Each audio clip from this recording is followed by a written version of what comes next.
before I call the meeting to order here, just wanted to note the number of agenda items we have and the involvement on some of them. So moving along tonight, we'll be trying to be pretty crisp with our questions and whatnot. Get the point there. And let's go ahead and kick it off. So I'm going to go ahead and call the meeting to order for Tuesday, November 12th, 2024. Will you please stand and join me in the Pledge of Allegiance? I pledge allegiance to the flag of the United States of America and to the republic for which it stands, one nation, under God, indivisible, with liberty and justice for all. Thank you. Clerk, will you call the roll, please? Mayor Korsbeck. Here. Trustee Hardy. Yes. Trustee Albrecht. Here. Trustee Wing. Here. Trustee Ayers. Here. Mayor Pro Tem Murphy. Here. Perfect. And Trustee Kurtz is absent. All right. Next on our agenda is citizen participation. This is a chance for folks in the audience to speak to anything that is not on tonight's agenda. So we will open up things on tonight's agenda. Front there. We have no one signed up. Clerk, do we have anyone online by chance? We do not, Mayor Korsbeck. Okay. All right, no citizen participation. We can move on to our regular agenda tonight. We'll start off with consent. Would trustees like anything removed from consent? Otherwise, is there a motion to approve? Motion to approve. Is there a second? I second. All right. Trustee Wing has moved.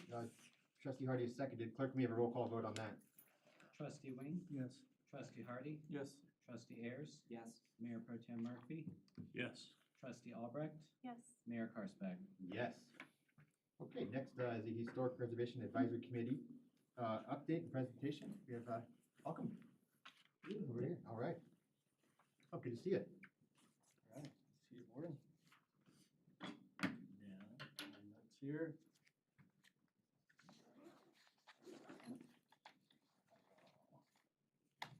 Still got paper now, believe it or not. So Right. yeah.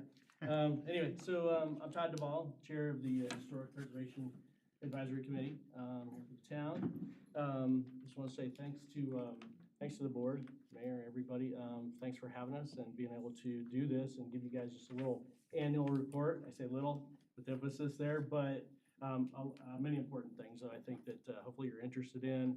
I just want to say also we thank you guys for your support every year too as well, right? So you know, when we come asking, and I think there's a couple of points in the presentation that hopefully you see on some of the progress that we're trying to make as far as trying to go out and get grant money and things like that, obviously, and not having to come to you guys asking for money. And so that's one of the efforts, one of the main efforts we're making. So, and you'll see that here in just a couple of bullet points. So let me jump into it, you guys. Let's jump down. You can advance with the right-hand arrow key. All right, I'm going down, that's why.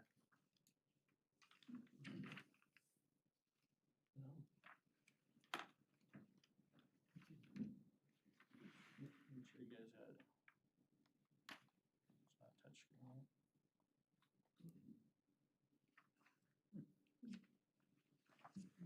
You broke it.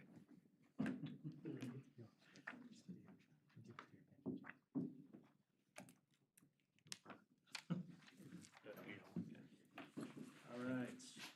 Well, here we go. So here's even a picture if you see these folks around and the names of our committee. So just to give you a quick shout, so I've been on the committee, I think this is my third year. So it's been really good, by the way, as well. And I just moved to Berthoud again, if anybody knows it, 4 years ago it's been, so just recently.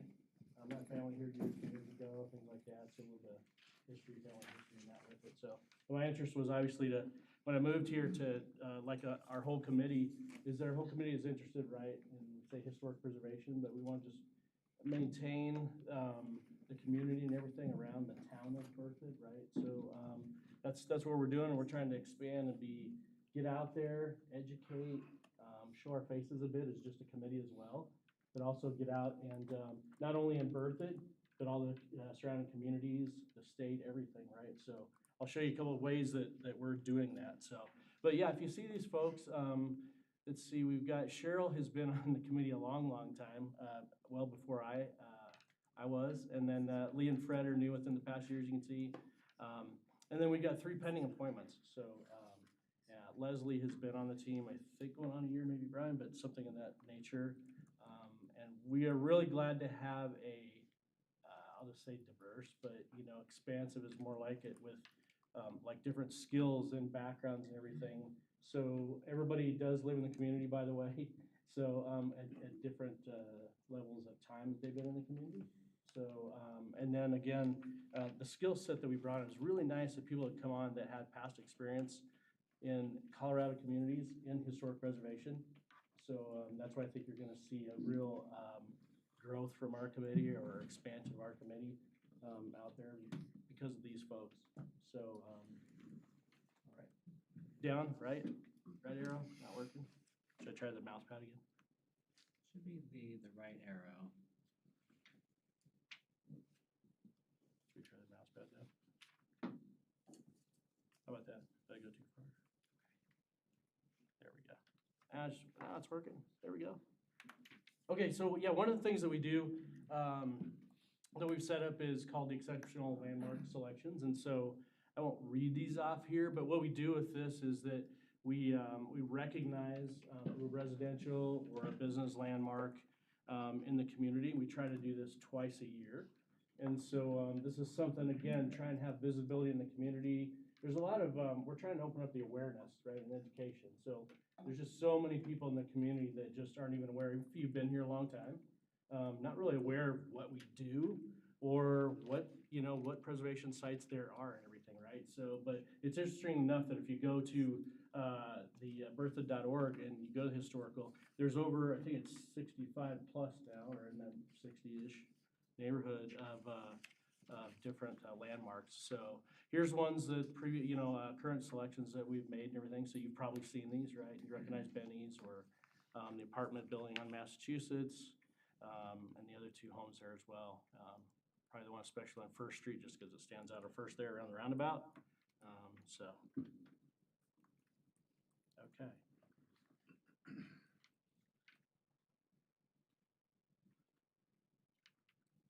Still being stubborn, but there we go. Okay, one of the little projects that we did, and I'm just approaching to show you guys the coaster, if you want to pass it around for just to feel that coaster or whatever. But it was an idea the committee came up with to, again, get out there, visibility in the community, and that. So we came up with this coaster idea and said, hey, we're going to go around town and we're going to spread these around town to the different restaurants and everything. So we obviously did reach, I think, 9 or 10 of them, and James isn't here, but he was our point person on the committee. He really got boots on the ground out there doing that. So that was really hard work, right? So he got to go to the restaurants and the breweries and meet with everybody. So, but that was hard, right? When you do that, what we wanted was, again, is to the visibility. But when you get these coasters, we thought, hey, and by the way, the businesses were super open to this, very welcoming, very open to doing this. So we really appreciated that. And so the idea was you click on the QR code, of course, take you to our bertha.org for historical, learn a little bit more about that. And I just want to make a quick mention there too as well, because Brian has been a tremendous help, and we're getting help from the town as far as just enhancing the page for the historical committee. So as you can know that, I mean, in the past it was if you would go there, it was pretty mundane, nothing flashy, but we're just trying to update it and everything to where people go and you can quickly get to something and see, what is it all about? What are you guys all about? I want to see different landmarks and stuff like that. What are they? If you're interested in all that. So just trying to enhance it there and liven that up a bit as well too. So kind of cool the way we did it is again, you see the difference between past and current, and that's what we try to do. So that way you could flip over that coaster, and on the coaster you would see, the past, and flip over and you see the current.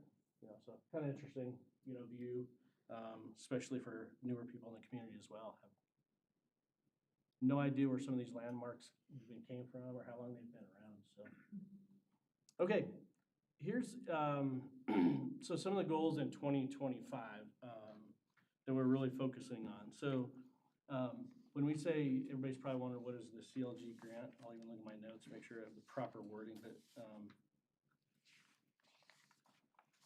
the certified local government, is actually part of History Colorado, and that is the state office. And so we're applying for a grant through CLG. This is the process of how you do it. And what that helps us with is creating a preservation plan.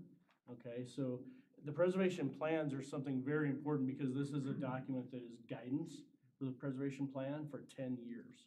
So, you know, again, this is a process that by networking this past year, by work by the folks on the committee and their experience, research uncovered this. And so this is a strong area where we're really trying to go out there because we understand that there's quite a bit of money, even at the state level, if you know the right process in that. This is the foundation for doing that and getting out there to going out and finding and obtaining some of this grant money, right? So obviously, so we can go out there and do the objectives we have as the committee. But like I mentioned before, it's also to not have to always go to the board like and ask for money, right? So, you know, we're trying to do that as a real goal in '25 is to focus heavily on that. And talk a little bit about expanding the presence. I did a little bit already about, you know, different projects and that with this coaster and stuff. But what we've actually done as well is that, actually, let me back up there a minute. Sorry, let me do a quick backup on some of the grants and stuff. So on the grant part of that too as well, it helps us do surveys, right? And so in order to do that, you need money to do that, to complete these. And we also want to expand on not only just surveying different in the town itself, but actually expanding to, if it's possible, to even expand out to farming and everything. We thought that might be kind of nice. That does exist out there in the state right now. And so our committee is interested in doing that, and we hope the community is as well, right? So they're part of the community too, obviously, a huge part, and we want them to be a part of it as well, and not just a residence, landmark, or a business. So, okay. A little bit more on community and marketing there. So again, by doing things like Larimer Historical Society, Berthoud Historical Society, right? So we actually now, even for Berthoud Historical Society, we have a gentleman, Andrew. Maybe some of you know or met him, but he does come to our meetings and that. And so by doing this, it hadn't really been totally established prior, which is just collaborating, or even if we call it partnering, but the collaboration with actually other historical societies, because they're a tremendous resource, right? And we recognize that, and so we just want a closer collaboration with them. And so we started that in '24, basically, more of a focused effort. And so again, Andrew just being close to Berthoud, great. Leslie and myself had talked to Larimer Historical Society at an event, and so we had her actually come to one of our meetings. No, sorry, what was her name, Brian? I wanted to make name mentions if I could for people because it was important, but Lindsay. So anyway, so for Lindsay, yeah, she came, and that was really nice as well. So with those going on, also let me mention about when I'm talking about some of the collaboration in that. There is an annual event too called Saving Places. This is put on by Colorado Conservation just once a year. But they have quite an agenda over a couple of days. So again, a couple of our members went to that for a few parts of it this past year. We're hoping we could do that again in '25. The agenda does change year to year. And so, but it's always fascinating, the agenda, and it does switch places or, you know, where they have it and that. But it's over a couple of days, and this is where we began actually some of the networking we did started there. And so, and of course, it started to spread out from there. And so we're hoping to do that again. It's a small effort, you know, really, honestly, for a couple of us to go and spend a few hours of time is all it takes. So one of the things we did this year as well is we updated the ordinance for the HPAC. And so what that means is that this made it easier for minor modifications, easier for the resident, the business owner, et cetera, to get these minor modifications done. It just reduced the amount of time. So when we took a little bit of time ourselves to just revise that, this was the result for you know, a homeowner or a business owner in that, when they would come to the HPAC committee and ask us about minor modifications. So a quick example would be a roof that one of the owners came to us about. Really took 2 to 3 months. We only meet once a month, right? So that's, you know, that part of it as well as far as timing goes. But, and again, by just modifying these minor modifications in the ordinance, allowed us just to reduce that time and get to, and help the homeowner or the business owner out, so. Okay.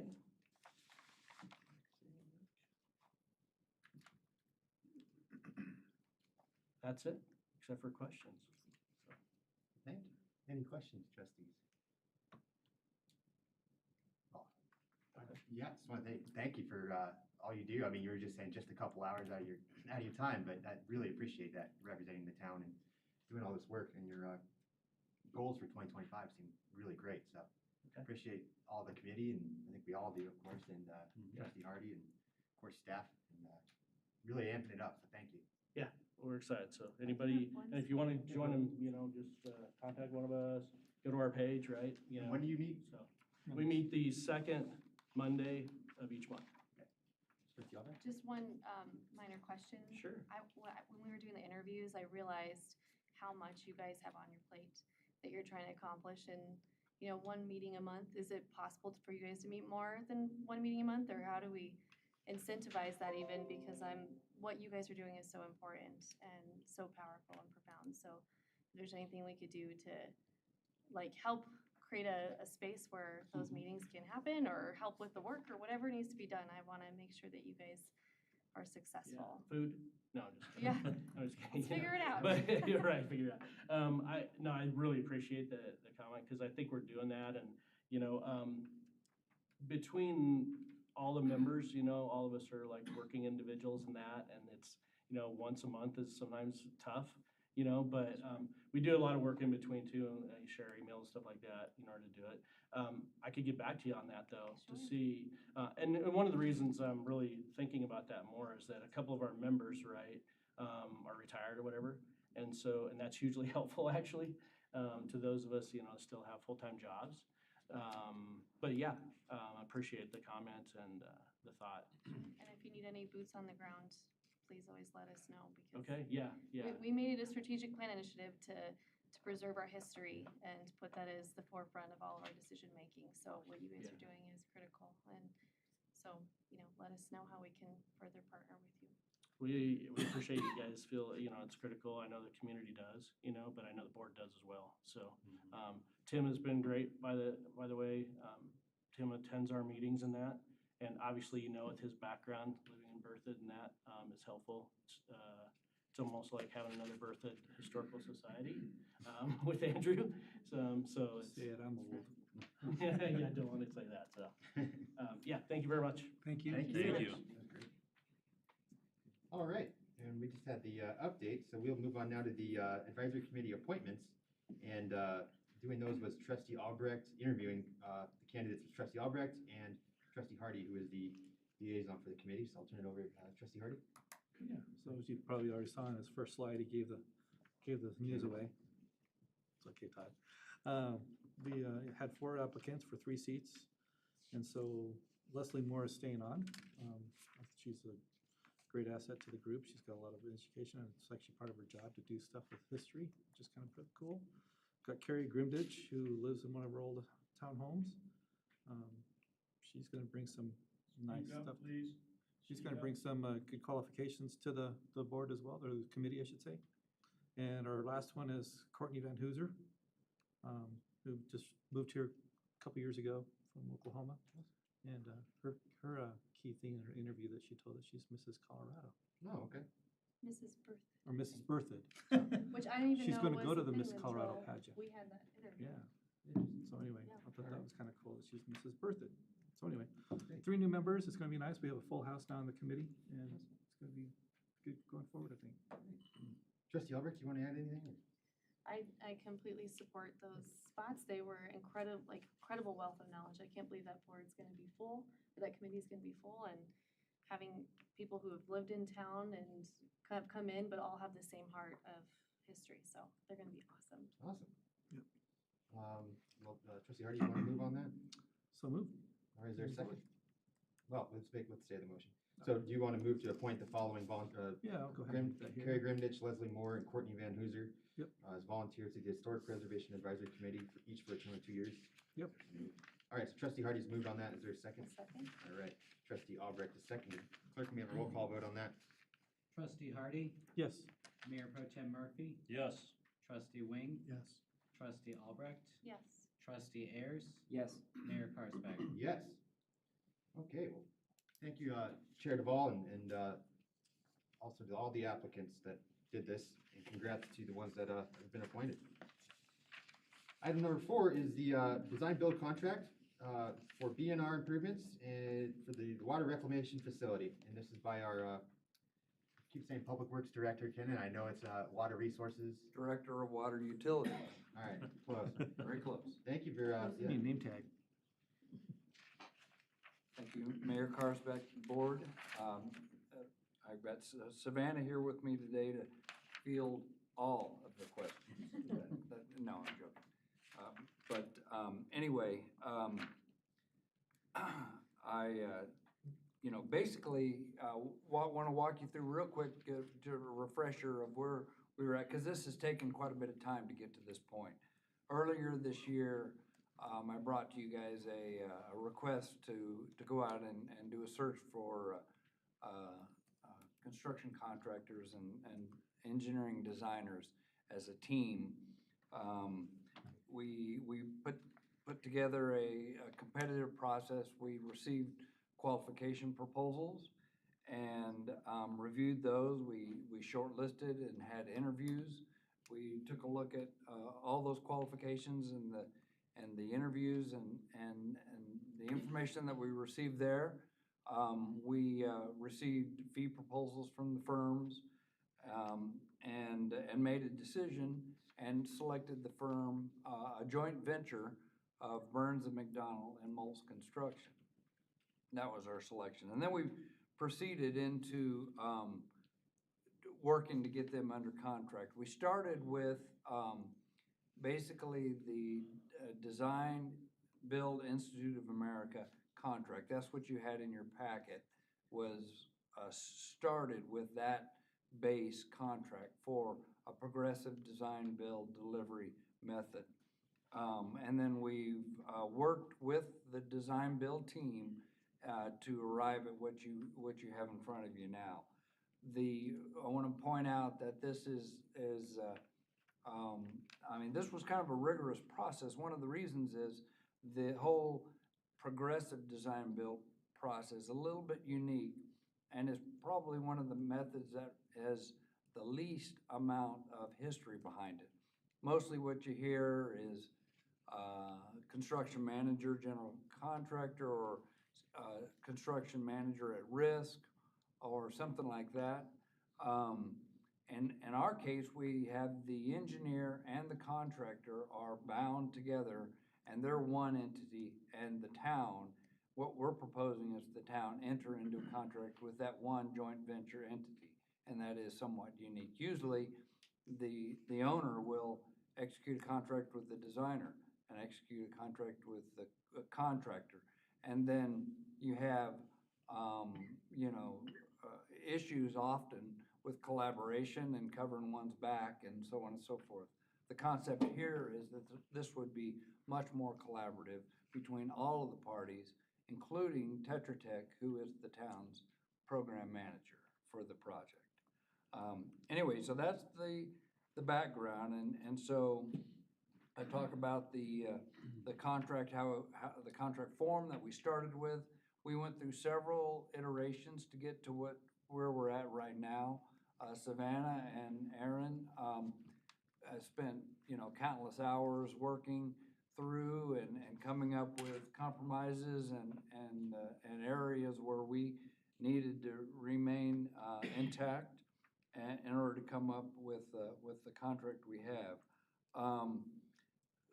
So right now, basically what our goal here now is to answer any questions that you have, and ultimately is to receive authorization to proceed ahead with this contract for the BNR improvements and authorize the town administrator to sign it on behalf of the town. So that's basically what we're looking at. If you have questions, we're both here to answer them. Trustees, questions? I'll jump Mayor in. Pro Tem. I got a few. Just some quick questions on kind of the contract. Is this the first design build we've done as a town? I'm not aware of any others. It's the first progressive design bill. Okay. The rec center, I believe, Was was, the rec was center? delivered as a design build project. There may have been, It was the rec center was CMGC, so we did bring the contractor on at about 60% design. Okay. But they were not contractually obligated to the design team like they would be in this scenario. Yeah, okay. Beyond that, looking at this, is there a reason we went with guaranteed max price versus fixed price? well, I'm not exactly sure what the difference would be of the two. Guaranteed max is kind of standard for the industry. So I'm not sure how that would compare with a fixed price.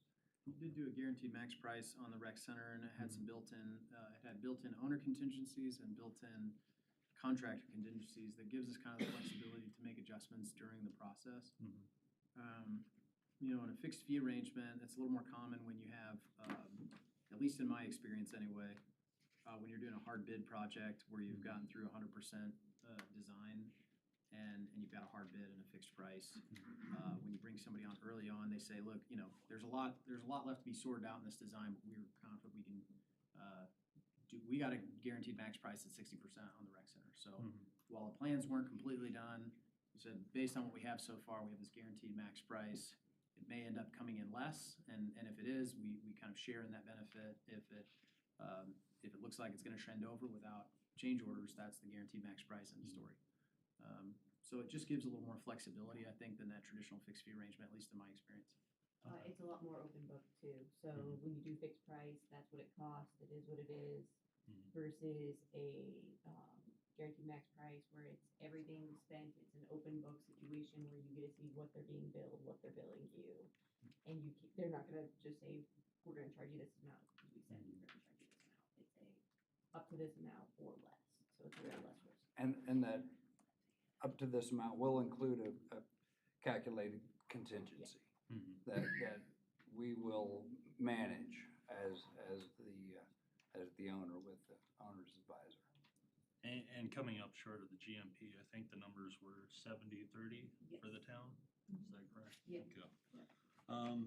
Let's see, last question I had, just to kind of address what the process was when you guys were interviewing design firms. How many did you actually interview before you got to this point? There were 3 teams. Okay. That's all I've got. Questions? Any others? All right, y'all feel comfortable with this? Okay, anyone like to move on? I'll move to approve the finalized progressive design build agreement for the Berthoud WRF Phase 1A Improvements Project and authorize the town administrator to execute the contract. Is there a second? A second. All right, trustee Albrecht has moved on this, trustee Wing has seconded. Clerk, can we have a roll call vote, please? Trustee Albrecht, Yes. trustee Wing, Yes. Mayor Pro Tem Murphy, Yes. trustee Ayers, Yes. trustee Hardy, Yes. Mayor Karsberg. Yes. All right, been approved. Thank you both. Next is the Little Help Consulting Services Agreement. I'm sorry, this is, I'm reading the wrong one here. No, that's right. That's great. Yeah. So Little Help, we'll just call it a funding request. Administrator, turn over to Administrator Kirk here. Thank you, Mayor Karsbeck and trustees. Recently, A Little Help reached out to us to talk about ways that we could strengthen our partnership and the work that they do in and around town. For those of you that are not familiar, A Little Help is a nonprofit. They're much larger than Berthoud. They do have a local Berthoud office. And A Little Help does, they connect volunteers to older adults in our community that need help to be able to continue to age well in place in their homes. And some of that looks like snow shoveling or yard cleanup and kind of a variety of different services. We often direct folks to a little help through our neighborhood services department, which is also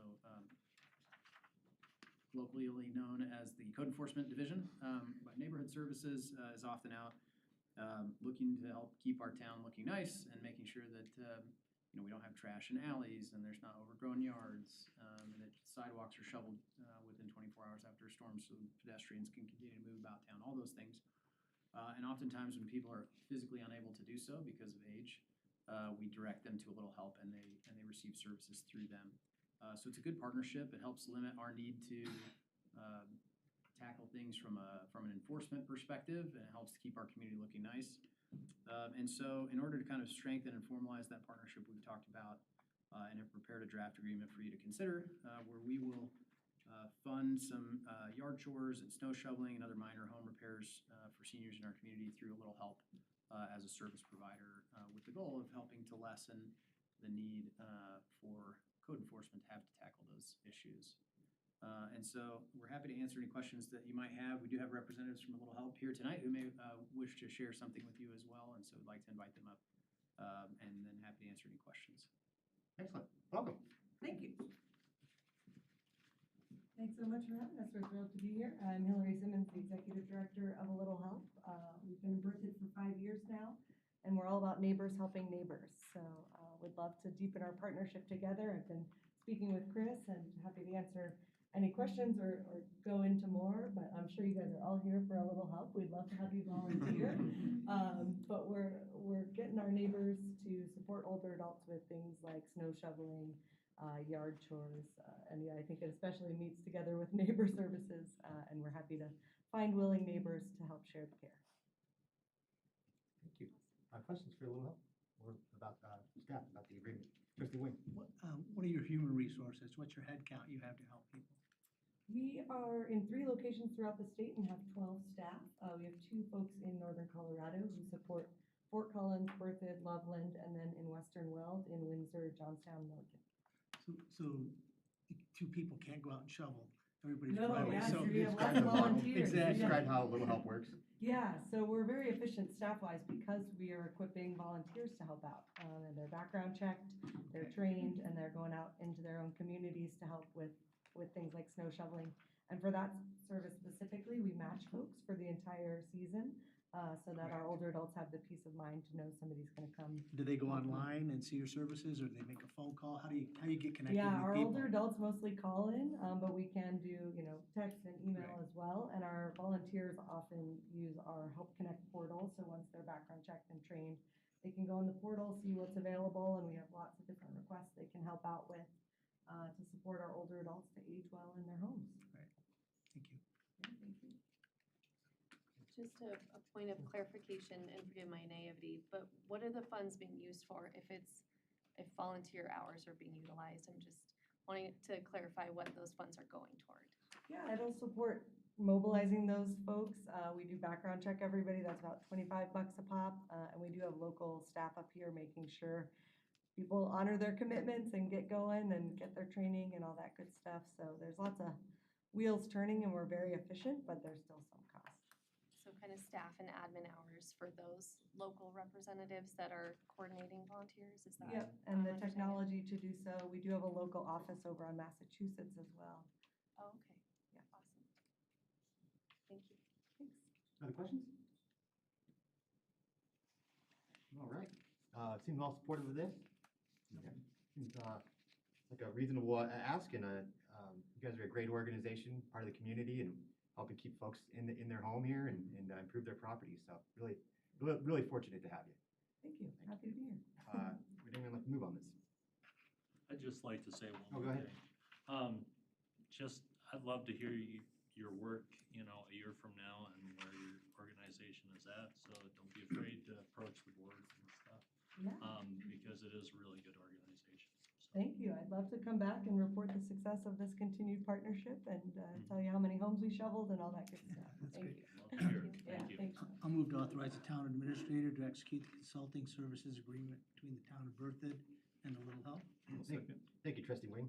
And trustee Hardy has seconded. Clerk, may I have a roll call vote on this? Trustee Wing, Yes. trustee Hardy, Yes. trustee Ayers, Yes. Mayor Pro Tem Murphy, Yes. trustee Albrecht, Yes. Mayor Karspeck. Yes.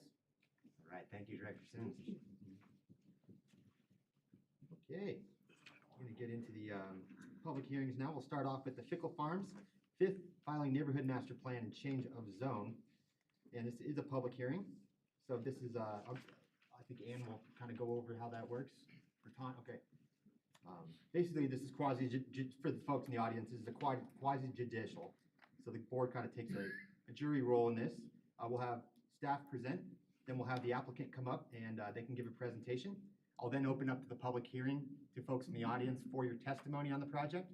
Then the applicant will have an opportunity for a rebuttal, and then to the board for deliberation.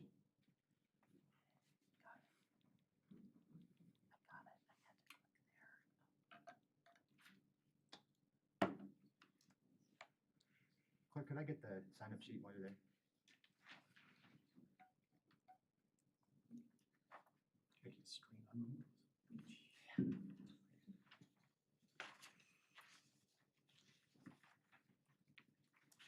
Mayor Karspeck and members of the Town Board of Trustees, this next set of slides There you can go. be duplicated for both of the presentations this evening, the 2 land use agenda items. So while you all are accustomed to this process, I thought I'd go over this just for the members of the audience. So tonight, we are going to be discussing 2 distinct categories of people throughout the land use development process. The first is composed of staff. Staff is inclusive of community development, engineering, operations, water, attorneys, public works, etc. Staff that actually review land use applications. The town has professional staff who are specialists in their assignment areas. The second group of people are referral agencies, such as the school district, the fire protection district, Excel Energy, Poudre Valley REA, CDOT, etc., as applicable to the land use application. These referral agencies are those whose input we seek out through the development review process. They receive a full packet of information, they do a robust review, we incorporate their comments, if any, into our staff reports.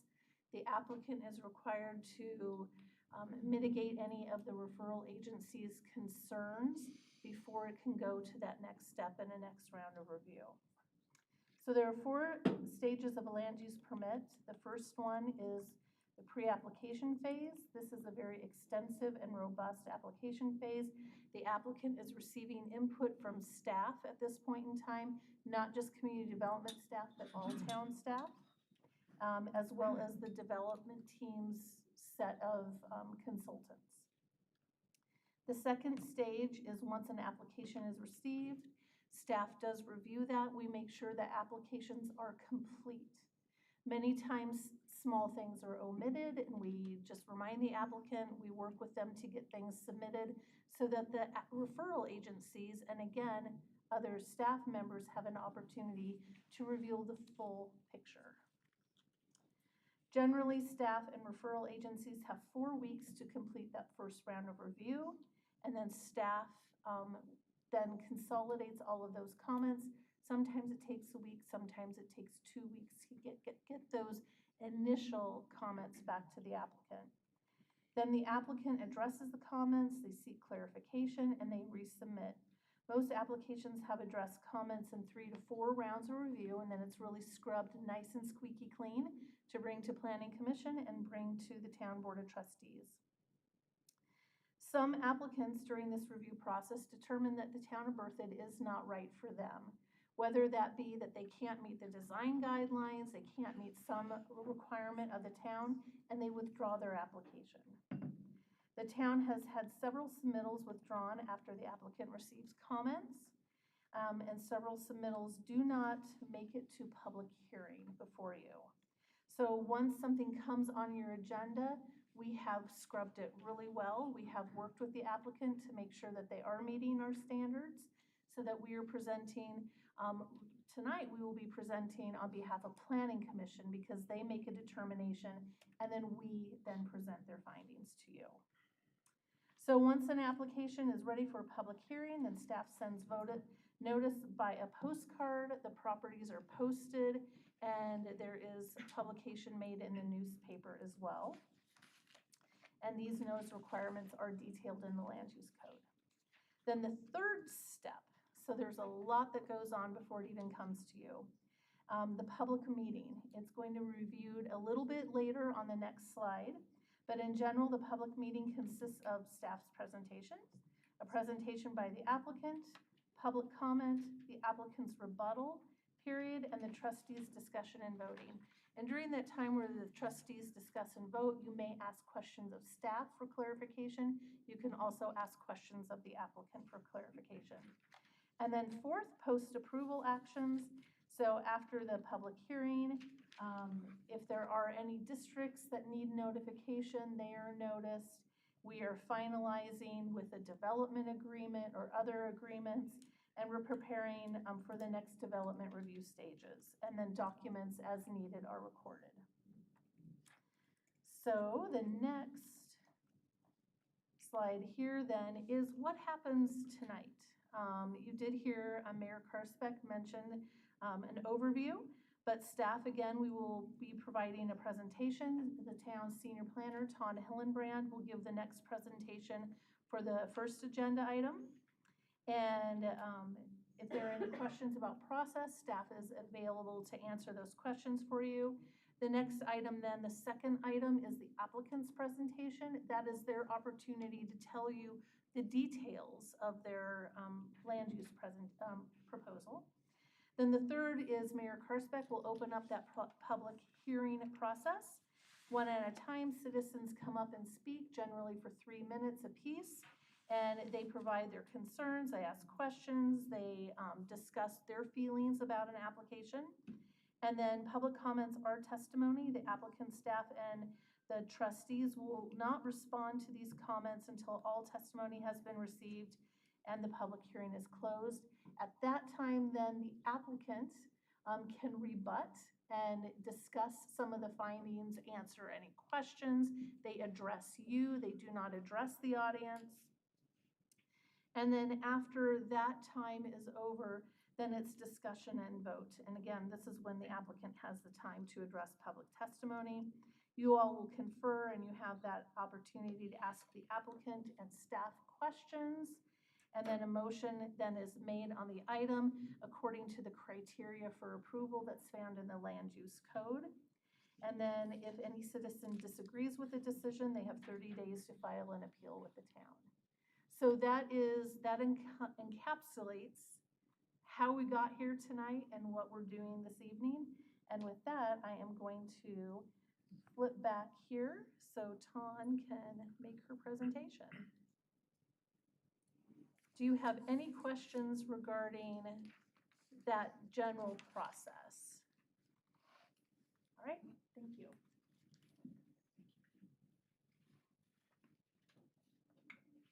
Welcome. All right, well, good evening, Town Board of Trustees, Mayor Ton Hillenbrand, Senior Planner. So now I'm gonna have problems, Christian.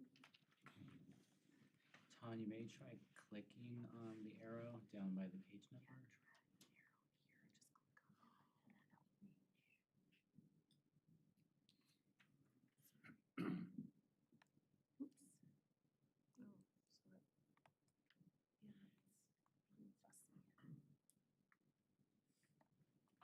So use that instead is what you're saying?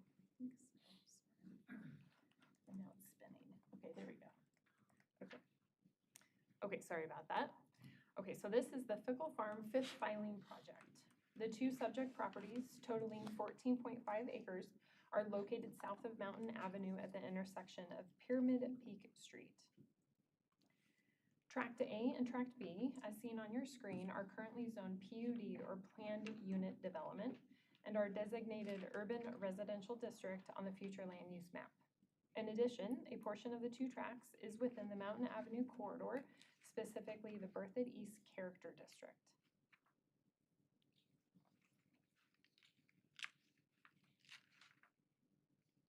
The applicant is proposing the following two requests. Neighborhood master plan for the proposed Fickle Farm fifth filing development consisting of 115 townhome lots and 50 paired home duplex lots with a concurrent request to rezone the subject property from PUD or planned unit development to UR urban residential. According to project records, the subject properties were originally zoned PUD, planned unit development, in 1997 as part of the Fickle Farm first filing. In 2021, Tract A and Tract B were included in the Fickle Farm fourth filing neighborhood master plan and final plat. In the 2021 approved neighborhood master plan, the land use and maximum number of units was established for both Tract A and Tract B. The current approved land use for both tracts is front-loaded, single-family detached or attached units with a maximum 14 units for Tract A and a maximum 56 units for Tract B. The applicant is requesting neighborhood master plan and rezone from PUD to UR urban residential to be more consistent with the current market conditions or the changing housing market and to better align with the Town of Berthoud comprehensive plan. The neighborhood master plan request includes an increase to the overall density of Tract A and Tract B as was previously approved as part of the Fickle Farms fourth filing neighborhood master plan in 2021. The proposed neighborhood master plan proposes an increase to a maximum 32 units for Tract A and a maximum 133 units for Tract B, which is a total overall of 95 unit increase.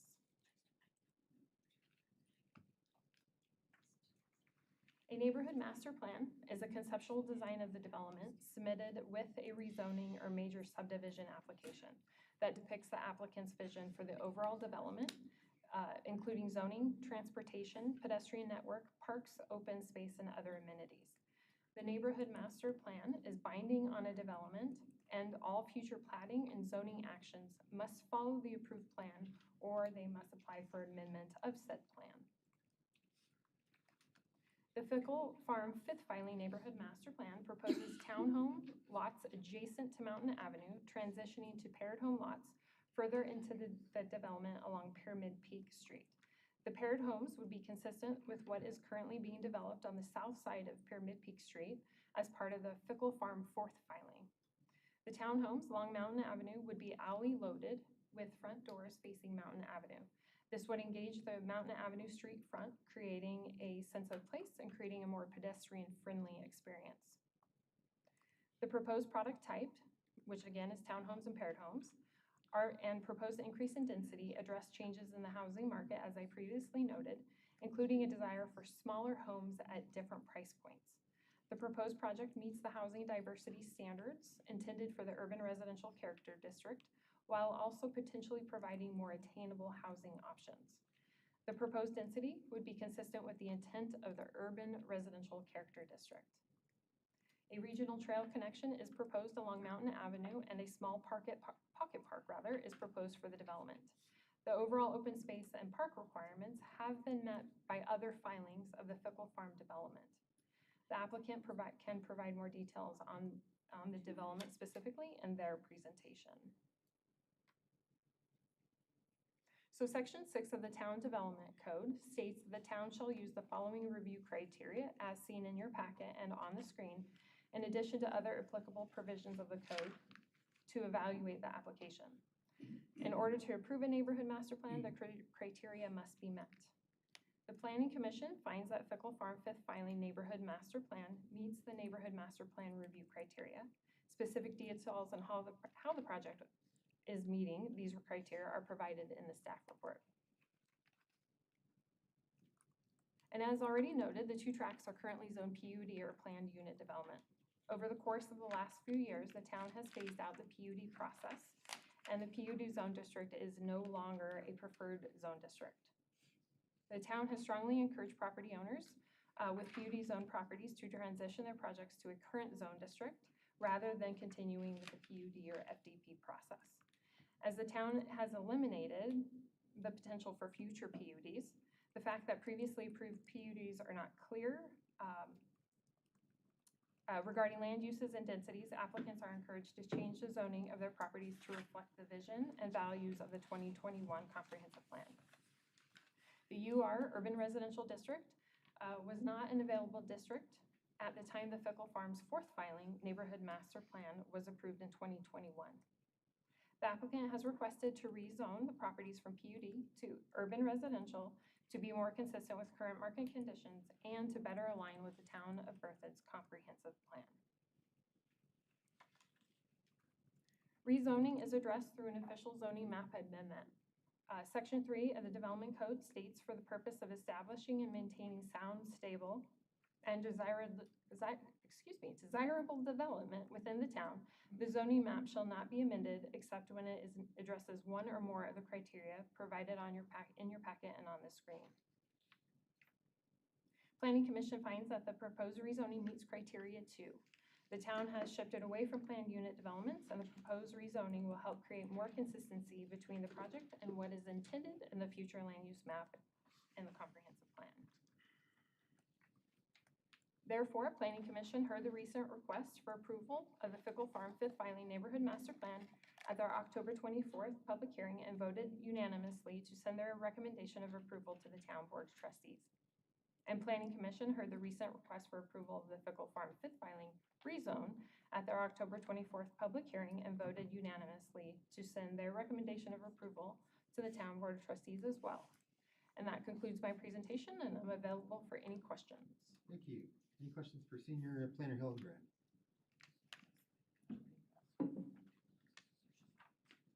Okay. Thank you very much.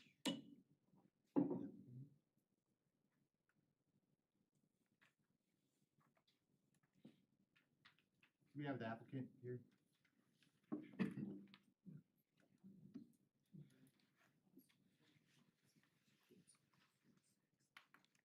Hello. My name is Kristen Turner. I'm with TB Group, and the address is 444 Mountain Avenue.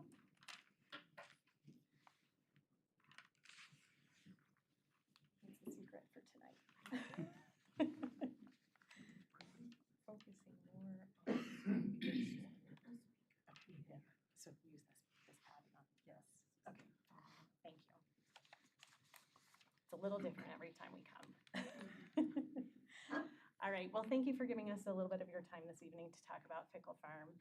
Most of you are probably already very familiar with this project, seeing as this is the fifth and final filing for this property, really more of an infill site at this point.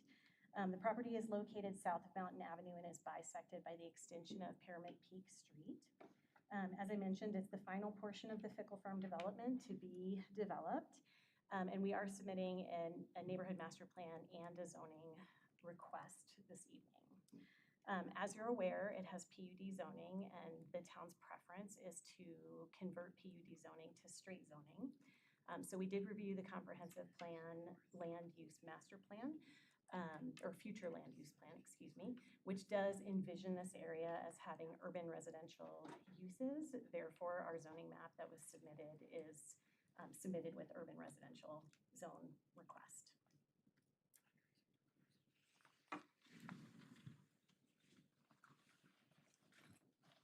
All right, got the arrows to work. So the property is approximately 14 and a half acres. We are proposing a mix of townhomes and duplex lots.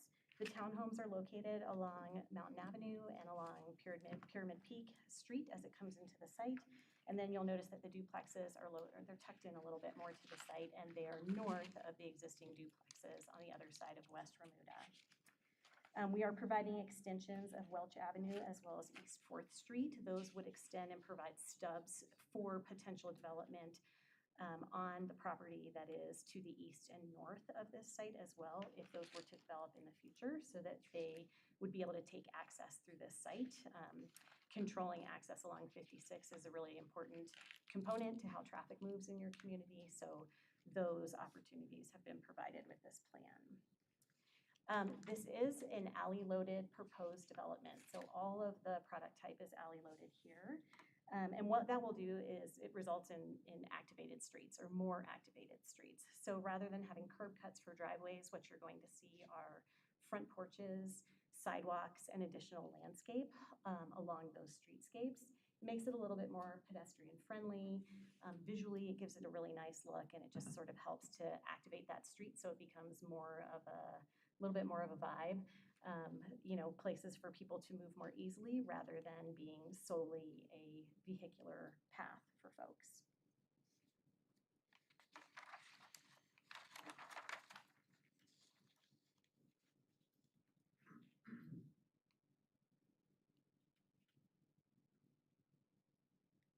There we go.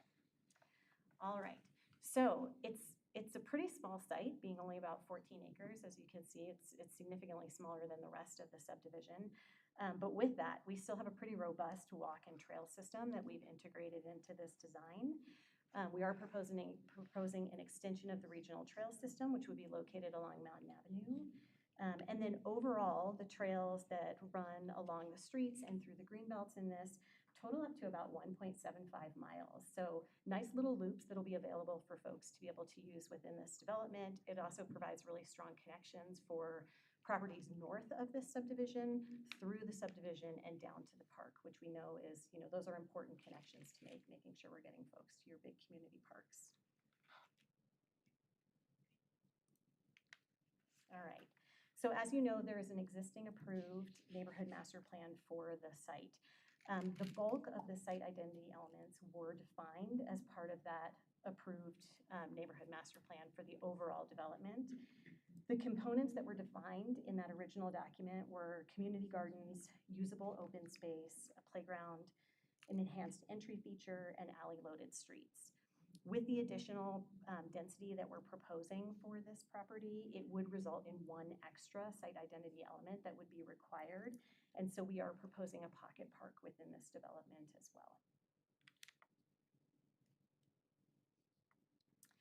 So one of the questions that came up when we were here for Planning Commission was centered around parking and what kind of parking we were providing and if we had sufficient parking. So I just wanted to touch on that with you guys tonight. It was a promise that I made them that I would bring you a table so that I could document our parking counts for you. So as you'll see, we've sort of done all the calculations. They're very specific on the table, but essentially what it comes down to is there are 269 spaces that are required per the code for this development, and we are exceeding that by over 100 spaces. What I do want to point out is that those are garage spaces and guest parking spaces. Those do not include off-street parking, parallel parking along the street, and there is parallel parking available adjacent to all of the right-of-way, and there is parallel parking available on one side of the private drives as well. So if we were to add that in on top of it, it ends up being about another 100 spaces available for the folks in this area to have sufficient parking. All right. So short and sweet for tonight. I know you have a lot on your agenda. But just wanted to point out a few of the highlights of this development. So it is the final phase of the subdivision. That is always exciting when we can see a subdivision close out and be built to completion for, you know, the entire community, but especially for the folks that live within that subdivision. We are providing 2 different product types for Berthoud residents. These are product types that have been identified as lacking in the town of Berthoud and highly necessary. I was lucky enough to be here for the Loveland Housing Authority presentation when I was here for Planning Commission, and to hear your consultant, Air Associates, presentation and data collection that they'd found after talking to Berthoud residents. And these 2 product types were specifically identified as something that was necessary in this community and also that was desired by the residents that live here. We're providing about 1.7 miles of overall trail and sidewalk networks here. We are providing about a half a mile additional regional trail connection along that Mountain Avenue corridor. All of the trail networks here are going to provide some important trail connections for the overall community from east to west along Mountain. That's an easy one with the regional trail. Also from north to south, getting folks that live north of Mountain Avenue down to the community park as well. And this product type, these alley load products, and this layout is going to help to activate your streetscapes, particularly along Mountain Avenue. It just creates a nice front door coming into town rather than having, you know, a line of fences for backyards. It really helps to create more of an atmosphere, especially so close to downtown. This project is walkable, it complies with your land use code, your comp plan, your master street plans, and your master parks and open space plans. So with that, I will wrap up my presentation, but I'm happy to answer any questions that you might have. Thank you. Trustees, any questions? Please go ahead, trustee Ayers. So with, I have I guess a couple of questions and concerns about the regional trail that's proposed. And I'm not trying to be cynical or sarcastic when I ask this, but what is the regional trail that you've proposed connecting to? So, I'm sorry, because it seems kind of like it's just a 10-foot regional trail at the front of the development on 56 that bookends at the end of the development and doesn't actually connect to any of the proposed regional systems. sure, no, that's a really good question. So the master trails plan is intended to provide, like, here are the locations we want to see these regional trails. And the unfortunate piece about a trails plan is that those portions of trail come along when development comes along. So in some cases, you do have portions of trail that are built, and they may serve as sidewalks in the temporary condition, but they're built so that then as additional properties come online and choose to redevelop, you have more pieces of those trail systems that fill in. So while this may serve as more of a sidewalk system along Mountain Avenue, it is providing good connections down to the south and up to the north as well. And over time, it will connect to the overall system as a whole. It's not really feasible for the town to not have developments provide their portions of a trail system, because to come back later and do it is prohibitive. So it is nice when you can connect to a larger portion of the system right off the bat, but in this case, we're providing a portion, we're pretty close to the downtown area. This whole downtown area is, there's a lot of redevelopment that is being considered in the area and is in process as well. So it is a location where I think the trail system will connect to the overall system sooner rather than later. I guess, so what thought process went into connecting on the north end as opposed to the south end, which has access to the other developer trails in the area that are going east-west? So that was part of the collaboration with the town as part of the review process. It had to do with where the trail plan was designating. They wanted this location to be located, and then conversations with staff as well. And that this was the desired location per those plans. Thank you. You're welcome. Other questions? I was just curious if you can point us to any examples of what the, elevation view or what these products are gonna look like that are gonna be facing Mountain Avenue. I know you guys have done some build out already. Are they gonna look similar to the product we've seen in Pickle Farm for these Mountain Avenue? It just depends on what it looks like. It's, how open and friendly that's going to feel on Mountain is what I'm trying to get at. Sure. So we're at the neighborhood master plan process, which is really a conceptual vision for the site. As we move forward in the process, it becomes much more technical and much more specific.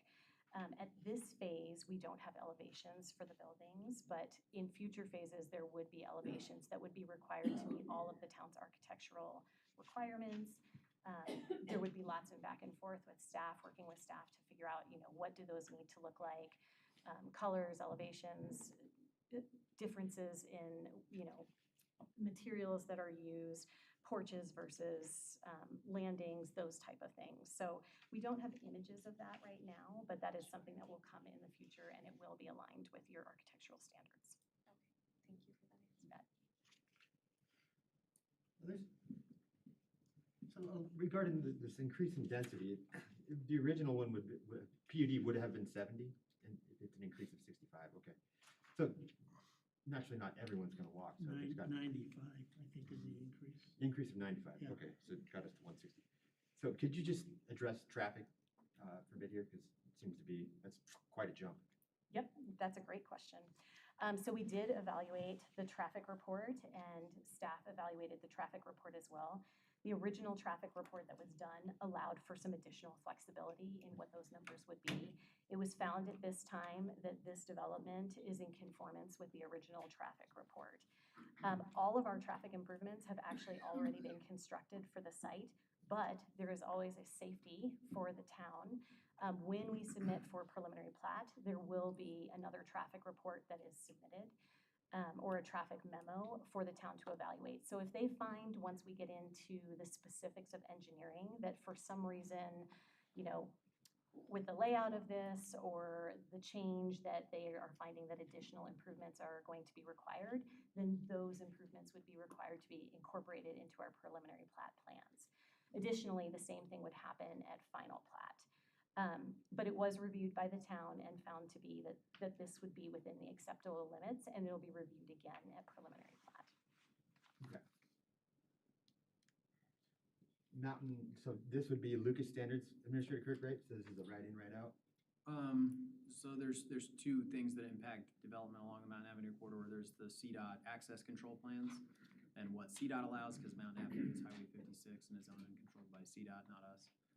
And then we have our own adopted standards, which we've, as you know, adopted the Lucas standards or the Larimer County Urban Area Street Standards, which doesn't spell Lucas, but that's how we pronounce it. So both of those would apply. So right in, right out on. Potentially. Currently, it's a full movement intersection. That would be driven by traffic study, updated traffic study, and the existing traffic counts for both the turning motions and the through traffic on Mountain Avenue, or by some standard requirement by CDOT. But CDOT's already evaluated the existing intersection that was built as part of this project. So I would expect it to stay full movement, but as that traffic memo gets updated, if some of the existing conditions have changed and would warrant a different intersection design, then that would be something we deal with at plating. What is the speed limit in that area? That was my question. When does it turn to 55 going east? It does. As soon as you exit the roundabout going eastbound, it increases. We did ask CDOT to do a speed study to modify speed limits along Mountain Avenue. That one I don't believe, Keith's not here, I don't know why I'm looking around. Our Public Works Operations Manager worked with CDOT on that over the course of last year. They prepared a memo with some proposed speed limit changes. I don't believe that area was included. And it is something we specifically asked them to look at. We have concerns about that increase in speed that close to the roundabout. It's been a problem for a long time. Not necessarily a safety problem, but it creates some other issues. People punching the gas and some of the noise and other stuff that just occurs. So, but I do believe heading eastbound that I don't believe that changed as part of that speed study by CDOT. Okay. Other questions? All right, thank you. Thank you. At this time, excuse me, at this time I'll open up the public hearing. Folks in the audience, we have no one signed up. Is there anyone that didn't have a chance to sign up that wishes to speak? All right, I'll go ahead and close the public hearing and bring it back to the board for deliberation. Would anyone want to start it off, or any salient points here? No, supportive then? I have some concern about the density along Mountain, just because it could feel more like apartments and more dense, obviously, and less like the downtown kind of nostalgic small town quaint feeling. But it depends on the product type, and so obviously, like she said, we're not at that juncture yet, but to me, that would, I really am concerned about it being more dense along Mountain and having that small town feel, but if they could prove me wrong with a really great design, I'd be hard to put a front porch on something that small, but just my only thought on that one. It'd probably be similar to the 5 and 6 wide buildings that are just south of here, that are street loaded or alley loaded in the back. You know what I'm talking about, just down here on the curve. Can you speak up, Trustee Hardy? Yeah. Yeah. The ones Okay. that are south of Hayes Market. Yeah. Oh, I see. Products. The ones down on the curve down here by those. You're talking about Pinky lights. Berthoud Village. Oh, Yeah, yes, one's yes. just, I see. but up to the high school. Oh, I see. Those Okay. ones are alley loaded type products with a front porch on the street side. Okay, right. And I think, if I may, Trustee Albrecht, I think is right. A lot of that is dependent on architectural design and somewhat on the streetscape as well. So it's not just the building facade, but how does that, what's the space look like between the building and the street? And so that's of particular importance to us as staff. The Mountain Avenue has a lot of architectural guidance as well as our architectural standards. And I think we hear you loud and clear. I think kind of that approach to the roundabout and kind of maintaining a more historic residential feel as opposed to a wall of, you know, 6 wide, 2-story, you know, flat facade kind of townhomes is certainly something we'd be mindful of and work together with the ultimate builder to make sure that it keeps that look and feel. Even if the rest of the development feels a little different, that streetscape along Mountain Avenue is, I think, critically important to all of us. You know, I know this is just an artist rendition, but if you look closely on the Mountain Avenues, they're staggered. And so that gives it a little nicer look too than just being this flat wall of apartment type look, so. And you can do some really interesting architectural Oh, things to yeah. make it look more like a large single-family house than multiple units. That's And so, right. you know, we'd be working together to try and make that happen. And Mayor Korsbeck, I know Trustee Ayers is looking to Oh, make thank a you. comment. Yeah, and once It's again, easy for me to see him from this down question here. is too early in the process, I realize that, but does the number of homes possibly trigger any sort of berming along 56 to cut down on the sound for the residents there? It would not. Our code doesn't require that there for residential development. You know, we would look to do some things with the streetscape, potentially maybe a double row of trees instead of a single and some of those things to really help soften that edge. And those are things we'll be able to work with the ultimate building applicant on. But again, to try and soften some of that, we want it to feel residential as you approach the roundabout, but we also don't want those residences right up against the road because I think there's some recipe for trouble there. So the Mountain Avenue overlay speaks to that as well as some of our architectural and site planning guidelines. I think thinking futuristically, if those look quaint and, you know, fit with the downtown, as well as someday adjusting that speed limit, it could actually extend our downtown, making its quaintness, you know, progress across the east a little bit more. So I think it could be done well.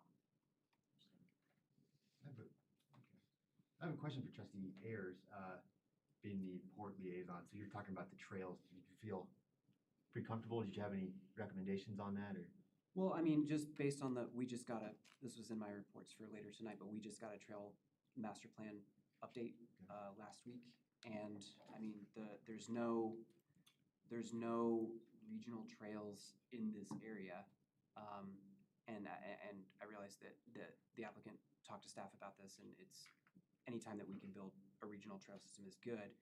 But the trail system heading west is basically a sidewalk system and a Sharrow system. I mean, correct me if I'm wrong, Administrator Kirk, but there's no, the reason I asked that question initially was because it seems like for however long, and you have those larger plots north of the road, it seems like it's going to be a 1/4 mile of 10-foot trail and going to nowhere. Because, I mean, to the west, you have the larger lots. To the east, you have the old inn and the roundabout. And the regional trail in that section isn't going to connect to anything. Just following that 56. Unless First Street somehow connects to it. And that was the reason that I asked that specific question. We have had talks with the ultimate builder, or who we think will be the ultimate builder, about making connection over to First Street and working together with the town to make that happen as part of the project. There is I think it's 8 feet wide. Actually, the original developers here, is it 8 feet wide, east-wise? There is an 8-foot wide trail that runs from Pioneer Park east, you know, through some open space between the houses that ultimately will connect over to the larger community park in Farmstead, which will connect to County Line Road, which will connect south to the river, where we have properties that we've already begun acquiring to do trail there. So when you start to think about the ultimate build out, I think there is some connectivity there. I think what Ms. Turner talked about, and actually I think that name's wrong, so I apologize if that's right.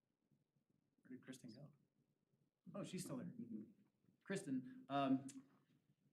you know, ultimately as those properties along Mountain Avenue redevelop over time and then that trail gets connected, there could be a nice 10-foot wide path down to County Line Road, a lot of that will get built with Farmstead and some of the development that will occur a little bit farther to the east. There will be this gap of currently larger lots that were subdivided in the county back in the day. Ultimately, if those redevelop, or if the town works within right-of-way to extend that sidewalk or 10-foot wide trail down to Farmstead, that could be a connection all the way from County Line Road down to downtown. And if we don't ask the developer to build their piece now, then we ultimately have to pick up that tab at some time in the future. So Yeah. it is tough. Sometimes we build, what people refer to as sidewalks to nowhere. And it feels like that in the beginning. Ultimately, as all of those properties develop, or as the town fills in the gaps, now we have sidewalks where they belong or trails where they belong. Yeah, and that was my concern. I mean, as long as the obvious future plan is to connect to whatever infrastructure improvements happen going north onto First, and if that connection is made there at the roundabout, then I'm not concerned. I was just, curious to see why it wasn't to the south where that current developer east-west trail is, which I think is the dashed black line. Is that correct? It is, and there's a pathway that runs around the pond now, and connects over to that trail, and so there are some connections through there. It's as a good or potentially bad example, but when Peakview Meadows built on the north side of 56, there's just a sidewalk there.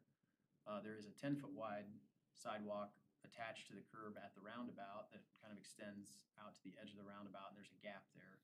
We budgeted money and we'll be constructing that gap finally. It's been probably more years than it should have been. But when that gets completed, now ultimately that sidewalk will finally connect into downtown where it should. That piece is the town's responsibility, but that will ultimately happen along the rest of the corridor, and some of that just depends on budgetary priority and timing. But Thank you. we would I guess like, that was my question, so thanks for we the. would like to connect this project to First Street, whether or not that's in partnership with the developer, whether the developer agrees to do that for other reasons. I think there's opportunity to do that. We've already talked a little bit about that. Given this is the master plan, I mean, there'll be the preliminary stuff too. If we see this again, there's opportunities for connections. We can still make those up, right? This isn't binding to.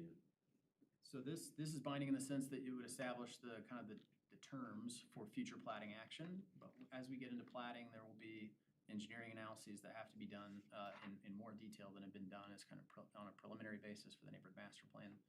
And we can work through some of those details prior to that in terms of how we actually going to make that connection, so that we could talk about that in more specificity with plating. Okay. Anything else? Final thoughts?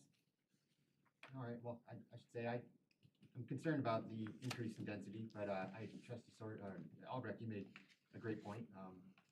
It could be an extension of our downtown, and I do like how it's close to commercial too, so there might actually be a walkable component to this. And I guess the traffic study will dictate how it goes from there, so a little hesitant, but I do see the value in this, in having more housing diversity types. If there's nothing else, the trustees want to move? Let's see, we'll start with the resolution 2024-14. Move to approve resolution 2024-14, a resolution of the Town of Berthoud Board of Trustees approving the neighborhood master plan of development known as the Fickle Farm Fifth Filing Development in the Town of Berthoud. Second. All right, trustee Hardy has moved. Mayor Pro Tem has seconded. Clerk, can we have a roll call vote, please? Mayor Pro Tem Murphy, Yes. Trustee Albrecht, Yes. Trustee Wing, Yes. Trustee Ayers, Yes. Trustee Hardy, Yes. Mayor Karsbeck. Yes. All right, would anyone like to move on now? We're going to the rezoning. Yep. Would anyone want to move on ordinance 1345? Sure. Move to approve ordinance 1345, an ordinance amending the zoning map of the Town of Berthoud to rezone Fickle Farm Fifth Filing previously zoned planned unit development to urban residential district. Thank you. Is there a second? Second. Who wants to take? I'll take it. All right, trustee Hardy has moved and Mayor Pro Tem Murphy has seconded. Clerk, can we have a roll call vote on this? Trustee Ayers, Yes. Trustee Albrecht, Yes. Trustee Hardy, Yes. Trustee Wing, Yes. Mayor Pro Tem Murphy, Yes. Mayor Karsbeck. Yes. Okay, those have been approved. Are you feeling good, trustees? Okay, keep going. All right. Number 7, we have a annexation, potential zoning and a potential neighborhood master plan. This is for the River Trails annexation. And I'm going to get Ann up here again, all right.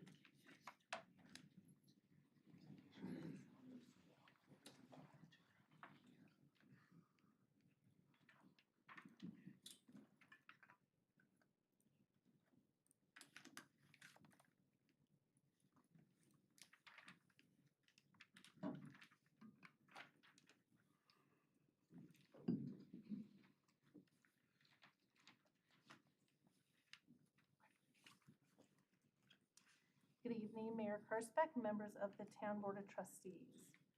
So we will not go through these detailed slides about just the process of the public hearing tonight, because we did that before the last agenda item. But one of the things I think it's important to understand about where we are today in relationship to the entire development review process for this particular case. This is an annexation, and a couple months ago you heard this, and it was determined that there is a community of interest, and so you set the public hearing dates. You had the Planning Commission hearing date, and then tonight you will be hearing more details about the application. So first we will be hearing the neighborhood master plan. If that is approved, the change of zone should be a simple approval because it's adhering to the neighborhood master plan. And then there will be findings of fact regarding the annexation, and then the annexation itself. The annexation agreement will come after tonight's hearing, should you approve the annexation. Then the If next I may, step. Sorry, Ann, I didn't mean to interrupt you, but the neighborhood master plan and the change of zone will be contingent upon the annexation actually occurring. So if you like the neighborhood master plan, we would ask that you approve it subject to the annexation resolution being passed. And the same is true with change of zone. So it may feel a little bit out of sequence, but we actually felt like it was a better way to look at this annexation to say, we all agree on what the plan is, we all agree on what the change of zone should be. Now annexation should be relatively straightforward if that's what you choose. Thank you. And so then after that happens tonight, then the next item that does happen is the preliminary plat. And with a preliminary plat, that's when you're getting all of the details. You are seeing the impacts of the traffic impact analysis and how they're going to impact on-site and off-site improvements that are needed. You're going to see where those trails are going. You're going to see lot dimensions. You will see what types of products are really going where, the parking, details on the park areas. Because at that time, 80% construction drawings are due. And that is almost finalized. That's full engineering. They're almost done. They're going to make those final tweaks between the preliminary plat review and what comes forward with final plat. Then if the preliminary plat is approved by Planning Commission and by you all, then the next step is the final plat. That's when there are 100% construction drawings that are reviewed. That is also when we negotiate the development agreement and ensure that the developer is making a commitment to perform a certain way. And then if the town has to make a commitment to perform, we discuss those and memorialize it in a development agreement. So these are, again, where we are tonight is concept, master plan. Do you like what's being proposed? And then the other decisions will follow. So the location for this application is south of East County Road 6C and east of First Street or County Road 15. The area is highlighted in blue, and then there's a little bit to the south that is outlined in blue. It is a quarter-mile south of Mary's Farm and Farmstead 1, and it is southeast of Heritage Ridge. The town also purchased approximately 160, give or take a few acres, to the immediate south and plans on conserving this land in an undeveloped state. This was also known as the Beefus Farm, you may remember that. Surrounding land uses include residential subdivisions, agricultural operations, and rural residential located in Larimer County. So to give you an idea, this is approximately 800 feet north of the intersection of East County Road 6 and First Street looking south. Heritage Ridge on the west of this slide, or the right-hand side of the slide, is at an elevation of 50-50. The northern portion of the River Trails property is at an elevation of 5,000 feet. So that gives about approximately a 50-foot elevational difference, which is quite a bit of difference. You have the railroad that's going on the east side of Heritage Ridge. On the west of this slide, or on your right, you can see that mound there. The properties on the north side of Road 6C are also 30 to 50 feet higher than the property on the south side of 60. And that's per USGS quad maps.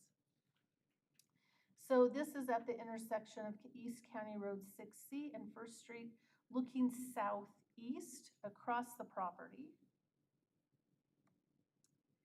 This is at the intersection of East County Road 6C and First Street, looking east on 6.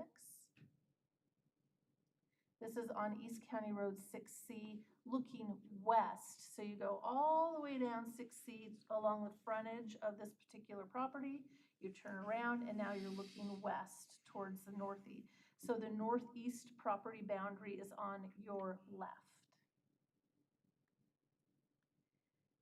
And then this is on First Street at the approximate southern property boundary, looking north-northeast across the property. So it's on the south side, looking northeast across the property. So the distance of surrounding properties to the River Trails project from the project's western boundary, you have Heritage Ridge, and the closest residential structure in Heritage Ridge is 270 feet from the property boundary, not from a lot line, but from the property boundary. It is also 400 feet to the properties north of 6C, again, not from a proposed structure, but from the property boundary. One tool used by planning staff to evaluate all active land use cases in the town's comprehensive plan and the future land use map.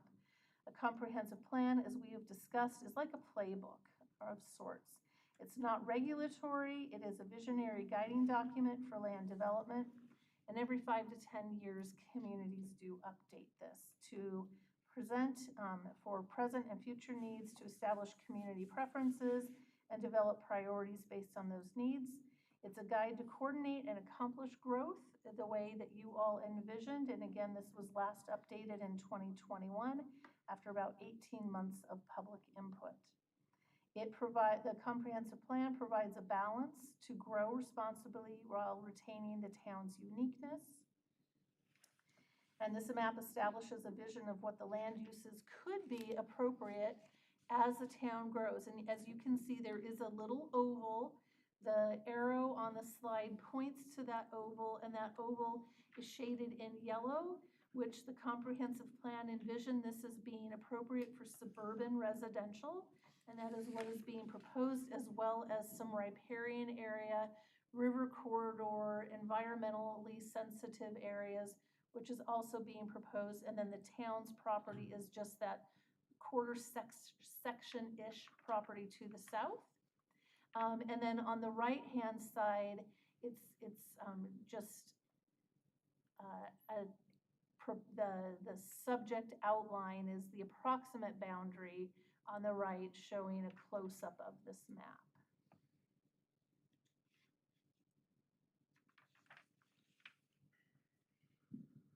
So the first objective of that comprehensive plan is to establish a clear vision of what Berthoud envisions for this property.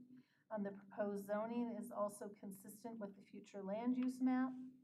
And the public comments received during the comprehensive plan update indicated that there are three top environmental sustainability programs that are important to the town, including bike and pedestrian trails, land conservation, and maintaining the tree canopy.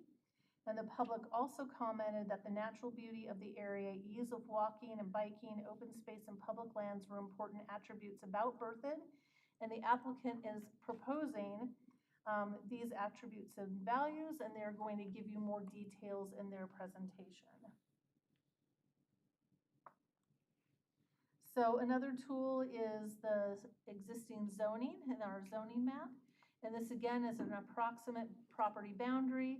You have PUD for residential, similar density to the west. And then about a quarter of a mile to the north then is Mary's Farm, which is very dense, as well as Farmstead 1 in that golden color up on the map. And then this happens to be the open space, from the open space master plan that was updated in 2021. And it illustrates that the southern boundary was designated for natural areas and trail corridors. And that is what's being proposed for you tonight. So again, one more tool in our planning toolbox when we are evaluating applications.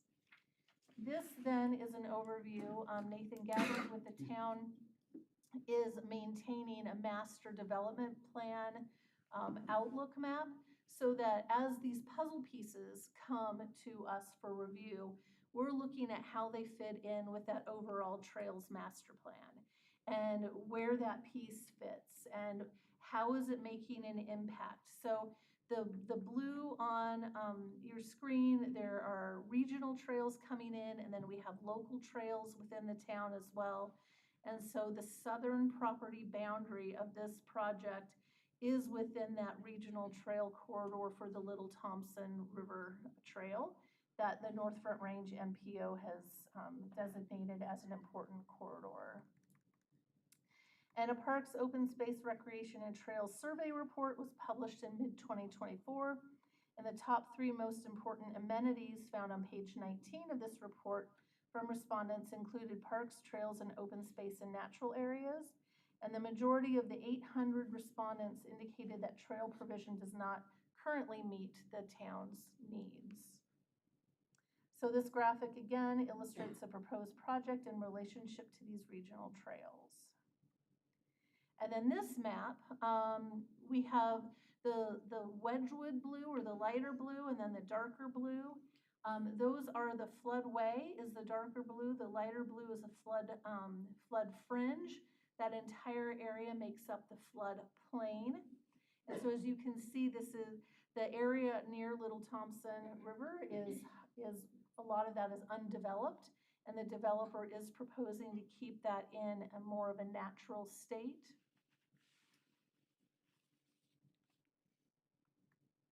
And then this is their neighborhood master plan.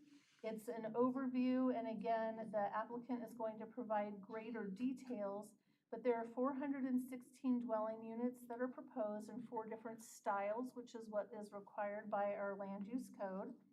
There's single-family front and rear loaded, attached, and then some townhomes. There are 4 different residential style units again, and there are 8 subdivision identity items that are required, and 8 have been proposed. However, there will potentially be more with the large expanse of open space that is being preserved and left in a natural state. Access is proposed onto County Road 6C up towards the north, as well as onto First Street or County Road 15. The applicant has proposed areas of green connectivity, a park, and open space areas, again, that will be left in a natural state. So the whole purpose of an annexation is deciding, do you want to control the destiny of a particular property or not? Annexation is about control. So what is presented here is on the far left column, these are land uses that are allowed in the town as well as in unincorporated Larimer County today.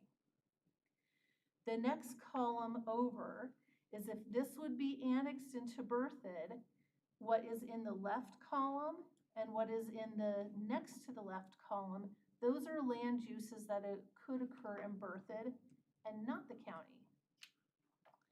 Then if it remains in the county, the 2 columns on the right are all of the land uses the county currently has established as appropriate for the RR2 zone district, which is the rural residential zone district in the county.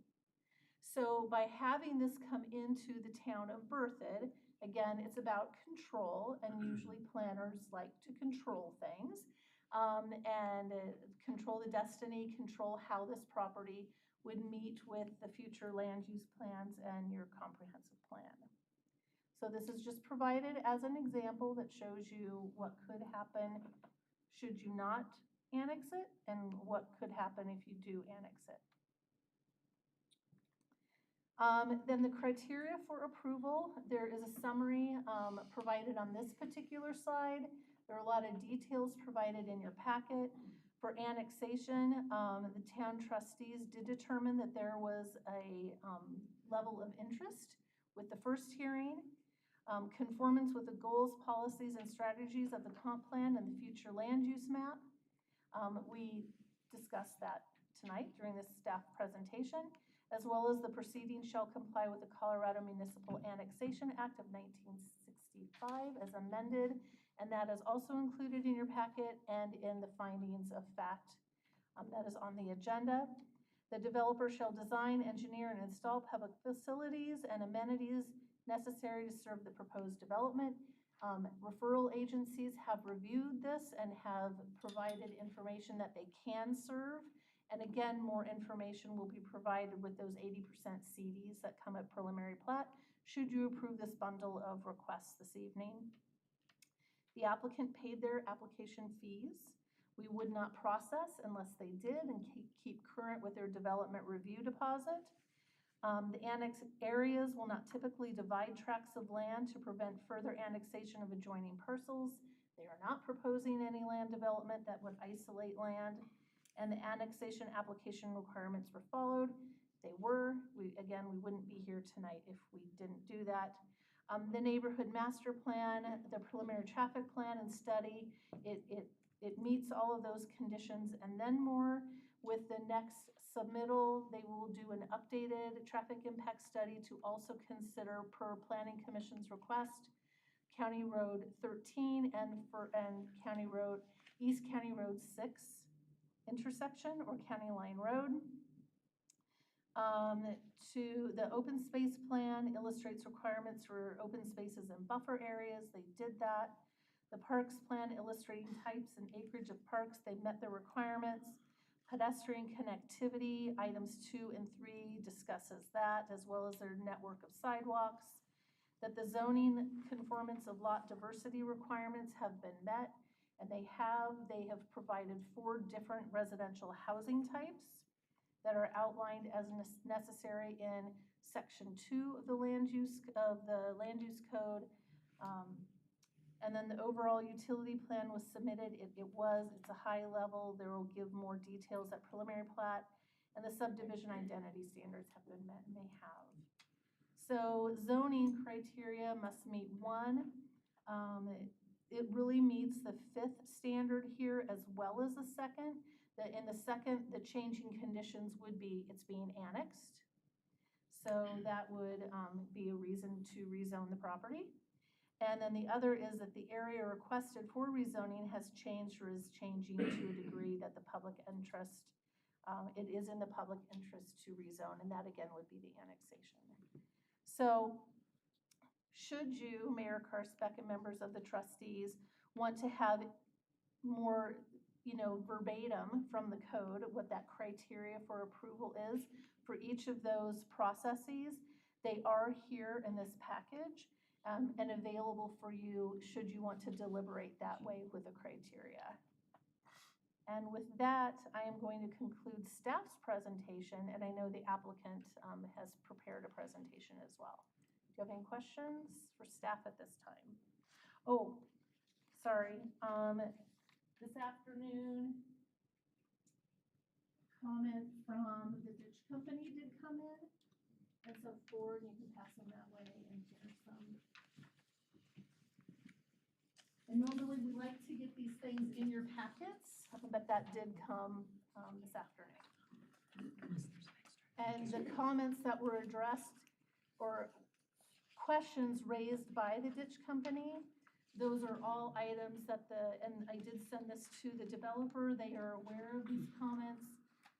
This is something that shall be, it's not an option, but the developer will need to address these comments and work with the ditch company.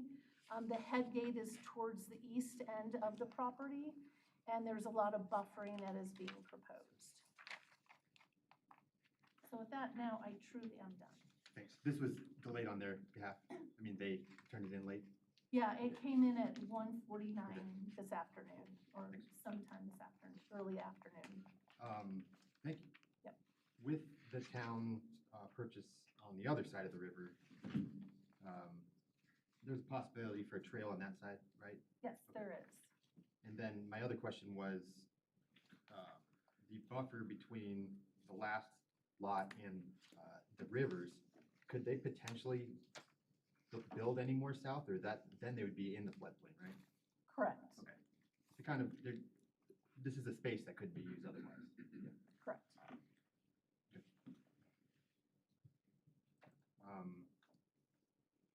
I have no other questions. I can trust.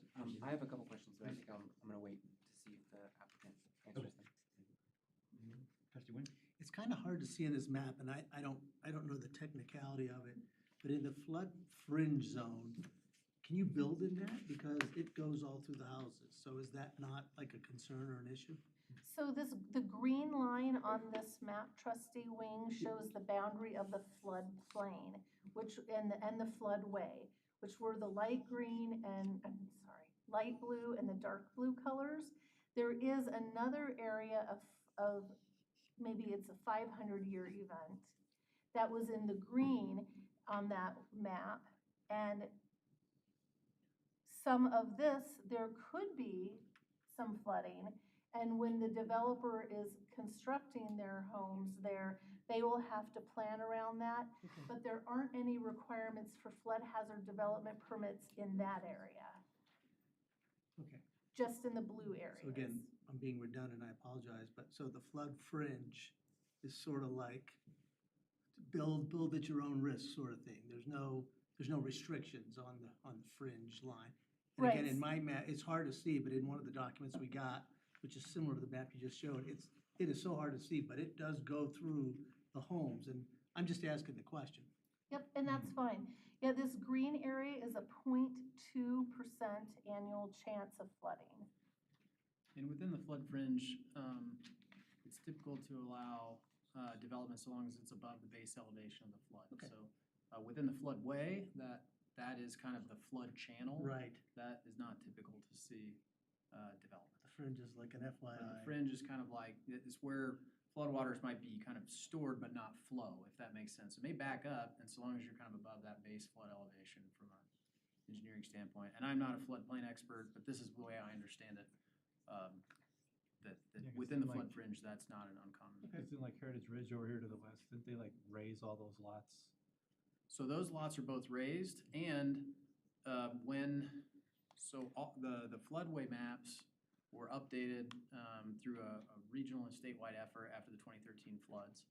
Those were done using elevation data that was done primarily through, I believe, aerial survey, so not like physical on-the-ground surveying.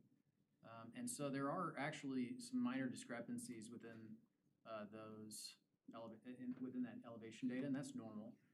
And so actually what happened with Heritage Ridge and with some areas to the east in Hillsdale, when those developments occurred, in Heritage Ridge, there was some fill to bring things out of that base flood elevation.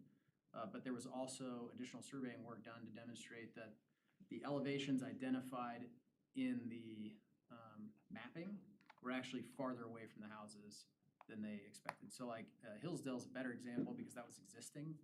Some of the updated floodway map went into existing backyards and homes, only a handful, like 2 or 3. And the town went out and did specific surveying to demonstrate that, hey, those homes, while the aerial surveying might have identified those at, say, I don't remember the exact numbers, but say 5250 elevation, they're actually at 5252, which shows that they're out of the floodway, they don't need flood insurance, all that stuff. And so the same is true here. Some of that will get dealt with more specific surveying, I'm sure, because some of the, again, this is largely based on flood models, using aerial survey data that's not as accurate as kind of boots on the ground survey. Sorry, that's kind of a long answer. Hopefully that made sense. Thank you.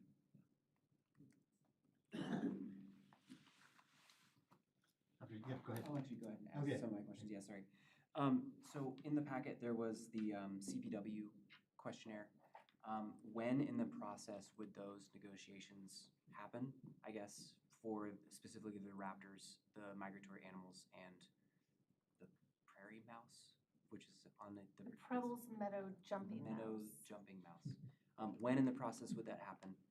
And a follow-up question to that would be, are there any differences in the process for a town annex property versus a county property? Yep, so a ecological resource survey is a requirement of the annexation, and that was reviewed. It is also a requirement of the preliminary plat, and that will also be reviewed again. And I do believe that the applicant has reached out to Colorado Parks and Wildlife, the state regional officer for this area, and has started discussions about when is the best time to be, doing certain activities. Are there activity zones that they need to completely avoid? The Preble's Meadow Jumping Mouse, they like the kind of wet, swampy areas anyway, just as a species. So the borrow ditches, the areas around the riparian area is where that most rich habitat exists, and they are actually leaving that alone. There are trapping windows for some of these species that will need to be observed if the wildlife officer says that they have to do some trapping to determine if there is even presence of the mice there. And then it's also important to remember that this property has actually been actively farmed through the years. There isn't going to be a lot of habitat in the areas of disturbance. Okay. Many of these questions are going to be completely unrelated, so sorry. Okay. I didn't see it in the traffic survey, but does the proposed increase in traffic automatically trigger a paving of this section up to, I guess, where the canal goes to the east, or the entire section of County Road 6, or? Right, that's a great question, Trustee Ayers. So anytime a property is being annexed into the town, the adjacent roadways are required to be brought up to town standards when they develop. So that section of East 6C will need to be paved for the entire length of their frontage. And if there are any improvements on First that are also required, as well as off-site improvements, the traffic impact study noted that there could be increases in traffic on 4 at 287 as well as 2 at 287. So again, during that preliminary plat, we'll be taking a look at what those impacts are.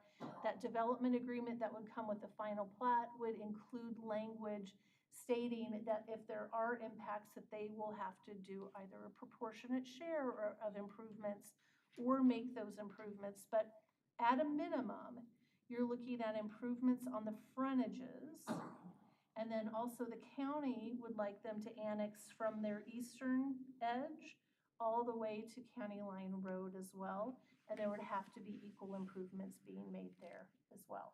But that's for a later conversation. Actually, it's occurring tomorrow, depending on your decision this evening. So that would include the bridge?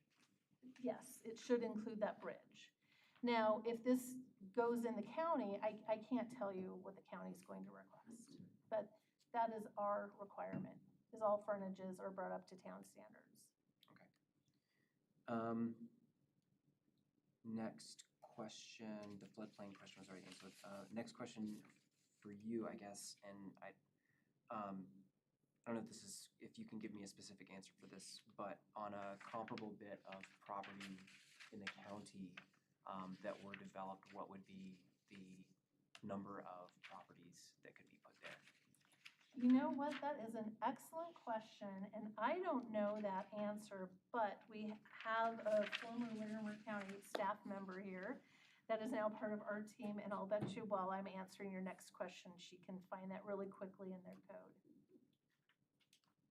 I do believe that within the rural residential, and I don't wanna scoop, Ton, so she's free to correct me, but I believe in rural residential too, if it's attached to public water and sewer, you can have a minimum lot size of 21,000 square feet or half acre. So if you translate that out across the property, I don't know what that number is, but. It'd be about almost 200. I would assume Lots. that's pretty close, yeah. Is that right? And that's Tony? correct. Yeah, the half acre if it's on well, public water and sewer. If it is on well and septic, which could be a potential, it would be 100,000 square feet, so 2.5 acres.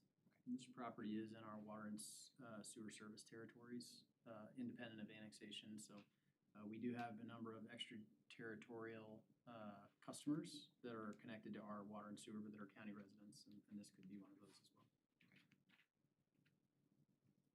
That was my question, so, Sorry. no, that's good. So, okay.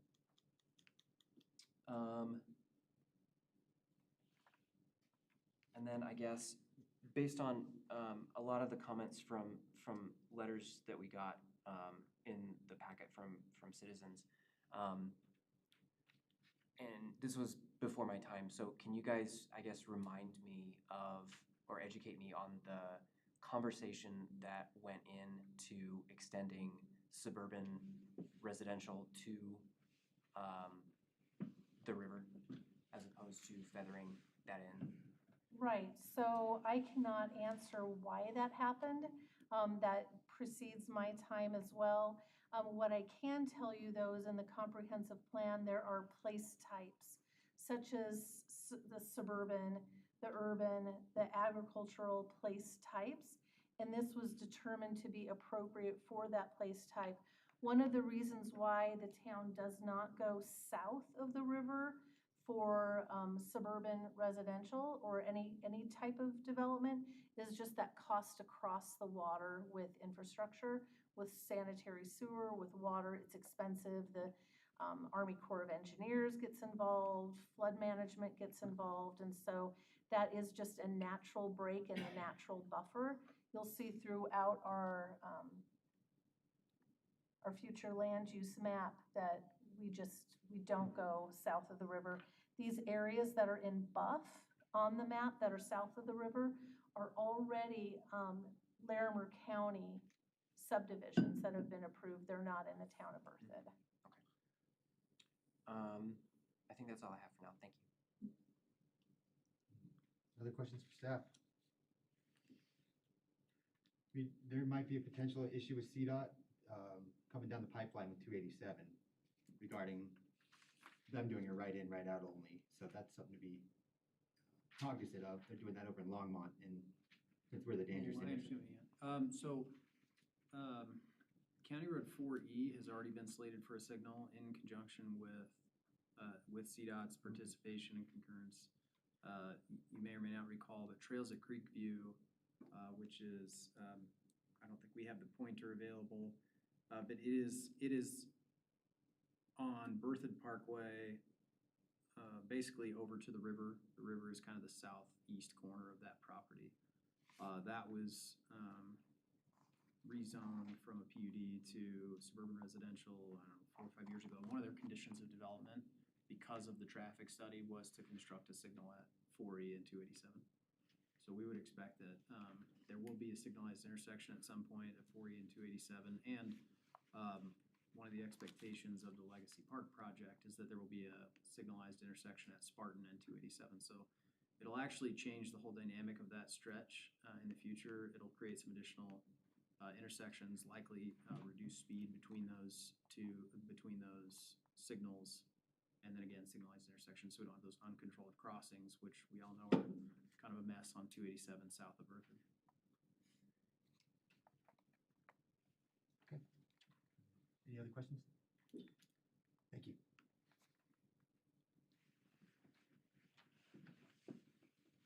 Is the applicant here?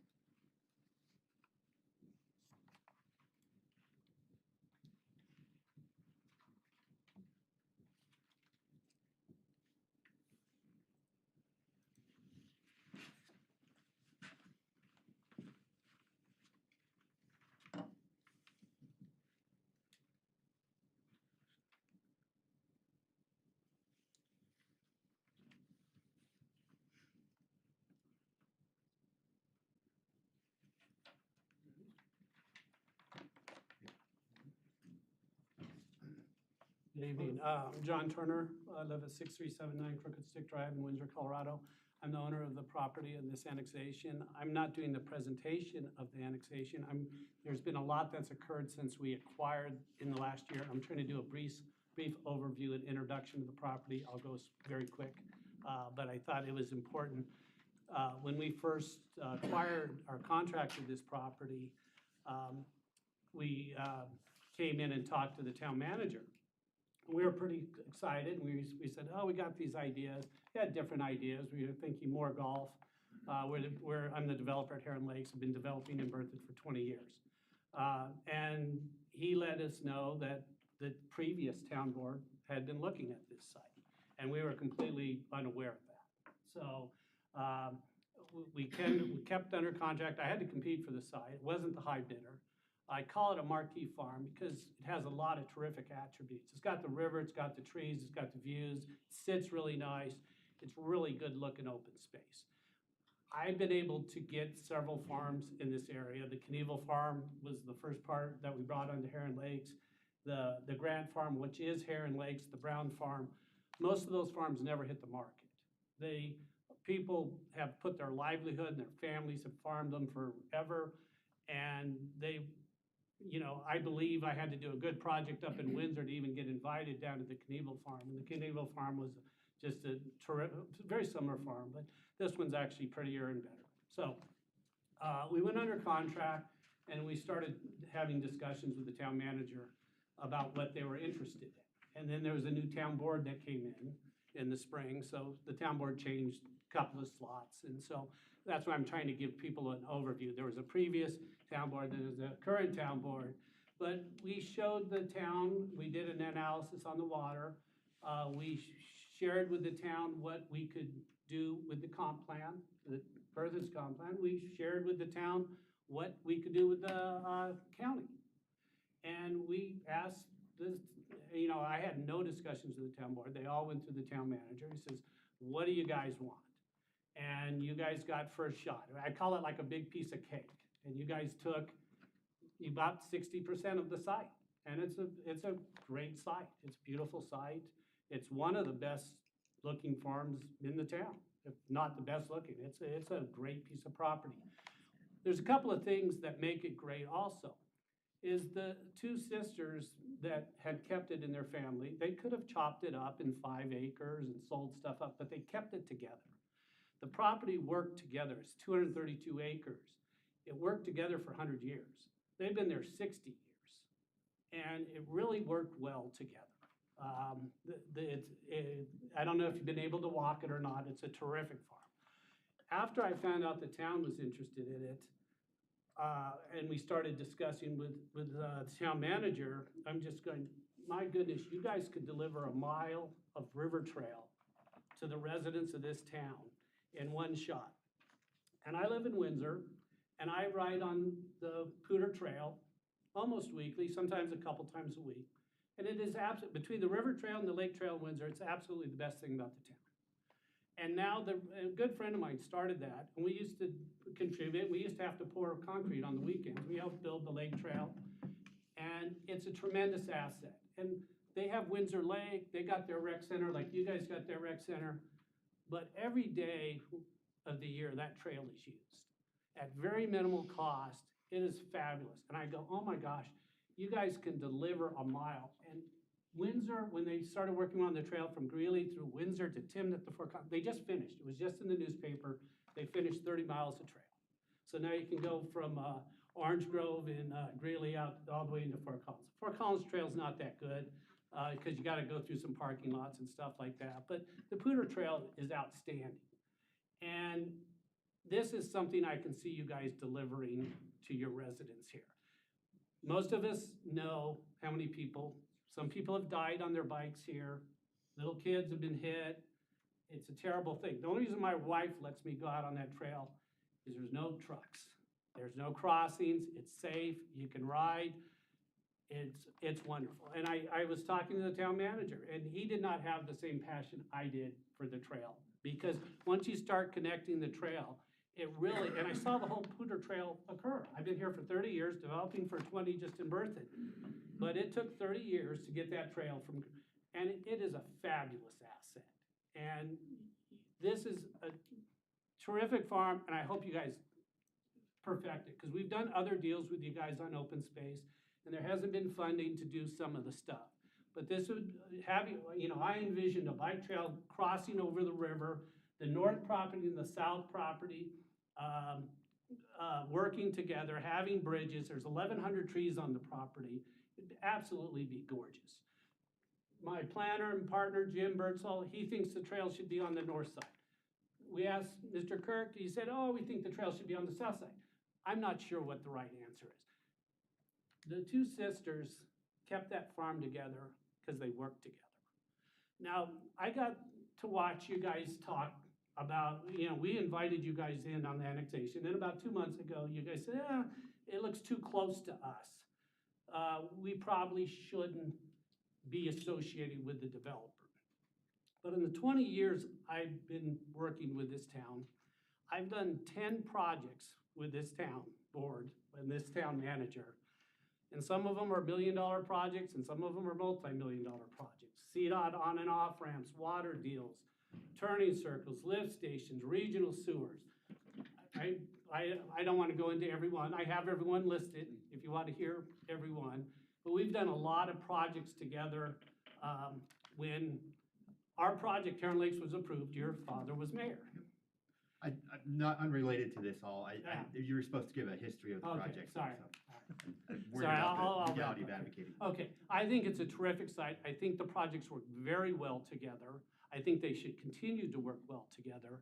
And I'll let Mr. Birdswell do a presentation, but I'm a big proponent of the trail, and I think the project should work together, and they should be annexed and developed and designed together. Thank you. Mr. Jeff, thank you very much. Okay, thank you. Mr. Birdsall. Thank you. Jim Birdsall, 2435 Heron Lakes Parkway here in Berthoud.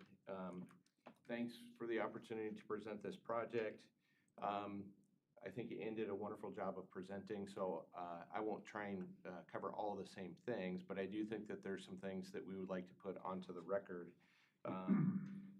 First and foremost, I think, is a discussion about annexation, and that annexation is voluntary by both the applicant and the town. So I think it's fair to say that to you guys as a town board. You have the right to annex, and you have the right to say no thank you. For us as the applicant, we're okay either way. But we look at this as a package, as Ann mentioned at the beginning, the neighborhood master plan, the zoning, the annexation agreement, and as part of the annexation agreement, a metro district are all part of the package. So if any part of that package you guys aren't excited about, don't want to pursue, that's fine. We are okay with that, and we'll develop in the county. So I wanted to go over just a couple of givens. John mentioned it during his presentation. This property is desirable for the development community. So if it's not us, it will be somebody else. If this property were not to be annexed, we could find a market for somebody to take this to the county and develop in the county, or we could do so. But there is no doubt that this property will develop, either in town or outside of town. There will be a metro district. The county has approved multiple metro districts, so if the town decides that they don't want to annex it or they don't want to have a metro district, then we or somebody else will develop it in the county with a metro district. The open space, you're going to hear from the neighbors. We got a chance to hear from them at the Planning Commission meeting. We also put on a neighborhood meeting, which none of them chose to attend, but nevertheless, we were ready to talk further about it. So I'm sure that they will talk about open space for the project, et cetera. But the open space will be along the river. That's a given. The floodplain and floodway along the river, which has already been discussed briefly, will steer that open space towards the river, whether it's developed in the town or in the county. As Town Administrator Kirk mentioned, Berthoud, we are within Berthoud's water and sewer service area. So this property will be served with Berthoud water and sewer, whether it's developed in the town or in the county. So those are the givens from our perspective. a couple of the positives. So as John mentioned, we have an outstanding relationship, in our opinion, with the town. We've been working on projects here for decades, and we think we've achieved some great projects, and we're excited to continue working on projects here. So that's a big reason why it's interesting to us to annex. We also like the town's comprehensive plan and codes relative to this property. So if we're successful in annexing tonight, we think that the plan that we've put in front of you is a good plan. And it's consistent with your comp plan, your codes, your open space plans, the park and rec trail plan, et cetera, et cetera. If you guys, as the town, decide to annex the property, some positives for you. You'll have control over the housing types, sidewalk connections, landscape, open space, the street network, and most importantly, as John mentioned, the park and trail system.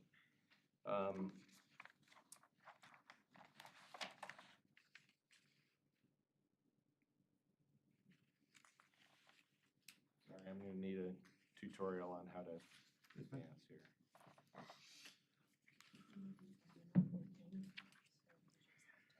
Tap that? Yeah. Okay. Great. So I won't spend a lot of time on this. This is just getting you oriented to where the project is, as Ann mentioned. I do think it's worth sharing just to talk about sort of the scale and scope of this project in comparison to some of the other projects that are recently been approved by the town. So this project is roughly the same size as Fickle Farm in total, as far as the number of units. It's also about the same size as Trails at Creekview, a little bit smaller. It's less than a quarter as big as the Legacy Park project, and about 30% of the size of Farmstead. So that would give you sort of a scale and scope size-wise. And if you look at the plan on the right or the left, really, it kind of shows you its orientation to the town, proximity to downtown, proximity to the schools. So this, in our opinion, is a logical, reasonable extension of the town. Gone over most of this. Oh, there was a question that was brought up just a few minutes ago about if this property were to develop in the county, how many density units would be allowed? And staff answered the question, but just wanted to share a nuance.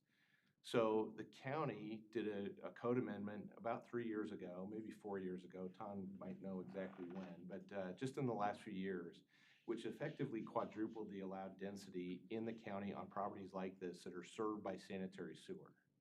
So it's important to understand that because we're within the town sanitary sewer service area, we can do significantly higher density than what would have been allowed previously, even on properties that were previously served by sanitary sewer. So those of you that remember the Longs Peak Farms development that annexed to the town and then was de-annexed, developed in the county, this property would be able to have about quadruple the density that Longs Peak Farms was allowed to have. So the total acreage is just under 94 acres. The county quantifies based on developable acreage. So if you remove the floodway and the floodplain, the developable acreage is 74.26 acres. And then you can multiply that by 2, which equals 148 lots. And as Administrator Kirk mentioned, the lot size, it's actually a density calculation, not a lot size calculation. So the lot size can be significantly smaller than a half acre, but it's basically half acre density or 2 units per acre on the developable acreage. So if this property were to not be annexed and developed in the county, whoever ends up developing it can do 148 lots.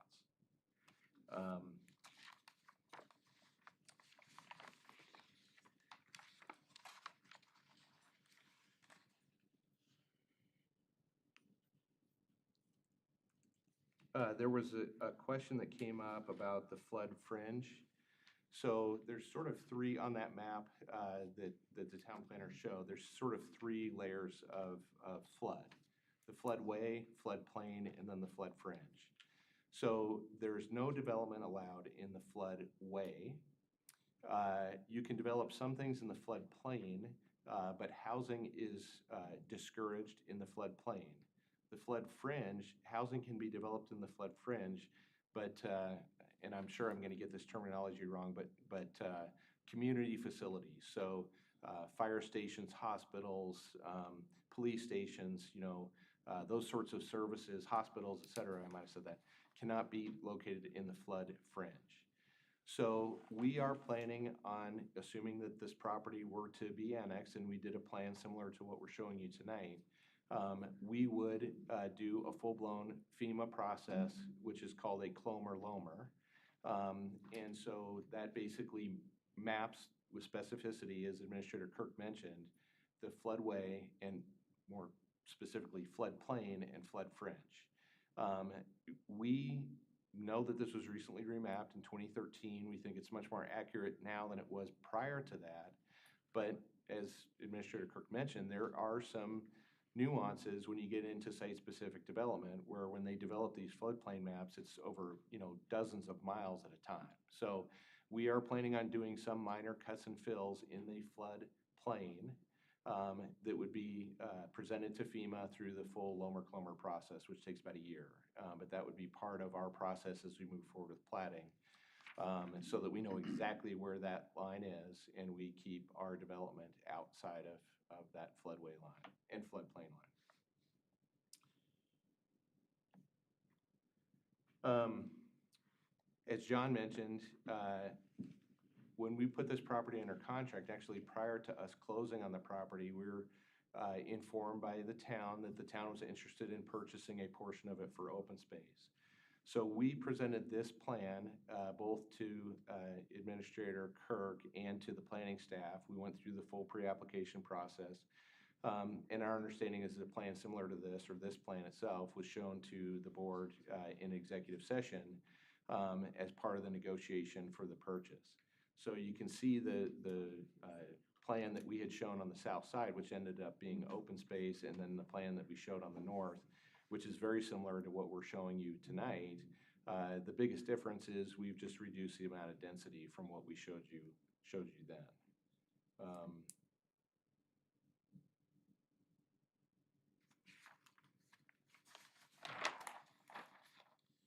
So I wanted to mention that as designed, within the bounds of the project, we have about 1.6 miles of trail, and then we have about 4.3 miles of detached sidewalk. The product types that we're showing here meet your product diversity. And as the previous applicant mentioned in their presentation, we were here for Planning Commission when Ayers and Associates presented as well about the housing types in town and the missing middle, so to speak, of housing types. And so this plan helps fulfill that need as well. It has 4 distinct housing types, which is part of your code, predominantly alley loaded, so front porch dominant, cottagey, very walkable neighborhood. We had a couple of conditions coming out of Planning Commission, one of which was to host a neighborhood meeting, which we sent mailed letters and emailed everybody that had signed up at the Planning Commission meeting. Hosted that meeting Thursday night of last week, and again, the neighbors emailed the town prior to the meeting and said that they were not going to be attending. We attended anyway, but nobody came. Another one of the conditions was to meet with Colorado Parks and Wildlife, which we did last Friday. As the planner mentioned, we expect to have ongoing conversations with them as we work through platting. There's a lot to be coordinated. But generally, as was mentioned, the part of the farm that we are proposing to develop has been historically plowed. We are not impacting any wetlands. We are not impacting any existing trees. We're not impacting any of the existing sort of habitat along the river. So the only portion of the property that we're planning on developing is that portion of the property that has been historically farmed. As of Friday, which is the last time I was out there, it was still had standing corn. But shortly that corn will be removed and it'll be a plowed field again.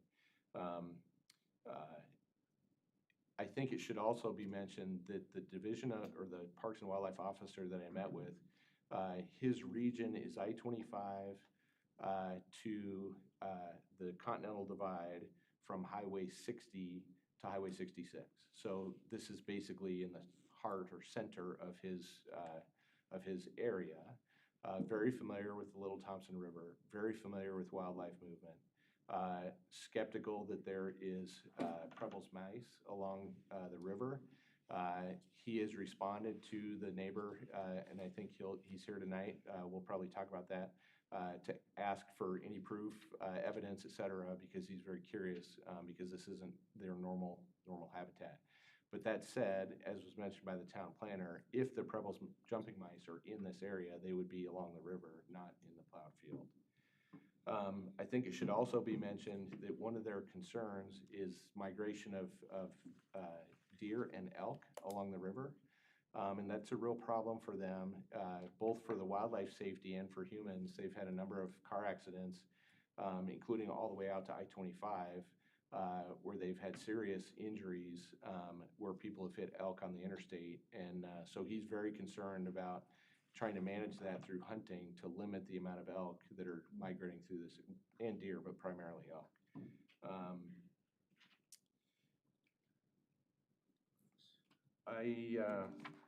I think with that, I can wrap up. Happy to address any of your concerns that you might have. Thank you, Mr. Bertzold. Trustees, questions? Can't really do, just questions here. To that, Trustee to Whitney, him, yes, I did not, first of all, you guys take all the risks, looks like a great neighborhood, great piece of land. Thanks for all the other communities you've done in Berthoud and the partnership you've done on a whole bunch of stuff. So you guys have done some really cool things for the community. I did read some of the documents, but I didn't see in there the mention of a metro district. Obviously, you mentioned it a couple times just now. We talked earlier about, there was a group of realtors that we met with before and just talked about things that are going on. One of them is the cost of housing. And I believe Metro District, I don't know the exact number, but it's not uncommon for them to double your property tax. Like the mill levy ends up doubling it. So that would be a cost burden on the people in this neighborhood. This does not look anywhere near as complex as Huron Lakes, right? With the golf course, with the pool, with the clubhouse, et cetera, et cetera. So do you know at this point, do you have an idea of how many metro districts this would constitute? And would you have the developer running and owning the operating metro district without any residents being part of that, and therefore not having any voice in a lot of the decisions that are made? Very good questions.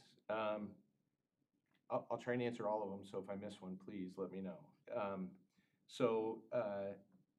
One part of my presentation that I kind of missed, and I think is germane to your questions, which is why a metro district?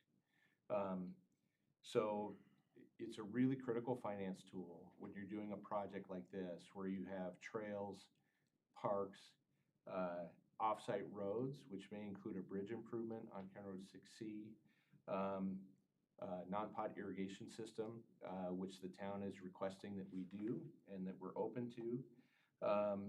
And there's some fairly significant regional drainage as well. So the Bine Greenway is how it's always been termed to me. I don't know if that's the accurate name for the town, but it basically goes down sort of between the high school and Ivy Stockwell Elementary and then hits the north end of Heritage Ridge.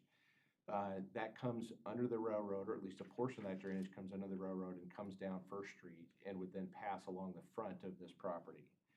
There's also, and we're just getting our arms around it because we're at annexation, but there's also a fairly significant drainage that comes out of the south end of Mary's Farm that comes through the county properties that are in between Mary's Farm and this property that we also have to address. So the Metro District is a tool that provides financing up front, but also ongoing operations and maintenance that, in our opinion, is sort of a condition precedent to being able to do a project like this. But to your questions, right, is it as complicated as Heron Lakes? Not even close. The plan was to present the Metro District to you folks tonight. The town has a new policy on Metro Districts since we proposed our most recent district, which was in 2008. So that was a long time ago. And so what we presented to the town and to the town attorney was not up to snuff to present to you tonight. So we have more work to do with the town in order to get our district proposal to meet the standards of the town's new Metro District Model Service Plan. But it would be significantly simpler. What we've talked about is possibly expanding the Berthoud Heritage Metro District to govern this land as well, which could be a win-win. These residents could use those amenities. These residents could also sort of spread out the costs of those amenities, or we could present a standalone district.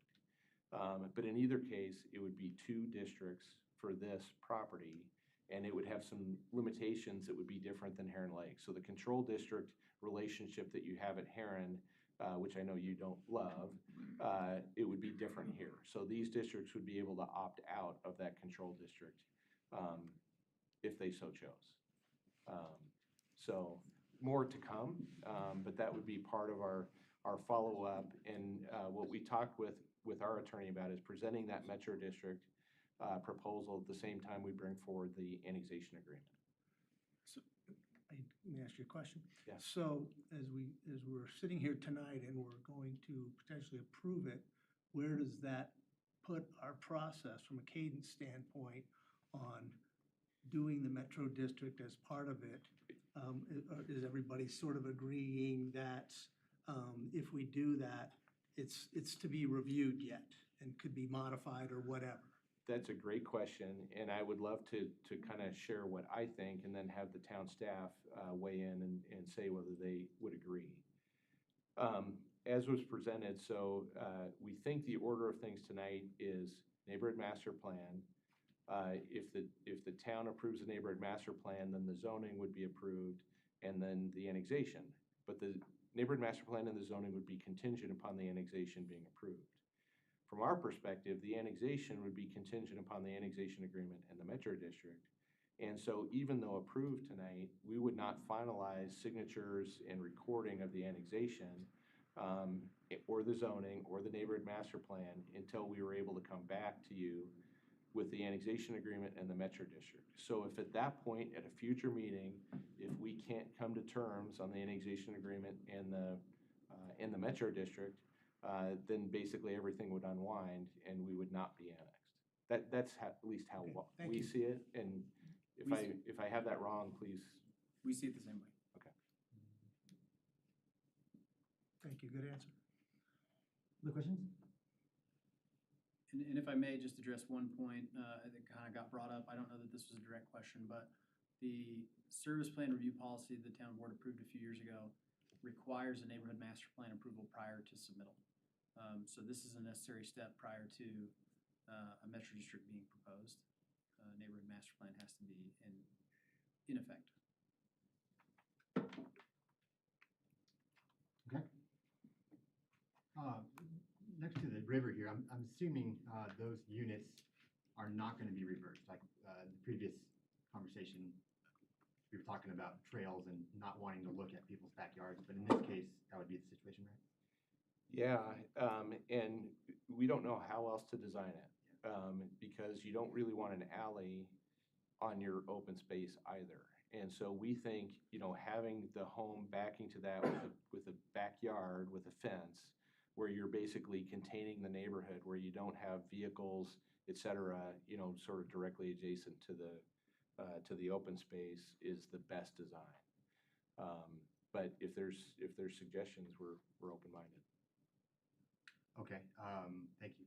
Yeah. Regarding the unannexed portion, the one that's separated out on the very south there, right by the river, has there been any who owns that now?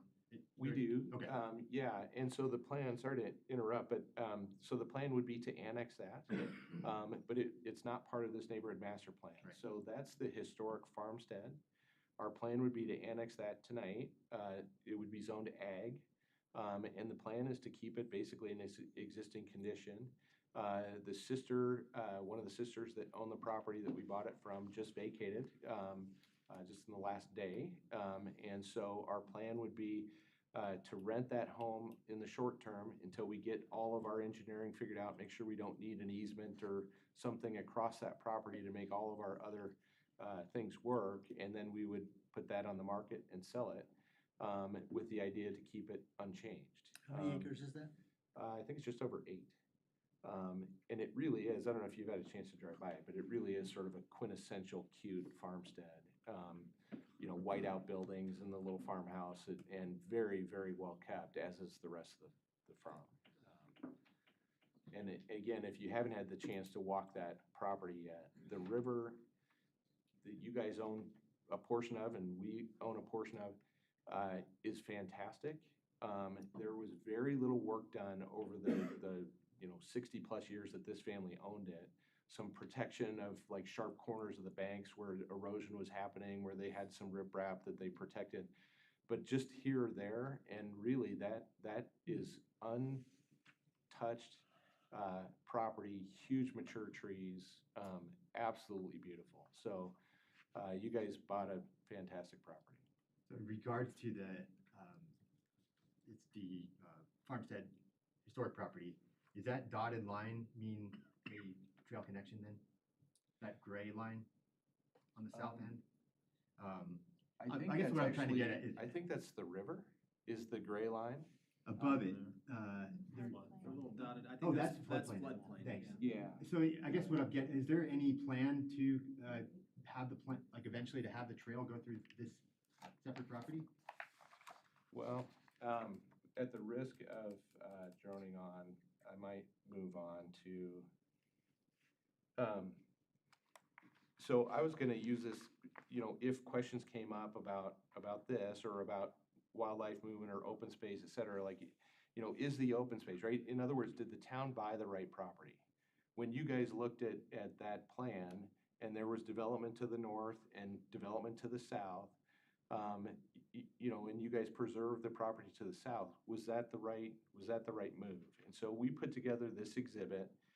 The green shaded area are basically undeveloped farms. And so to the point that the town planner brought up, the town's comp plan is, in my opinion, very intentional. I've been involved off and on with that plan since I've been here in town, almost 30 years. Very intentional that the town does not want to see development, especially urban development, south of the river.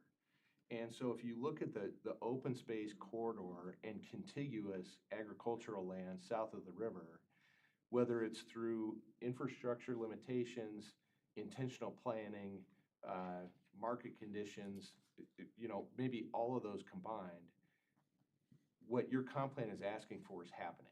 So it's really pretty remarkable. I spent a lot of time looking at this myself and then spent more time touring it with the CPW officer on Friday, looking at the likely place for wildlife to move and the likely place for the trail to happen, which in some cases, unfortunately, is the same location. And so, these photographs at the bottom might be a little bit hard to see, but let me fast forward to the river.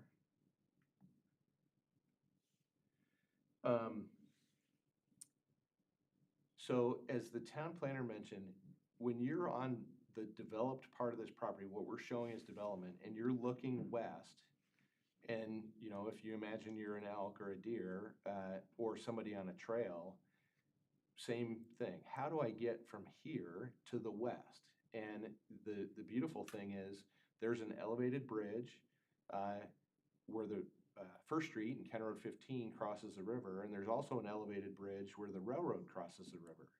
So a lot of communities, we do a lot of work in Fort Collins, and Fort Collins is desperate to get trails under roads and under railroads so that, as John mentioned, people can ride safely and not have to worry about crossing a road.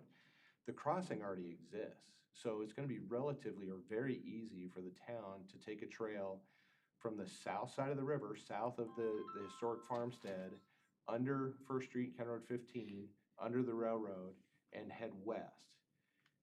Now, where you cross the river to connect up to like where Heritage Ridge Trail is, that's going to take some figuring out because there's some pretty steep banks in there, especially on the north side of the river. But then heading east, I think the right place for the trail is to cross to the north side, just east of the farmstead, and go between our development and the river, and then cross the river again at the bridge at County Road 6E, and then head east from there. There's a couple of spots on the north side of the river, and really one big long one that is basically impassable, where you can't stay on the north side of the river, but that would then open up an experience for someone on the trail where they're on the east side of the, or sorry, south side and then the north side. And then that maintains sort of this wildlife corridor, at least for a stretch, that's uninterrupted by the trail as you go east. Those are all just my ideas. You know, a lot of this is gonna have to get vetted by Colorado Parks and Wildlife, obviously the town. So there's a lot of thought that needs to go into where that trail goes. I've had conversations with Ann about walking the stretch, you know, that the town bought and that we own to the north, you guys own to the south. Where's the right spot to cross it? Is there a right spot to cross it? Et cetera. So pretty cool things to think about. But one of the things that we would like to do as we move forward with plating, assuming for a second that we annex and that you guys want us to annex, is to work with you on that park and maybe even on a trailhead on the east side of our property along County Road 6E, and really be thoughtful about where is the right spot to do a great trailhead. This is the launch of the town's, you know, river trail, which, as John mentioned, super exciting, I think, for all of us, right? Huge goal in the port plan, huge goal of a lot of the residents. So let's work together and design a really great trailhead, a great parking lot, you know, all the things that, you know, restrooms, et cetera, that can make for a great launching point for the community. And we're totally open to that being on the east side of the project or within our neighborhood park, whatever makes the most sense. Or if it's somewhere else, that's great too. But we do think that this is a pretty cool opportunity to partner again with the town and launch it, you know, launch that trail system in a great way. And shame on me for not mentioning it, you probably already know this, but the property to the east of this and the east of the property you bought is already preserved as permanent open space. It's owned by the Future Farmers of America. It's known as the Lewis Farm. And I think it's like 260 acres or so of open space that's already permanently preserved, directly contiguous to the open space that you bought, which again is quite a legacy for the town as a starting point for your open space preservation and trail system. So pretty cool opportunities here, I think.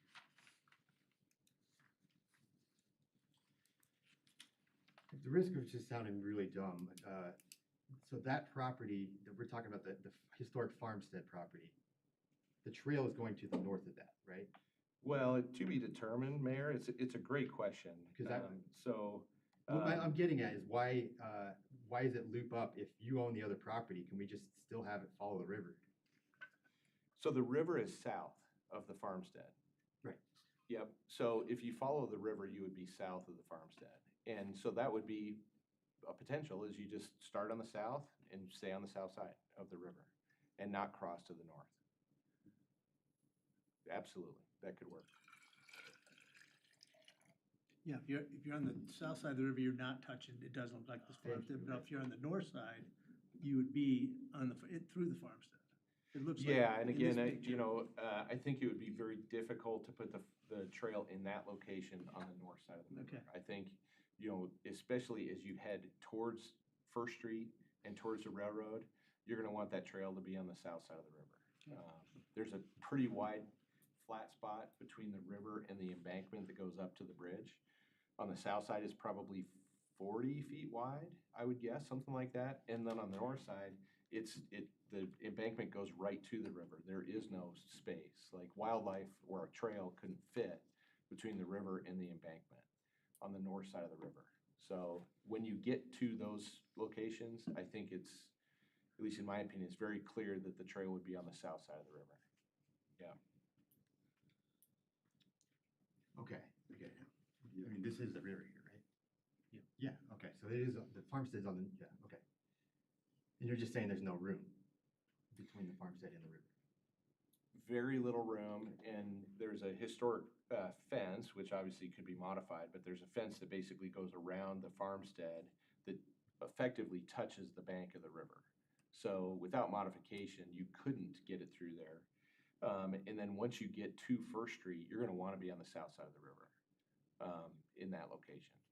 It would be virtually impossible, or maybe impossible, to cross between the farmstead and the river on the north side there. You'd wanna be on the south side. Okay, that answers my question. Yeah. Okay, any other questions at this time? Mayor Pro Tem? Just a quick question. We're entertaining 3 motions tonight for annexation, rezoning, and the neighborhood master plan. From your standpoint, is it preferable to pass all of these at the same time, or none, or partially? Would all of those conclusions be acceptable? I don't know that it matters because they would all be contingent on the annexation agreement. So, but I think the most logical order that we talked with staff about is neighborhood master plan first, zoning second, both of which contingent on the annexation, and then the annexation would be third. I mean, we could, I'm just talking about Yeah, order. I get it, and that's a good, it's a question for staff too. There's no problem moving these around, right? I think practically speaking, that's probably true. I mean, I think you can take action on the annexation without this. They're all been noticed, so. But the caveat is that rezoning requires you to have an approved neighborhood master plan first. So our code says if you're gonna rezone or subdivide property over 10 acres, you have to have a neighborhood master plan first. So you could do annexation, neighborhood master plan, rezoning. We just felt like, from a practical standpoint, before you take action on the annexation, it made sense to look at the neighborhood master plan. Once the neighborhood master plan is approved, the rezoning is, for all intents and purposes, a perfunctory step, right? You're just zoning to allow the neighborhood master plan. And then you've already kind of, assuming that it was approved, you've agreed on effectively annexing and controlling the future development of that property. So the annexation is also a relatively simple step. So that was our thought process. Neighborhood master plan is really the key decision here. It's required for rezoning, but it also then makes kind of the decision to annex a little simpler if you know exactly what it is you're saying yes to. Perfect. Yeah. That's all I've got. Others, anything else? Good? Okay, thank you. Thank you. At this time, I will open it up for the public hearing. Sorry.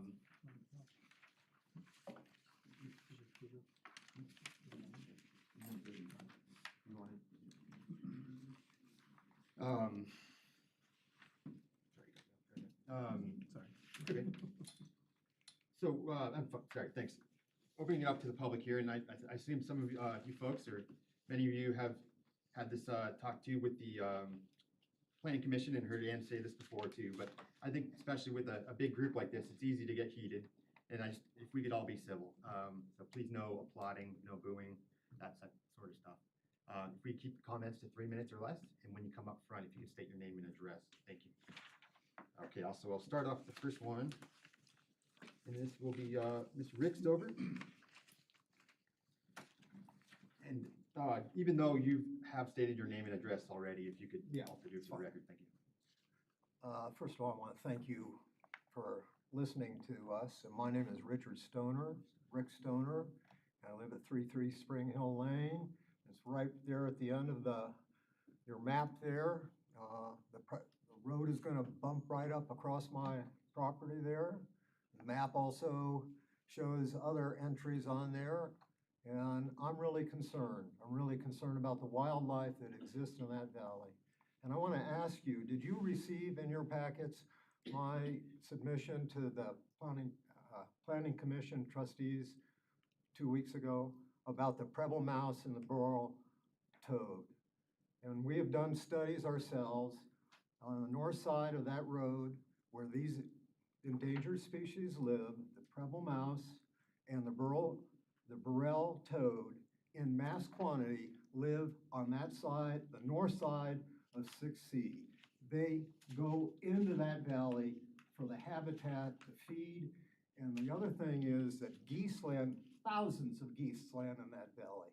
And if we look at your Berthoud Comprehensive Plan, where you want to protect the environment, I say no to this development, no to the annexation. Let them go back to the county. We'll fight it in the same way. We believe that there is a dangerous species that are total boundary of that property, and the center of the boundary is their habitat. We have moose, we have bear, we have cougar, we have bobcats, and we have elk. And the Rocky Mountain Elk Association says that if you have a trail with elk, you're going to reduce the elk population by 46%. So I'm asking you not to approve this. Have all the 90 acres of landowners that are in the north side of this valley being part of the master plan to look at what our aspects are. And I knew Mr. Beefus. I've lived there for 37 years, and I know that Mr. Beefus never wanted that property developed. He always wanted it in agriculture, and it should stay that. And so that's my opinion tonight. Thank you very much. Thank you very much. Would you like to see a copy of this? I'll leave it up to the attorney here. I don't know if we can, if we have to provide it to everyone, is that correct? It's in your packet. All right. When does, may I? Unless that's something different, but. No, I mean, I want to say that That was I looked at all the letters that are in the packet, letters from myself and the other neighbors, but this document that I presented to the planning commission was not submitted. And it is not acknowledged in that list of documents that you have, and I'd like to have it in this record, know that I provide, I want to just, let me, my wife is going to speak for 3 minutes. I want to take her time. Is it okay, Joyce, if I take your time? We can do that. Okay. Okay. So, I write a proposal. Well, let me double check real quick. This is a kind of a. I apologize. I believed it was in the packet. There is a long list of things, so I would need to double check. If he's saying it's not on our online packet, then It is not. that may be an I oversight. looked. I'll submit it again. So we have in the past done kind of a 2-for-1, that the other person gets 6 minutes. It's got to be, I'm going to turn this over to Attorney Smith. With a public hearing like this, we can still kind of combine times. Absolutely. That's your prerogative, Mayor Karsbeck. Okay, let's do 2 more minutes. Otherwise, Okay. It'll be double. Well, I did a Preble mouse study with a catch and release on my property, and McColligans did it on theirs.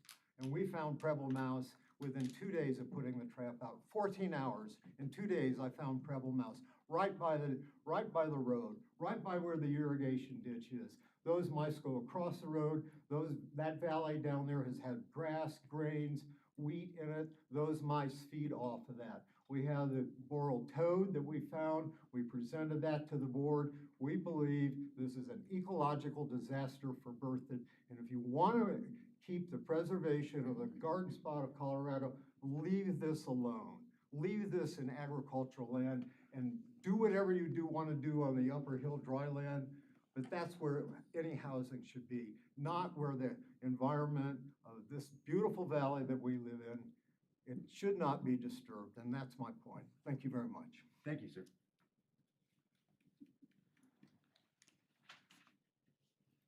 And I apologize if I get these names. Dr. Lisa Jacobson? Thank you all for your time. I'm a veterinarian, and I've lived on the dirt road of East County 6C for 11 years. And it's kind of ironic. I've spent the last many years educating people about horse slaughter. And I hate to interrupt you too, but could we just state your name and address? my apologies, yes. Dr. Lisa Jacobson, 332 East County Road 6C. All right, thank you. Sorry. You're good. Anyway, I've spent a lot of years educating people about horse slaughter. And the interesting thing about horse slaughter is there's one great thing about horse slaughter. A few people make a lot of money. And that's great. I don't have anything against that.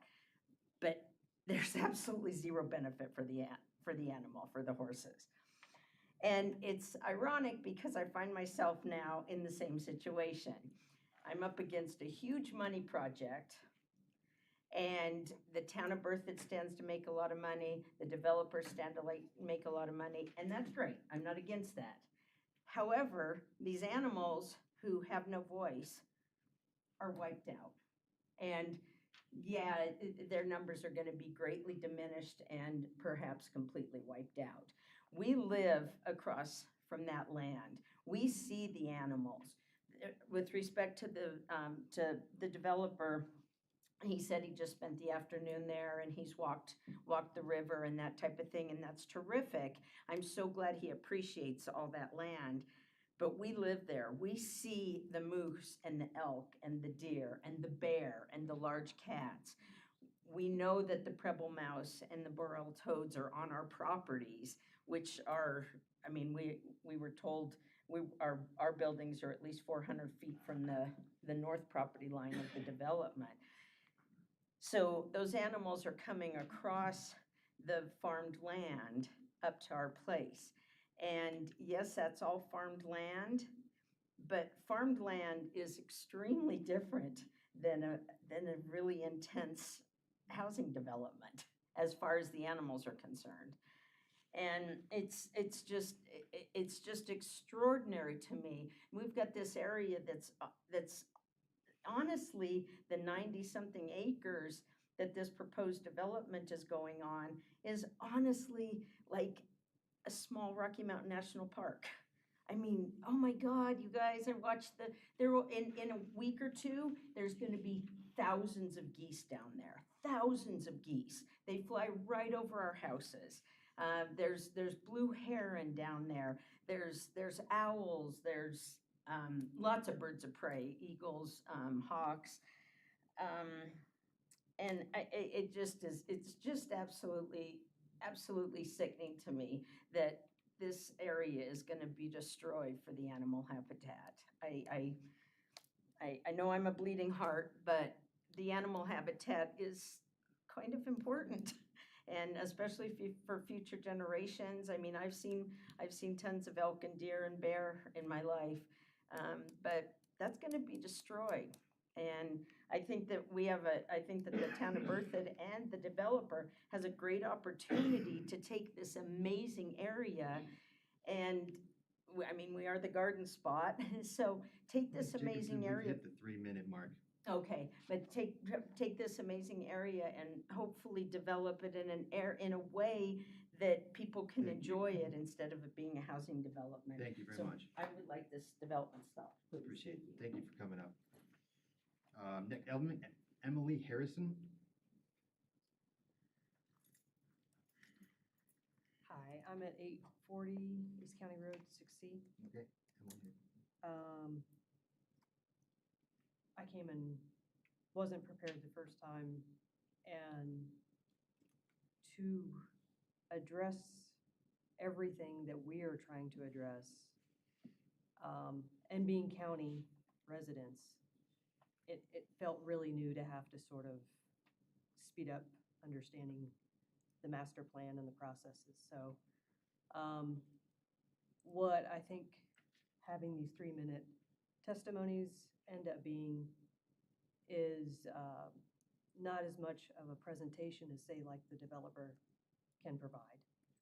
So I guess it's more of a request to see if we can provide a presentation with our perspectives and experiences of actually being the residents that live and commute directly on all of these roads. We see this area every day, we live in it. So it would be the idea of maybe, and I can try to formally submit a request of some sort to just add a formal presentation in one of the agendas for one of the meetings, whatever appropriate time frame we could get. But if we as a community could put that together, just like a developer would, to at least introduce this very large area that is 90+ acres, which is about what they're developing, or areas of what they're developing. So it's more of a request that I guess I'm asking. Sure, I should have described, let me stop your time. The beginning there, we can't have a dialogue, unfortunately, so Right, answering your question. yeah, and I was just trying to say that I'm prepared to make a formal submittal. Sure. After this meeting. Sorry to interrupt. And then it could be addressed however, through whomever is appropriate to do that, but I guess that's what I wanted to propose and just make that statement as my testimony. Thank you very much. Thank you. Thank you. Next is Maria Colligan.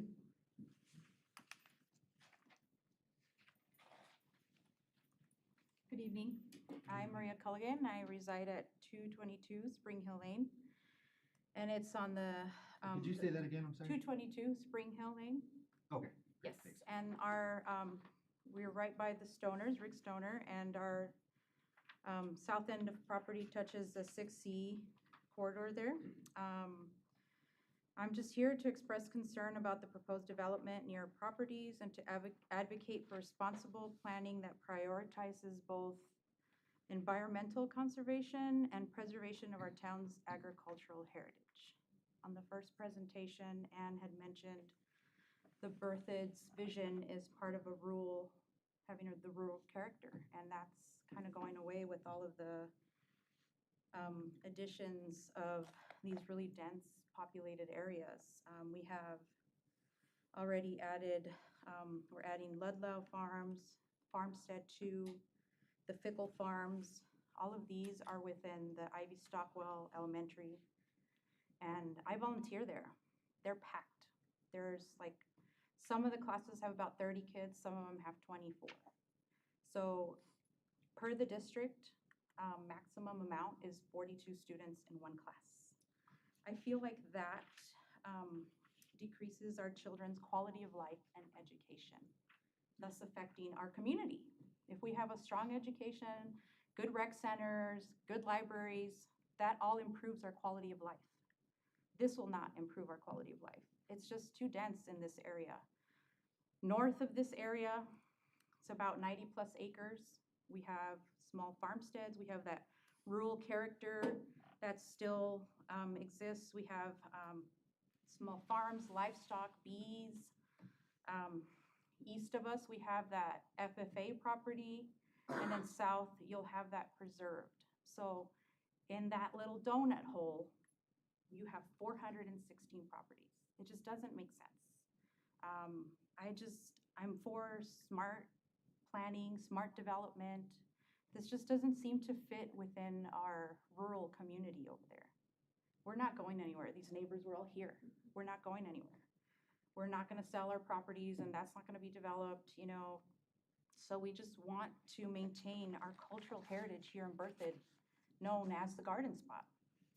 We want to be able to still have a piece that's so close to Berthoud that'll say, this is who we are. We're farmers, we're ranchers, we have livestock that we have our own pigs, we have our own cow that we eat, So that's just a little piece that's left. And I've noticed on Facebook too, the community people are expressing frustration about not the growth itself, but the way it's lacking thought and not preserving the qualities that make Berthoud so special. And if you do ever go down 6C, which I invite you to do that, it's beautiful. Developer agrees. You guys agree, you bought the land. So making it something special, not jamming in all of those houses. Ms. Colgan, we've hit our 3 Thank you minutes. very much for your time. Thank you very much.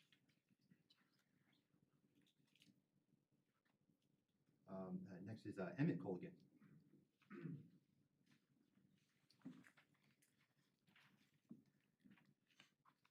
Emmett Colligan, 222 Spring Hill Lane.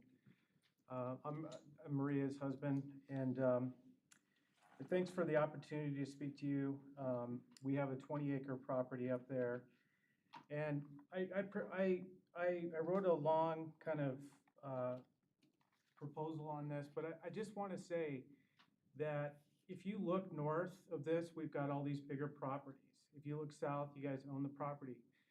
If you see the corridor that comes through there, it's a really beautiful ecosystem. It doesn't really make sense to me to put this density there. You mentioned to feather. It doesn't seem right. It almost feels cavalier to say that eventually all of our agricultural properties, it's like a foregone conclusion that we would, then just get annexed in as well. And you could see the developer, he says, we're gonna do it no matter what. If you guys don't annex it, we're gonna go to the county, we're gonna do 160 units. But you guys annex it, and you're gonna control it, and we're gonna do 500 units. And it would be a travesty. That is a beautiful piece of land that will be destroyed if you do 400 units there. I will cry. I mean, we're for smart development, but this is not okay. This is not okay. Thank you. Thank you, sir. Next is Hetty Brown.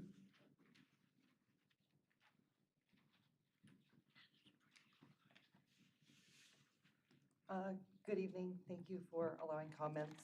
I want to preface this by saying that I'm here in a private capacity. Madam Brown, you might state your name and address. Oh, sorry. I'm Hetty Brown, 808 East County Road 4. And I'm here in a private capacity. So I am a neighbor on County Road 4 to the south of this development. I'm also one of the hunting leaseholders on the state trust land that is across the road from my place. I have a vested interest in that property as well. It is in the State Agricultural Land Trust, so it won't be developed, barring, decision by the governor's office and the land board. And so there's no chance for development to the south of this property, right? There's nothing to the south of this property before you hit Boulder County and Meade. And so this is sort of like the last stand of uncontrolled development before we get into agricultural land. And you guys constantly say that you're for preserving agricultural heritage. I've dedicated my life to preserving that. I'm an ag teacher at Thompson Valley High School. I work with about 120 students who are interested in pursuing agricultural careers here in the Loveland and Berthoud area. They come out to Lewis Farm, which is next to this property, to do research on elk corridors and migrations. And Lewis Farm, I'm sorry, sir, is not open space. It's a research property for the youth of this community and the state as a whole. They come out to do research on elk migration corridors, on macroinvertebrates in the rivers, on precision agriculture, on the habitats in the riparian areas along the river. Right, and these children are our future. And you're removing part of that ecosystem and disallowing some of that research, because we go out and we walk up and down those ditch roads that you're talking about turning into a trail and connecting to 416 homes. And they learn how to identify elk prints. They learn how that connects to agriculture. They learn how that connects to drone use and our food supply and feeding the people that live in those 416 homes. And that's important too, right? It's just as important as golf courses and money. And so I'd like you to consider what Lewis Farm is to those kids, and how that connects to this larger ecosystem, and what you're talking about doing on a mass scale to that property, which Colorado Cattlemen's Association, Colorado Parks and Wildlife Commission through GOCO and the state lottery funds, and countless people in this community worked really hard to preserve for our kids in our community. So thank you. Thank you. Next is Charlotte Rowe.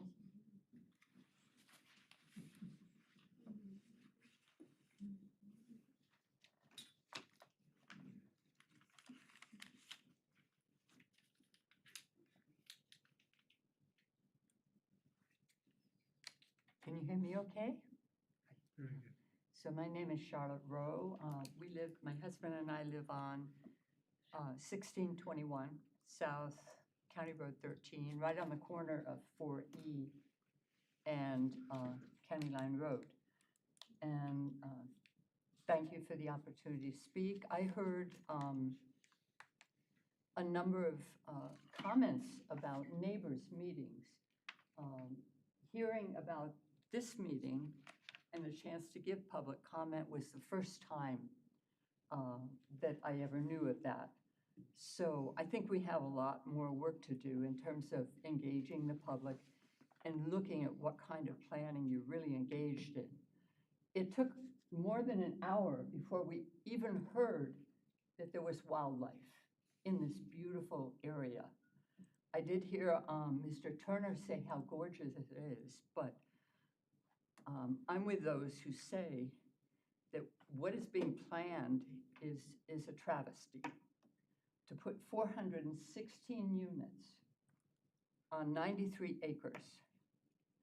And talking about how the fact that this has always been plowed, or at least for 60 years.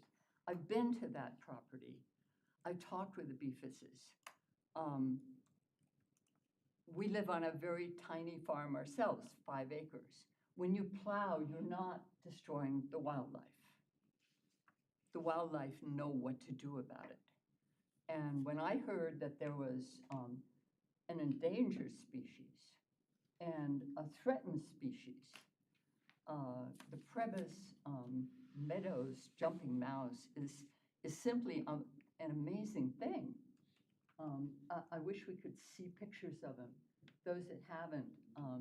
He's got a long tail, an amazing feet.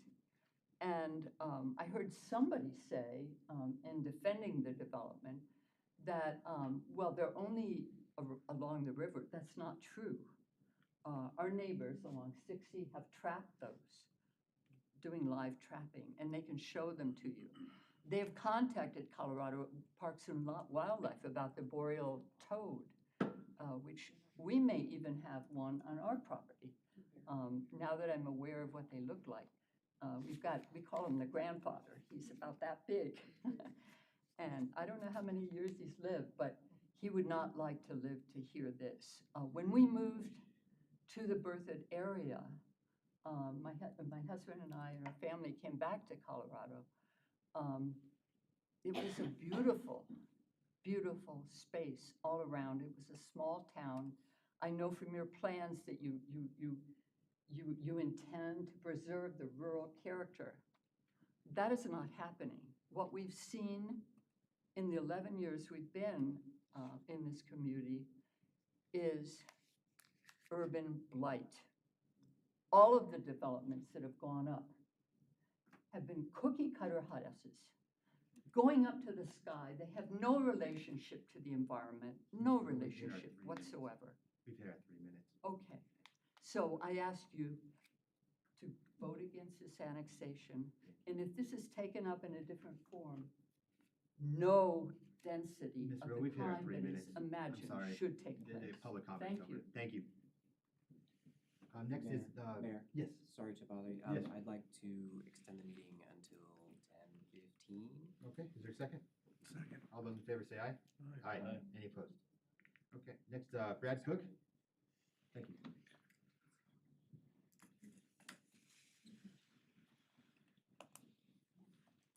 Good evening, my name is Brad Cook, 1304 Wilford Court, south of the Beefus Farm. I will keep this short in the interest of time. My main concern is the inconsistency of this project. The term feathering came up. The traffic alone from 416 units, that may be 600 plus cars that are going to go into this rural residential area. If you look at the houses that are on 6 right now and the property sizes there, and you contrast that with this density, it just doesn't make sense. In the proposal, there's a claim that the impact on traffic is minimal and the impact on the rural residents is minimal. I just think that's ridiculous. Based on the comments here tonight, how can the impact on the rural residents be minimal? That's really the majority of my thoughts. I think the other people that have talked have spoken very clearly about the wildlife habitat. Mr. Birdsall repeated that this is a beautiful property, and I've actually been on this property. I chased a steer through this property, and it is a beautiful property, but it won't be beautiful after this is done. And I would say keep it beautiful if you can. So I would encourage you to vote no on this plan. Thank you. Thank you. Next is Davin Cook. Hi, I'm Devon Cook, 1304 Wilford Court. He was not happy about helping me chase the steer through that property, but those of us, there's several of us from Wilford Court here tonight, and we were not aware of this going on during the planning stage, so we apologize for not participating earlier. We are neighbors to this property. We share irrigation water and irrigation ditch maintenance with the Beefuses and have been involved in this property in multiple ways for many years. So we do have a vested interest. I want to start by applauding you. You have not gotten recognition tonight yet for the investment you made for the South Side in the open space. That means the world to us, and we are so grateful for it. And I applaud your vision. It also underlines how inconsistent the other side is. I understand development has to happen in some form, and it's just the density here is what really, really concerns me for all the reasons folks have mentioned before. We aren't voters or taxpayers in town, but we shop here, we go to school here, we volunteer here, we go to church here. I spoke to you a couple months ago about the House of Neighborly Service because I'm involved with it. So we have an interest in this town, and I hope our voice is heard in that way. So I do want to say a little bit more about the traffic. That is a huge concern. This is a dirt road. I understand it can be paved, but that right there is the biggest illustration of the dichotomy and the incongruence here. You're going from a dirt road to 416 units with hundreds, if not 1,000 cars in and out every day. There is impact. So I just don't think we're being realistic about that. The density proposed is almost the same as Fickle Park that you talked about earlier tonight. So we got Fickle Park, which makes sense. That area is already dense in town. Then you've got these rural neighbors on 6C, and then we're jumping back to that. It just does not make sense. I can't remember what else I was going to say, but I think you guys are getting the point. We would love to be involved in this process to help come to some compromise and something that's just a little more congruent with the goals that we have around preserving the heritage and just some planning that makes sense for Berthoud and the community around the town limits of Berthoud that are invested here. Thank you. Thank you. David Hirschman? I'm Dave Hirschman. I live at 224 East County Road 6C. The Spring Hill Lane that everybody lives on is not just a road name. It's the name of the whole hillside on the north side of 6C. It's been called Spring Hill since I was a kid. I've lived here all my life. And so all that water is coming out of the side of that hill and filling that ditch along there. And if you take the time to go down that road, you'll see all the cattails and all the environment on that side of the road. You're talking about paving that over there, and I don't know what the regulations are, but for about 40 feet north of 6C, all along there, if you look at the county's plan, that's wetlands. It's designated as wetlands. I can't build down there. It's against the covenant and probably against some sort of rule with the EPA or something because it's designated wetlands. And I don't know what paving that road is going to do to the wetlands and that drainage ditch that the Spring Hill drains into along there. And I'm worried about all of the critters that live there. If you pave it, it's going to put a curb and gutter on it. It's going to dry up. It's not going to work. So the density, the traffic, the critters, I think you really need to take a good look at what you're doing here. Be careful about Annex and 6C. It could be very expensive to pave. Thank you. Thank you. That's it for those that signed up. Is there anyone in the audience that wishes to speak but did not have a chance to sign up? Oh, I'm sorry, you can't twice. Thanks. I do have for Mrs. Miss Stoner. You did, but Mr. Stoner did not take up all 3 minutes. If you'd like to speak, you have 3. Give me 1 minute. Okay. I'll take 1 minute. I'm not sure, I'm. Just go, you have up to 3 minutes. I wanted to say, give you the opportunity. Okay, I am Joyce Stoner, and we live at 333 Spring Hill. What I was originally thinking of saying, I'm not even sure what that was now, but we've lived in outside of Berthoud for over 36 years, and for probably 25 of those, whenever anybody would hear that we lived outside of Berthoud or in the Berthoud area, they would say, "Oh, I love Berthoud. It's such a beautiful town." and, such a neat little town, and it's called the Town of Berthoud. I mean, that's my interjection there, that it is a town, or has been a town. And I feel like it's becoming, we're making it a city. There's the city of Longmont and the city of Berthoud, possibly the city of Loveland, and here we are in the middle. And when people now hear me say that I live outside of Berthoud, their response is, I was trying to think if there's anything different. Their response is, wow, has that place ever changed? And it's not said in a positive way. And we're so much of what's been said tonight is please keep this beautiful town, and not this high density development that is just coming all over the place. For it to be in that part of of 6C and that 90 acres it doesn't make sense. And I realize that we just came into this process about 6 weeks ago, maybe even 5, when we got the first notice that we could come to the town commissioners meeting.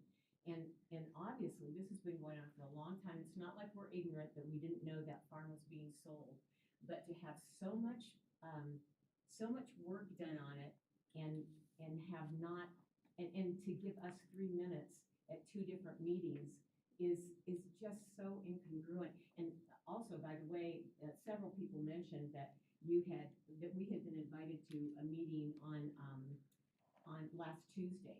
We had, I think, 6 days prior to, I mean, it was a nice invitation, but in 6 days, to say, come to our meeting, we'll give you we'll present what this development's gonna look like in an hour, was very, I mean, it was presuming that we could all, okay, we'll drop everything in here, where you're gonna put the trails. And, so it wasn't that we decided like we're against this, we're protesting it. It wasn't a convenient time for us to put our thoughts together. So, I mean, just to clear that up, and I appreciate you letting me take the time here before my husband took it. Just to point out, that was exactly 3 minutes. Pretty crazy. Thank you. I just want to be transparent because I did, Mr. Stoner, I did interrupt and talk about the packet, and I didn't want to. Okay.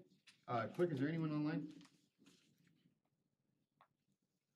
There is not anyone requesting, Mayor Karsbeck. Okay, thank you. At this time, I'll close the public hearing. Does the applicant wish to rebuttal, answer any of those questions? Mayor, can Mr. Berthold, yeah. possibly have a break? Can we do breaks? Hearing? A bio break? We can do during a hearing. Oh, yes. Oh, okay. Yes, We can't talk about this. this matter. But we can take it, but okay. we can- Okay, let's do that. 5 minutes work? Okay, we'll reconvene in 5 minutes. Have to stay in the chair. Thank you. No, that's, but, okay, because what was the alternative? You running off?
All right, I'm going to call the meeting back to order. Mayor, point of order before Mr. Birdsall begins. I would just like the record to reflect that during the break, Community Development Director Johnson made a copy of what Mr. Stoner had asked to be submitted into the record, and each of the board members was given a copy of that, and so was Mr. Birdsall. So, Thank you. just so the record will Noted, reflect yep. that was done. All right, thank you. Mr. Birdsall, for the rebuttal, thank you. Thank you, and thanks to the neighbors. A lot of the same repeating themes that we heard at Planning Commission. So if I miss something that you guys want me to address, please let me know. I think there's sort of a thematic sort of tone to these comments, right? And it's sort of to be expected when any development is coming in next to properties that have been there for a long period of time that are more rural in character. And so, at least from my perspective, it's kind of a simple question to you as the board, which is obviously an uncomfortable position for you to be put in, which is, do you support your comp plan or do you support the concerns of the neighbors? And, you know, for example, Mr. Stoner suggested that the dry land area south of the river is where the development should really be. And if I were him, I would agree. I wouldn't want it near my house. But your comp plan says the development should be on the north side of the river. You guys bought the south side of the river, and in my opinion, for good reason. So I think in simple terms, it's a question of, again, from my perspective, can the details of the comments, right? Can we and staff coordinate with Colorado Parks and Wildlife to address the wildlife issues? As Town Planner Johnson mentioned, we have significant additional environmental analysis to do, which will be presented both to CPW and to the town to evaluate the existing habitat. Are we disturbing any of the existing habitat? Setbacks to the river, what's appropriate? Both qualitative and quantitative. In other words, how far do we need to be set back? Do we need to do vegetative buffering, et cetera? One of the neighbors mentioned wetlands on the north side of the road. Obviously, that will have to be addressed. You know, and then the other technical issues related to traffic, same thing. We've already done a preliminary traffic study based on the outcome tonight. If we move forward with plating in the town or plating with the county, we'll have to do an updated traffic study once we know exactly how many units. One of the things we've already talked about with our traffic engineer is to evaluate the traffic if County Road 6C were to be paved, which we know will happen whether we develop or not. That county road will be paved, probably triggered by the Farmstead project and traffic coming from Farmstead heading west. So what does that look like? Who's contributing to that traffic? What does our density do to the intersections, et cetera? All that stuff will have to be evaluated through the plating process. So that would be the question that I would pose to you guys as the board is, you know, do you feel like those technical issues, you know, setbacks, buffering, wildlife issues, habitat, traffic, drainage, transportation, all those things can be addressed through plating? And do you, as the town, want to control this project going forward, or would your preference be to have it go to the county? Where those issues, you know, Mr. Mayor, you know, comments about fencing and what type of fencing and orientation of housing, all that stuff, you know, the county would be silent on. The type of housing, the quality of the housing, the architectural standards of the housing, all that stuff, the county would be silent on as well. So we appreciate the neighbors' concerns very much. That's why we offered to do the neighborhood meeting. Happy to do more neighborhood meetings with them, assuming for a second that we do annex, to better understand what they know about the neighborhood that we don't, so that we can address their concerns and their knowledge. And we get it. We're a neighbor that is proposing something that's a big change, and so we understand their concerns for sure. I do think it's worth pointing out, and Planner Johnson did this in her presentation. we understand there's an impact, but if you think about the distance of this project to the nearest home, to the west, it's nearly 300 feet. To the north, it's over 400 feet. So we are unique in that sense. We've got a lot of experience working with the town to address issues like this in other projects, including Heron Lakes. If you guys recall, there's 5 rural properties directly in the center of Heron Lakes that we surround, and have worked through those issues, all the same issues, wildlife, buffering, transportation, et cetera, for those properties as we work through that project. So we know there's work to do, but we believe we can do it. So with that, I'm happy to address any questions or concerns that you feel like I didn't address from the neighbors, or if you guys have anything additional. We can do, not new questions, right? I'm sorry, this is also new to me to be combining these, so, but can Trustee Wing ask new questions? Absolutely. Yeah, okay, great, thank you. So this might be naive. I've kind of lived my life trying to do a win-win. You know, everybody compromises, you end up in a good place. In your earlier rendition of the southern part that the town has, I don't know if that was planned for a golf course, but the way you had that laid out, right, it was much, much, much less dense. I mean, I got kind of excited looking at it. Wow, that's really, really pretty cool. And I'm just brainstorming here if I'm allowed to, but is there, the word density came up almost unanimously as everybody came up. You guys are businessmen, you have a cost, you have to make a profit. I don't know what kind of return you would be looking at with the number of homes you have here. But is there any compromise where you could possibly go back and say, you know, we could tweak this thing a bit to give it maybe not the density that we have right now?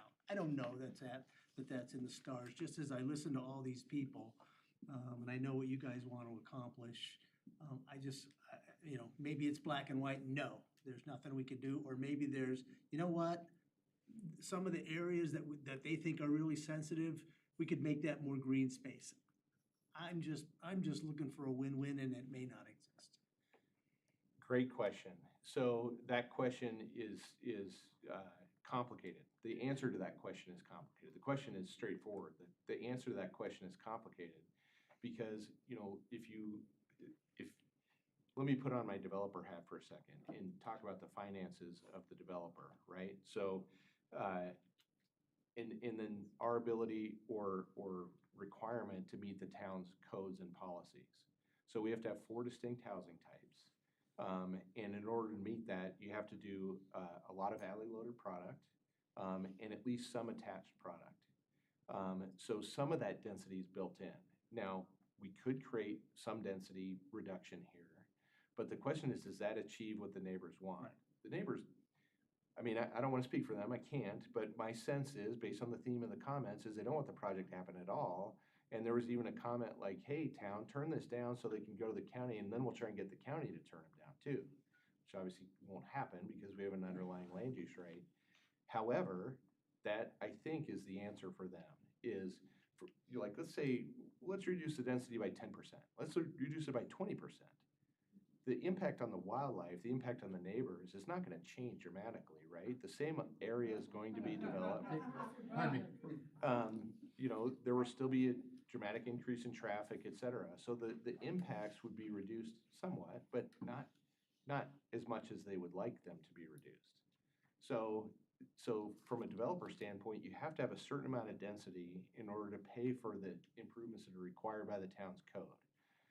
Paved streets, detached sidewalks, street trees, parks with 8 identity elements, trail extension, extending County Road 6C, probably improving that bridge, left turn lane on First Street, that offsite drainage I mentioned on the west, the offsite drainage from the north. So in order to pay for all of that, you have to have a certain gravity of density. So that's why we've proposed this plan, because we think this plan is marketable. We think it has product that's desirable, and we think financially it's feasible. I think the majority of things you did mention, though, would be covered by the Metro District bonds, because most of those were public thing, so.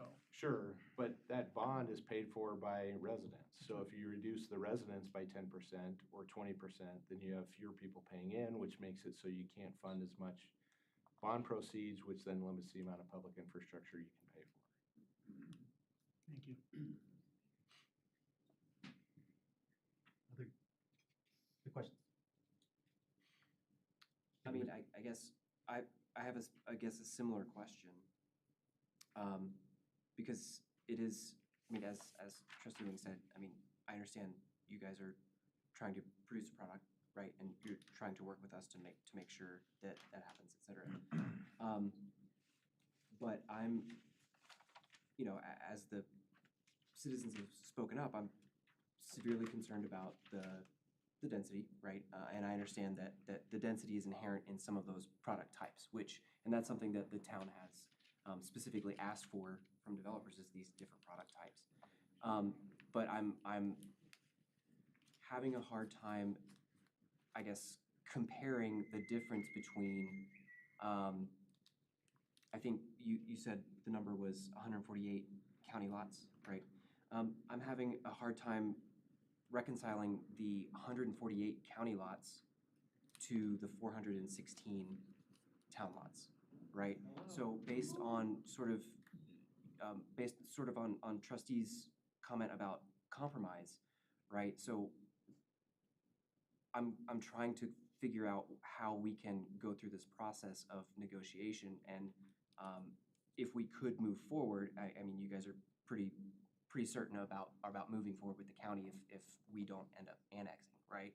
So I guess, what could a negotiation process be that would decrease the number of lots by a fair amount and still justify your ask to be annexed into the town? If that makes sense. I apologize if that was kind of babbly. No, very good questions, right? So let me paint a picture if this project were to go to the county. We would not have to make, I don't think, any improvements to First Street, which the town is asking us to make improvements to First Street. So we would have to make improvements to County Road 6C, but only those requirements required by the county, which would be rural. So we wouldn't have to do curb and gutter or sidewalk.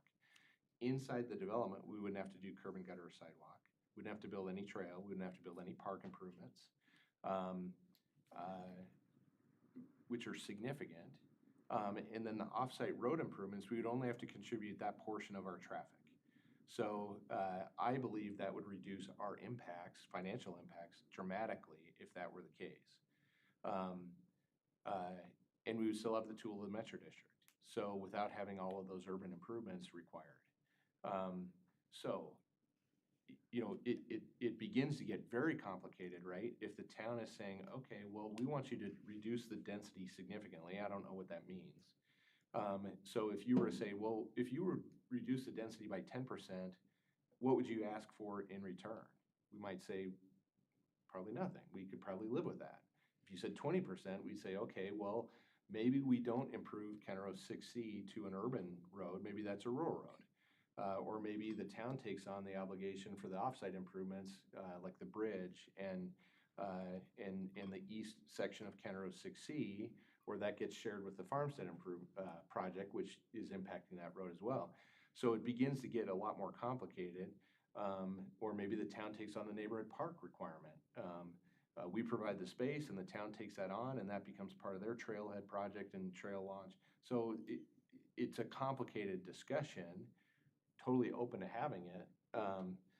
Don't know if that's something we do in this forum or if that's something that happens offline, but we're open to having that conversation. It's just a question of, you know, what does that mean? A significant reduction in density, what does that look like? And then what would we have to, you know, financially engineer, you know, as a negotiation to make it work? Yeah. Can I throw a wrench in the gear with a question? There's a question, too? yes, that's fine.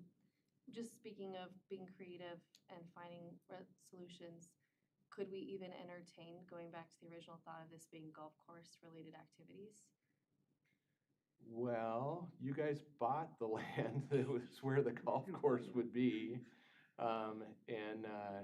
You know, John mentioned that was something that we brainstormed. It never even got pen to paper. So, I doubt that that's feasible at this point.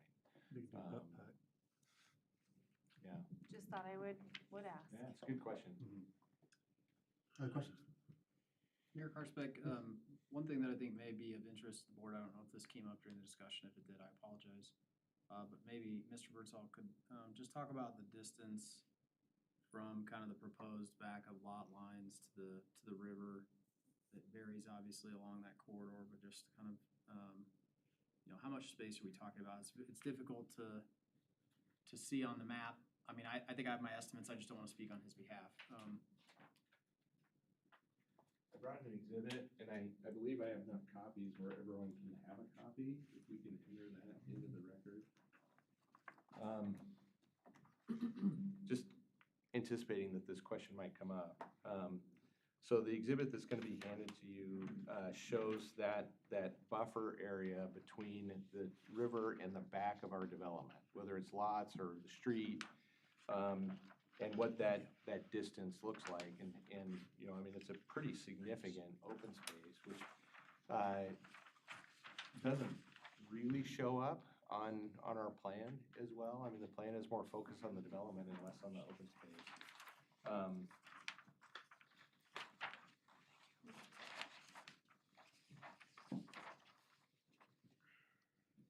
So that buffer is about 1.6 million square feet. And the average buffer is just shy of 400 feet from the river's edge to the nearest development. And the town code asks for 150 feet, so you can see that we're providing more than that. Some of that is just natural because that's where the floodway and the floodplain are. But we've tried to be intentional about putting the development in the right part of the property and putting the open space in the right part of the property. I only bring that up because I think, you know, it's, I think we've had a very intentional focus preserving the river corridor at a minimum. And, you know, 400 feet is bigger than a football field. And so just for scale, I think sometimes it's hard to kind of understand scale on a map, especially for a property of this size. You know, if we're looking at 100 plus yards away from the river, plus or minus at least an average, you know, more than a football field in distance from the river, just if that helps provide some scale and context.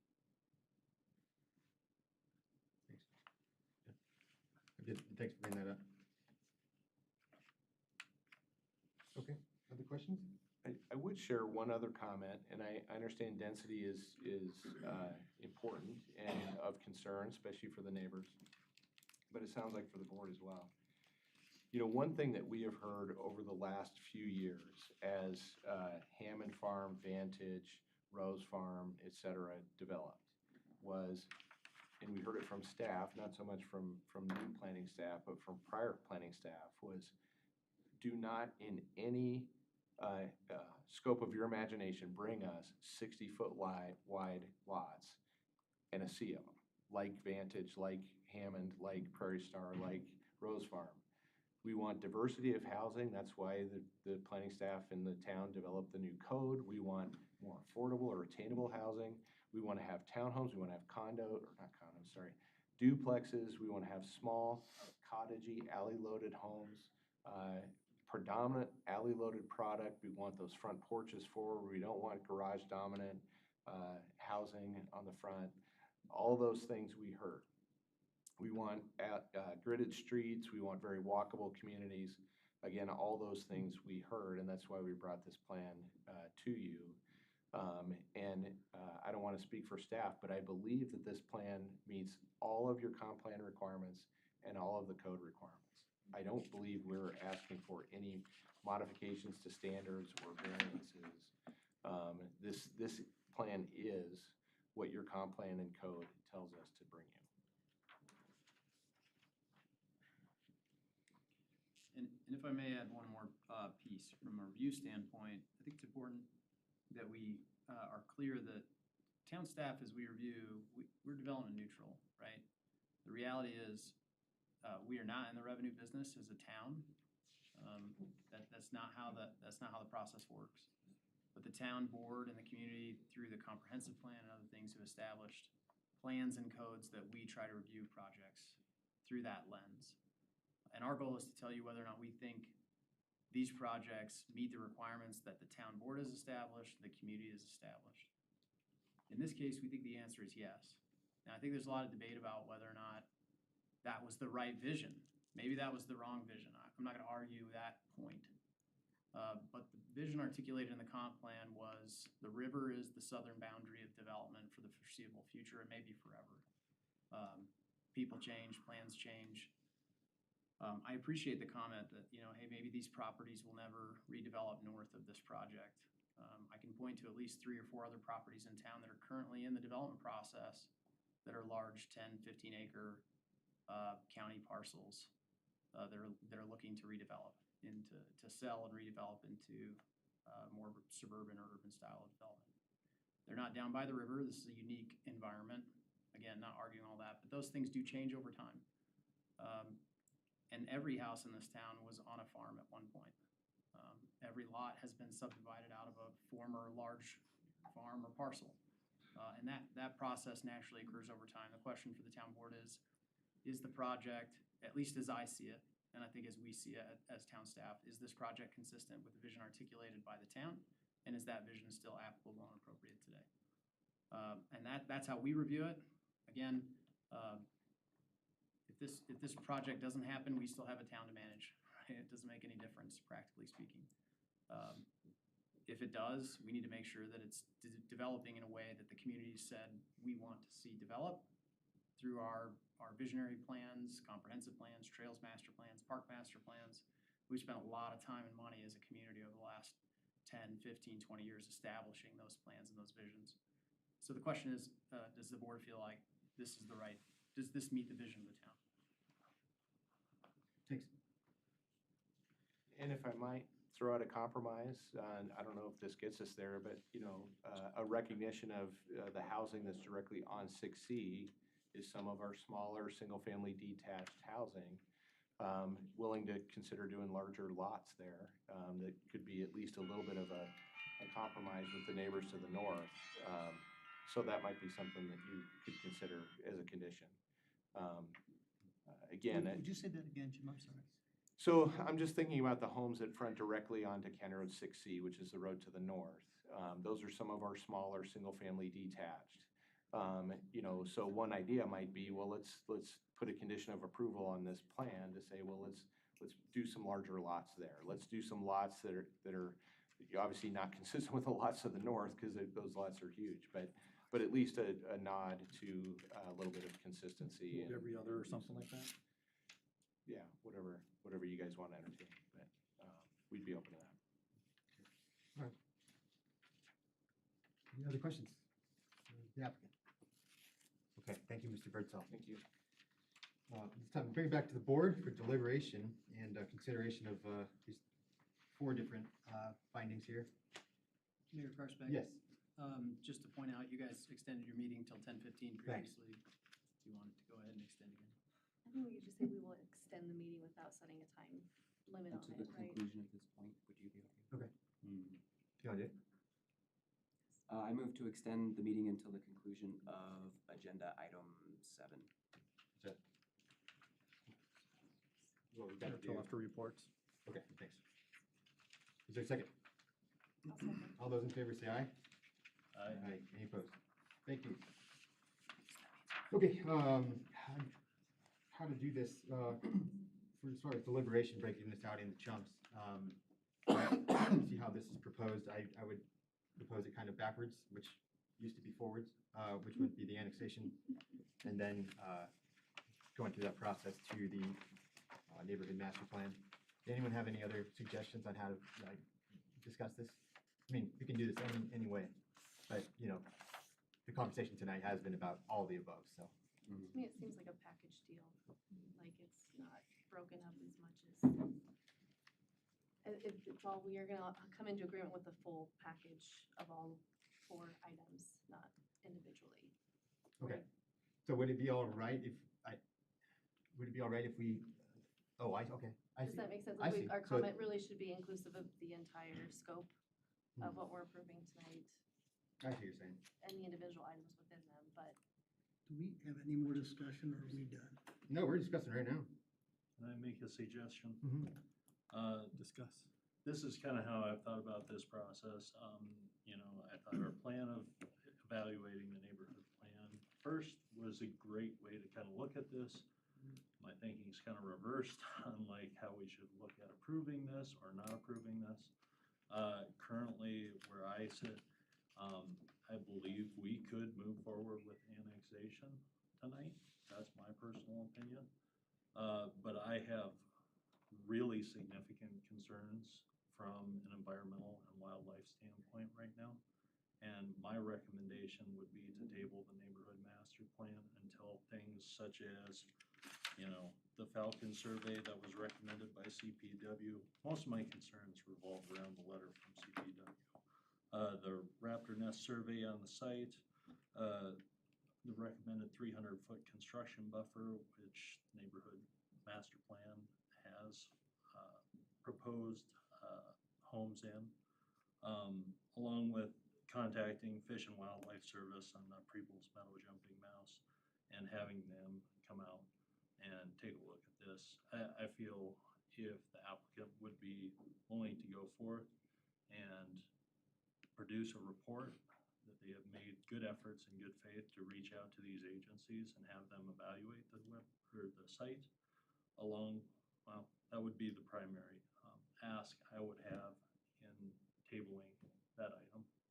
Does Attorney that make Smith? sense? Yeah, it does. I see what you're saying.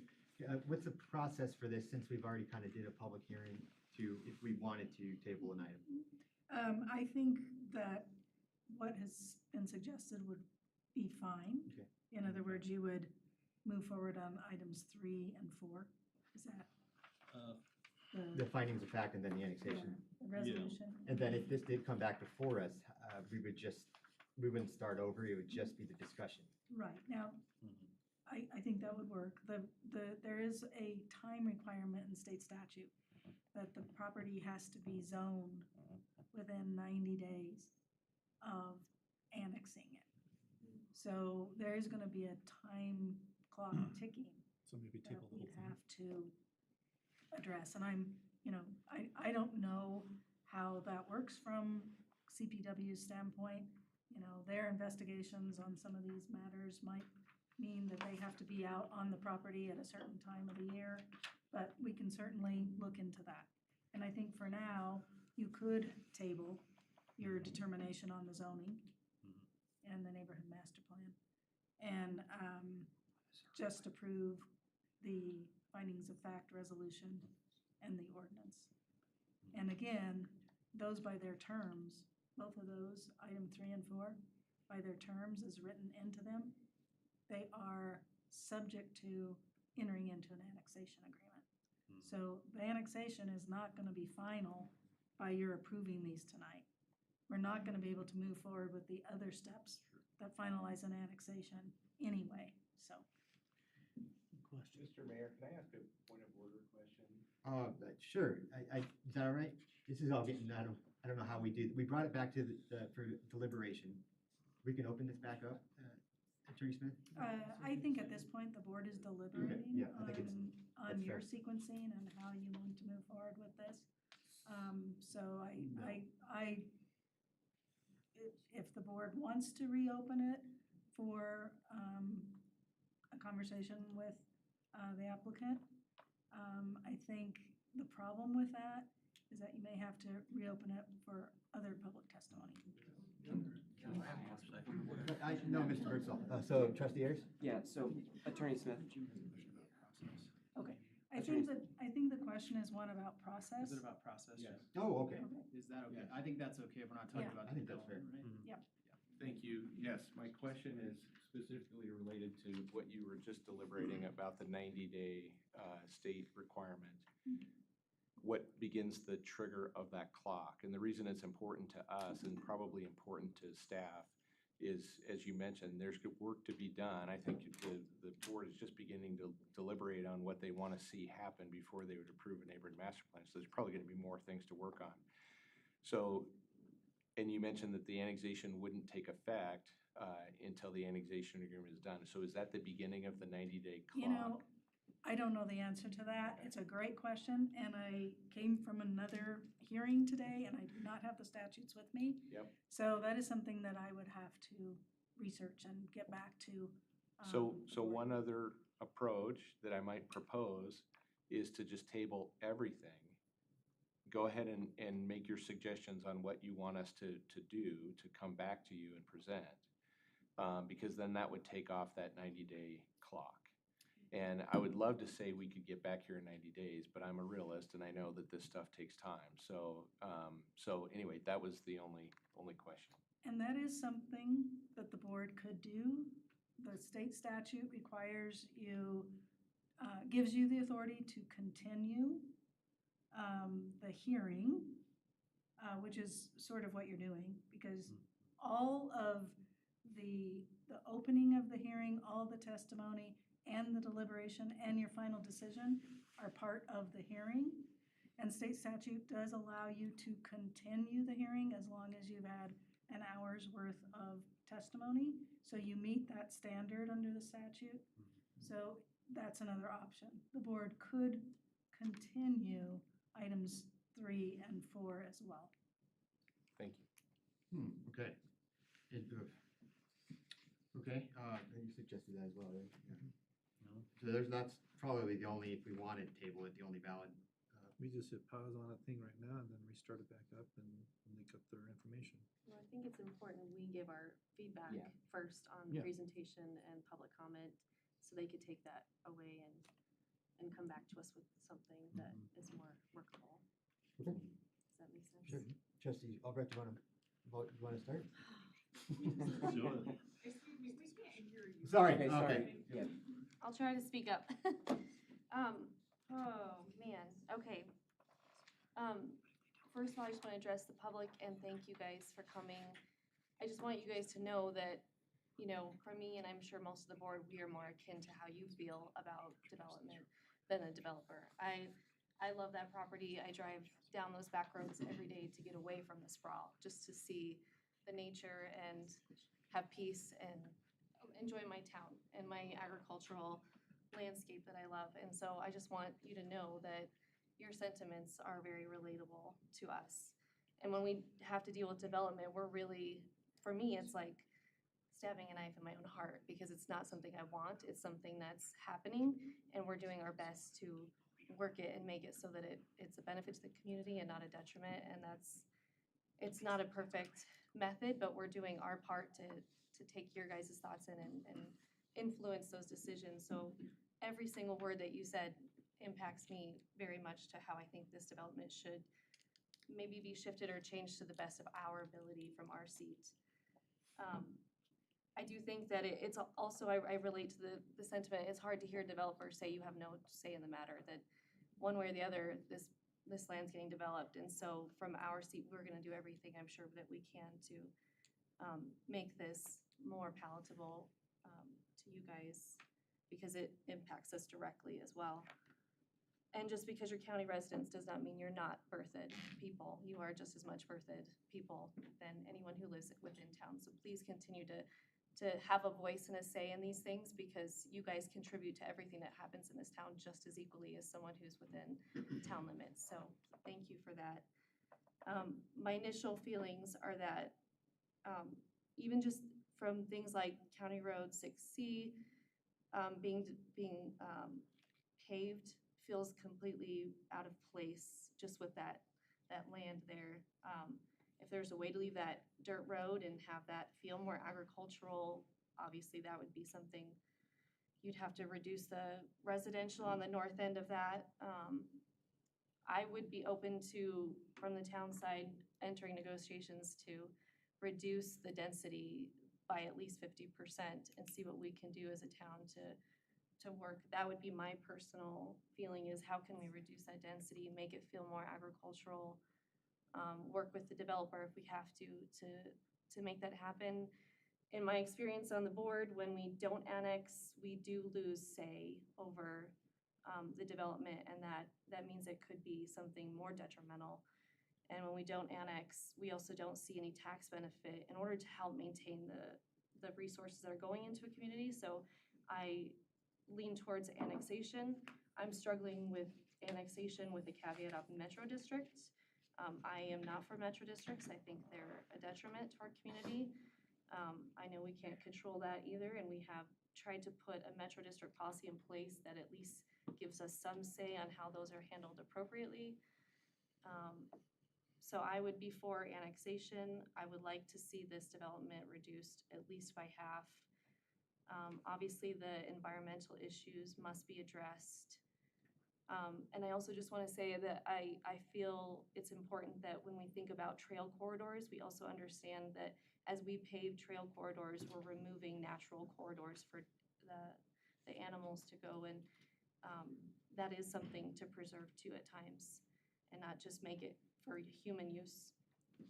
I think that's my big key points. I won't get into the weeds with the other things, so. Thank you. Trustee Hardy? Oh, figured out both. Yeah, well, this may have its place someplace. I don't think it's in this place.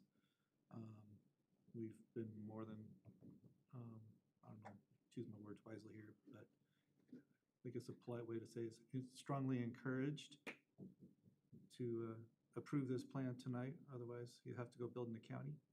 I kind of get the feeling you don't want to build in the county. But I do believe this is too high dense for this area. I mean, you look at the developments to the west, but of course, it's a different product style. It's going to create higher density. Yeah, I'd like to see a reduction in the density significantly, and I still also strongly believe that developments can be done without metro districts as well. So those are my two key points. There's just too high density for this area in the metro district demand. Trustee Wing? Yeah, I really, really appreciate the comments. Pretty emotional, actually. I mean, I could tell how sincerely and how much you care by your comments. I was moved by a lot of what was said. I do have a question. Did the Planning Commission unanimously approve all of this? Was this part of their process? With those 4 conditions. Yeah, they recommend approval. With those 4 conditions. Okay. The 4 conditions. Okay, what were they? Oh, they're right there. Yeah, they pretty, Talk with the neighbors. I'm trying to remember off the top of my head. okay. Anyhow, so they did All overall. of 6C, yeah. Say that again? Taking over all of 6C from Okay. first to. Okay. So some of the things that they've asked the. Ecological survey was number 2. I'm sorry, Okay. trustee No, Wing to please, interrupt. thank you. So all of County Road 6 ecological survey, updated traffic study, and communication with neighbors. Okay. I have a lot of faith in that group. And then we have been, I would say, I've been on the board the shortest time of everyone. But we have been aggressive in going after open space. And we've had meetings and should we make the investment? How important is this? And I'm pretty sure we're batting 100% every time an opportunity has come up. We've taken advantage of it. And we purchased hundreds and hundreds of acres of open space. And so we have, to me, this is a little two-sided. I'm sure each side feels pretty strongly, right, about their own opinion.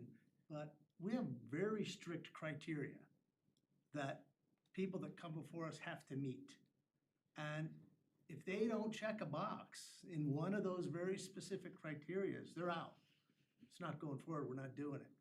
They work with staff and they present to the Planning Commission, and they've met all that criteria.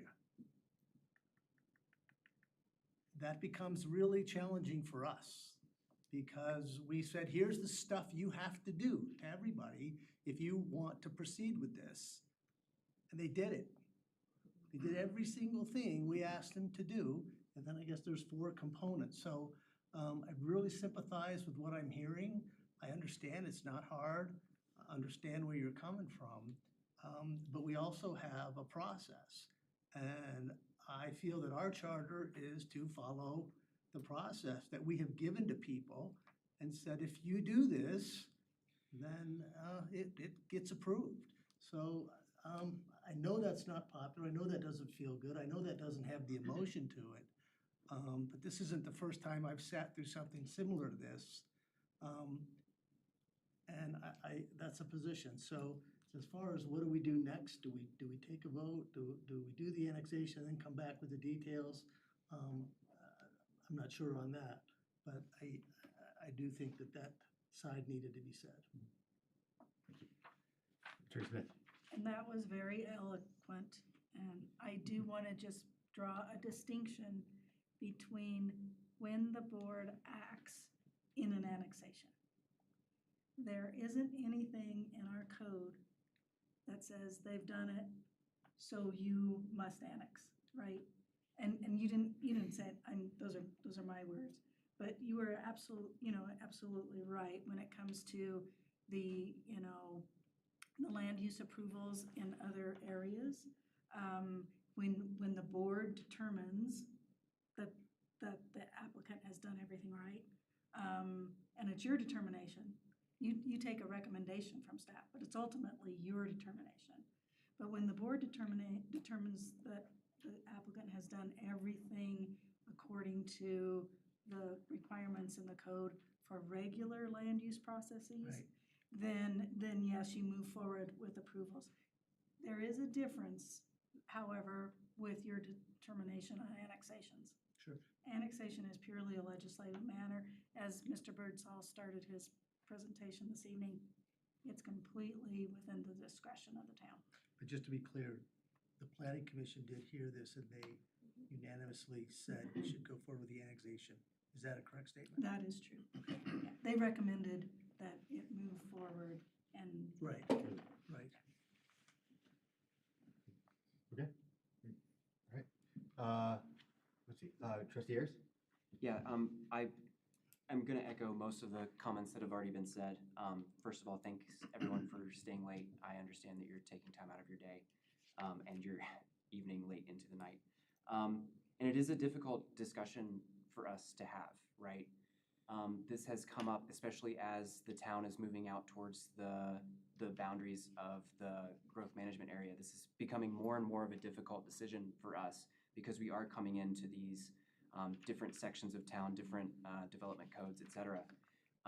And it's a very difficult position for us because our ears are obviously open to concerns, but our ears also have to be open to concerns from the rest of the citizens that we also are in charge of or have been given the responsibility to oversee their wishes as well.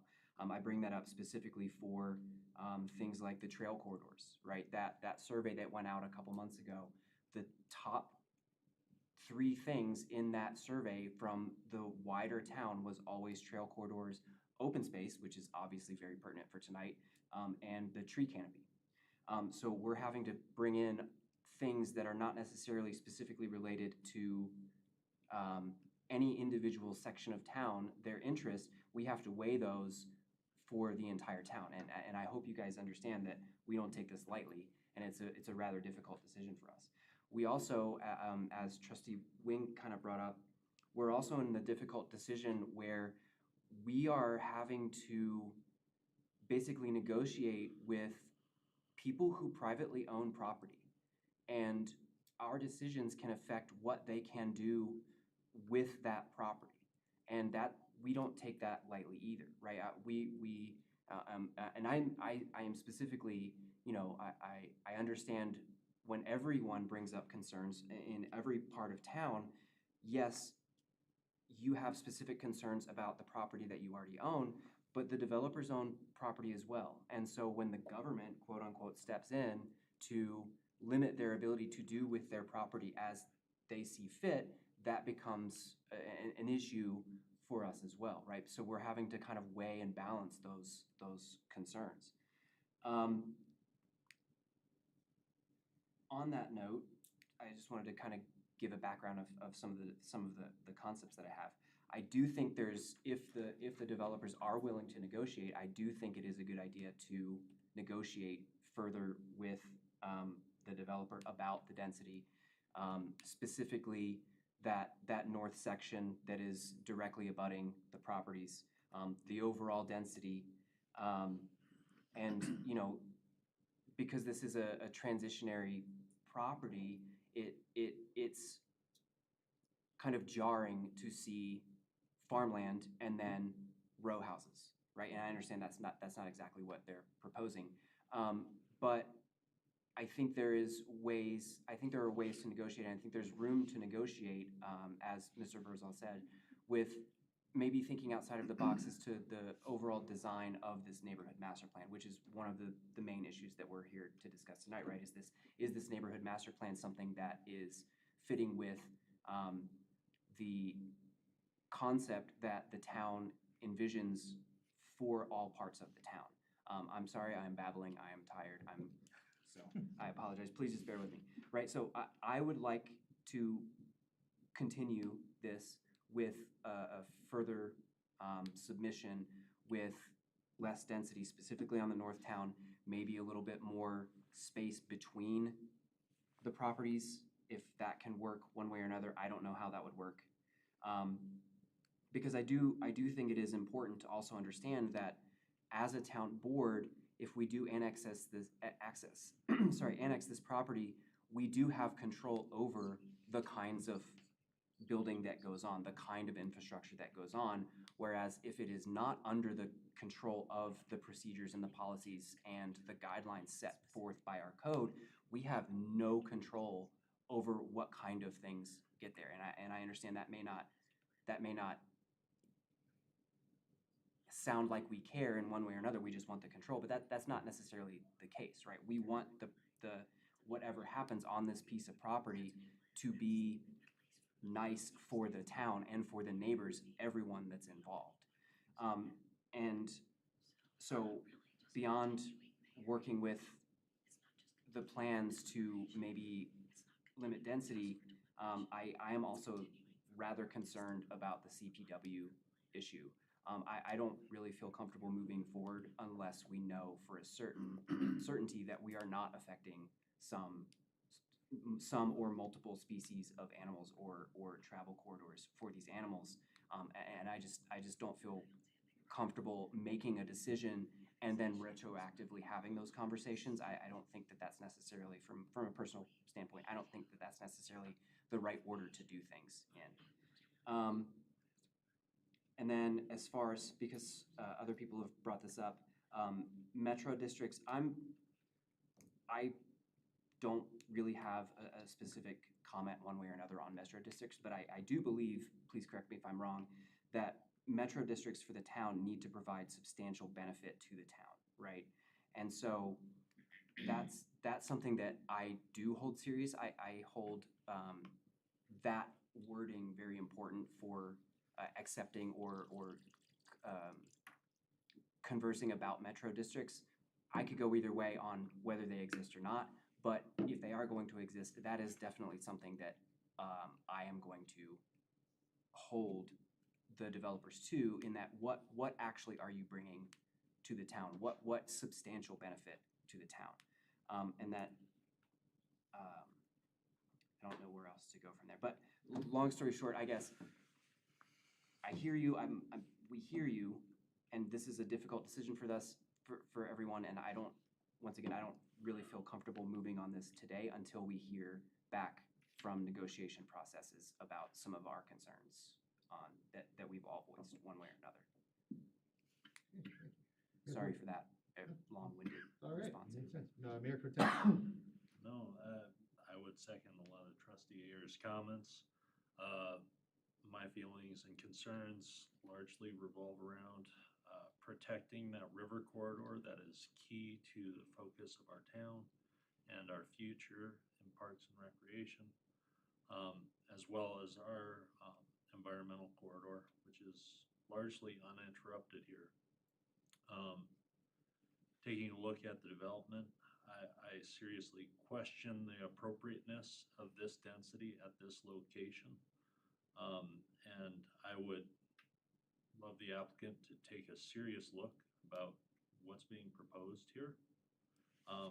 But primarily focusing on protecting that river corridor, should be the focus of what kind of development I believe should happen here. But I primarily believe that we have a lot of questions right now revolving around the environmental impacts on the site. And I'm not comfortable moving forward at this point, but I would like to continue this discussion forward in the future. Kind of feel a little different. I have a real problem with the density here. Not to rehash anything, but this is why when we had the petition to hear the annexation, I voted no. I just think some areas are so special that Administrator Kirk kind of talked about. The real question, or one of the questions is, did we do the comp plan right? I think I question sometimes on these the edges of our boundaries if we did, because I do believe in feathering. And then you see this, and it is kind of like a transect, I'd say it, but a nightmare. You got great ag open space to, there's nothing in the middle. So just to be fair to the applicant, I don't know what, it would have to be substantially, so I just leave it up to the other trustees' recommendations on what they want to see.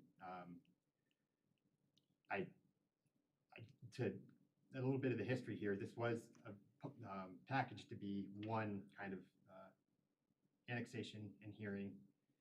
That got split up, so the board, since the board bought the Beefus property, we wanted to kind of consider those separately and not make it look like they're coming together. And now, like Trustee, or Sean, geez, I'm getting tired too. The Mayor Pro Tem said, it originally made sense to kind of do this out of, to look at the neighborhood master plan to see what they were getting, what we were getting into. I not only question that, I think it's really tough for you guys too, because all your comments were regarding the annexation, and you never had the opportunity to comment on the development if it was approved. So it was kind of, yeah, I guess this one's kind of hard to explain. And I don't agree either with, we can control it, but I'll be honest, I think sometimes the county does a good job, and I think some areas they'll do a better job than what we did. And I think this is one of the reasons, is because we do have certain requirements in our code for not only the density here, but for what do you call it, the diversity of housing types. So I also question the if we don't do it, we don't get the money. I mean, we hear this all the time here, and it is a long argument to have, and I just don't know this clear answer. If we get this, yes, we'll get more property tax revenue, but we also don't make money. We net delta, we kind of go into debt off of property tax. It does not cover town operations. Thus, we need to subsidize that with sales tax.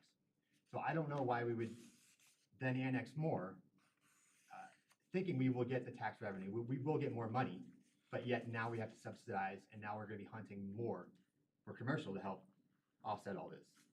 Especially if you're taking County Road 6C all the way to 4, that's on us to maintain. It's on the developer to construct, but it'd be up to us in perpetuity. So I think sometimes just leaving it gravel is fine. So, yeah, I just think, in with all total respect to Mr. Birdsall and your other good developments, kind of that vote was just to not lead this on any farther, and it failed. I can totally respect the board's opinion to go ahead with this. But that was why, and I just can't see a way of why we would take this on. So that's my thought. So you having that, I guess the motion would be to suspend or? Well, let me maybe suggest a motion. I think that you could continue Resolution 24-16 and Ordinance 1347. Because that is the annexation hearing that you've had 1 hour's worth of testimony on. Because that gets around the 90 days? Yes. Okay. But I mean, my sense is that you may want to entertain a motion to deny the neighborhood master plan and the rezoning.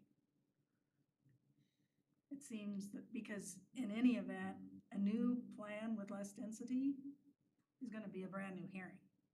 that's a new plan. Okay. So, I mean, I think to make it clean, you need to, I think the statute allows you to continue the annexation resolution and ordinance to a date certain. But if you're talking about a new master plan, I think the implication is that you're denying this neighborhood master plan application and rezoning. They'd have to bring us Which is back a really- new one before yeah. we could annex.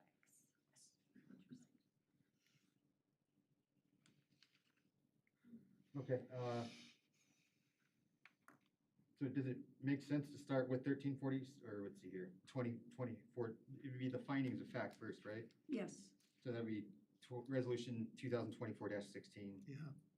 And then we could go to number 4, then 1, then 2. Yeah, and I actually think you could take them together. I think you could have a motion to continue resolution, your determination on resolution 24-16 and ordinance 1347. But you have to specify a date certain.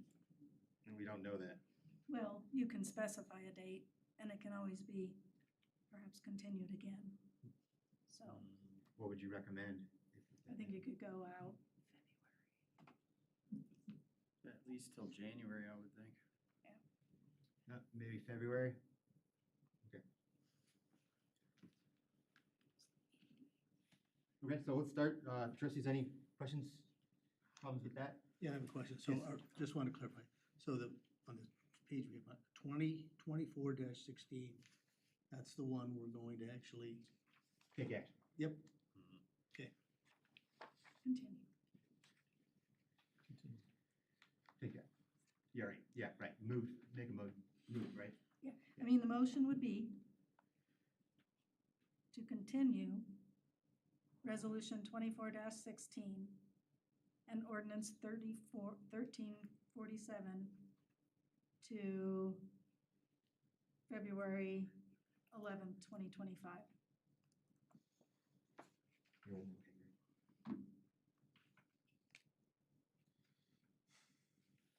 Or something similar. You said February 11th? Yes. February 11th. Want to do? Start at the top? No, start with 3. Start at 3. Move to continue resolution 2024-16, a resolution of the Board of Trustees of the Town of Berthoud, setting forth the findings, determinations regarding eligibility for annexation of the River Trails annexations numbers 1, 2, and 3 pursuant CRS 31-12-110 till February 11th, 2025. Second. Is there a second by trustee Wing? All right, trustee Hardy has moved, trustee Wing has seconded on the findings of fact. Clerk, can we have a roll call vote on that?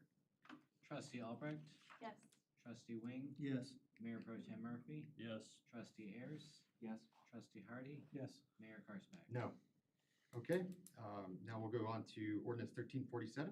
I move to continue ordinance 1347, an ordinance of the Board of Trustees of the Town of Berthoud annexing property known as the River Trails annexation numbers 1, 2, and 3 to the Town of Berthoud to February 11th, 2025. Is there a second?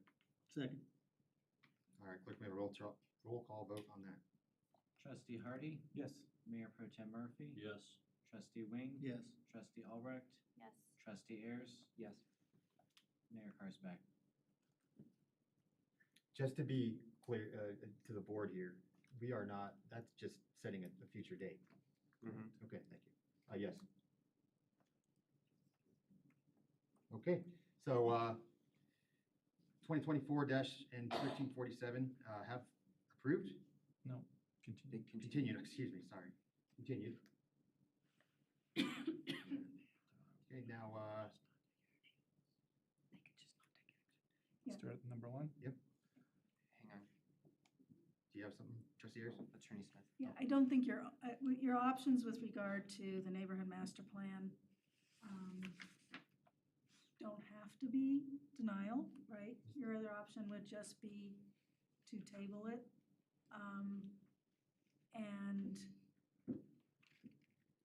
in the event that conversations happen with staff and there is nothing to replace it, then it would be back before you for further consideration. On in the, the form that it is. on the same date? No, you could do that. With regard to this neighborhood master plan, I don't know that you necessarily have to set a date certain. Because the other will drive, the ordinance, the annexation matters will drive the timing on these anyway. Okay, so just move to, So you can move to just table. Yeah. Indefinitely, or just not take action. or, well, that's what not Tabling taking it would do. action is. Yeah, we were just not, okay. Trustee So Ayers? the only reason to do that would be if there was a chance this could come back to, if the concern was environmental resources, all the environmental studies were done, all those could be mitigated under the current plan, that would be a different conversation than a reduction in density. If the expectation is there should be a corresponding reduction in density and you need to submit a new plan, then that would require a whole new process. That would be a different plan. So that would Right? require It wouldn't denial. be, the hearing we had tonight would have nothing to do with that new plan, even if it was in response to the hearing we had tonight. So I think, I'm just, from my perspective, if the concern is environmental resources and those can be dealt with this current plan, and then that would then cause you to approve this plan, then you wouldn't necessarily need to deny it or take action to deny it tonight. If the expectation is, we're not gonna approve this plan no matter what, and I'm not saying that's the case, I'm just saying if that were the case, then maybe it does make sense to deny the plan. I just, So in from my order to see a new perspective, plan, we have to deny tonight. Or table. They could also, I don't know, we're kind of breaking new ground, if I'm being honest, so I'm not really sure how we're gonna handle this. It's messy, so. So let's vote no, and then have it start over. Yep. So I move to deny resolution 2024-15. A resolution of the town of Berthoud, the Board of Trustees approving the neighborhood master plan for development known as the River Trails Development in the town of Berthoud. Is there a second? I'll second. Clerk, can we have a roll call? Trustee Hardy made the motion, trustee Albrecht seconded. Clerk, can we have a roll call vote, please? Mayor Pro Tem Murphy, Yes. Trustee Albrecht, Yes. Trustee Wing, Yes. Trustee Ayers, Yes. Trustee Hardy, Yes. Mayor Karsberg. No. Move to deny ordinance 1348, an ordinance amending the zoning map of the town of Berthoud to establish zoning property known as River Trails Annexations Number 1, 2, and 3, newly annexed to the town of Berthoud. Is there a second? I'll second. Okay, trustee Hardy has moved. Trustee Ayers has seconded. Clerk, may we have a roll call vote on this? Trustee Ayers, Yes. Trustee Albrecht, Yes. Trustee Hardy, Yes. Trustee Wing, Yes. Mayor Pro Tem Murphy, Yes. Mayor Karsberg. Yes. All right. That concludes this 4 public hearings tonight. Thank you, folks. Thank you, applicants. Thank you for sticking all the way through this.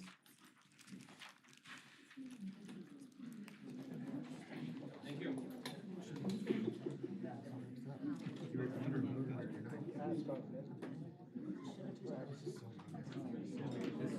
Got this many people here.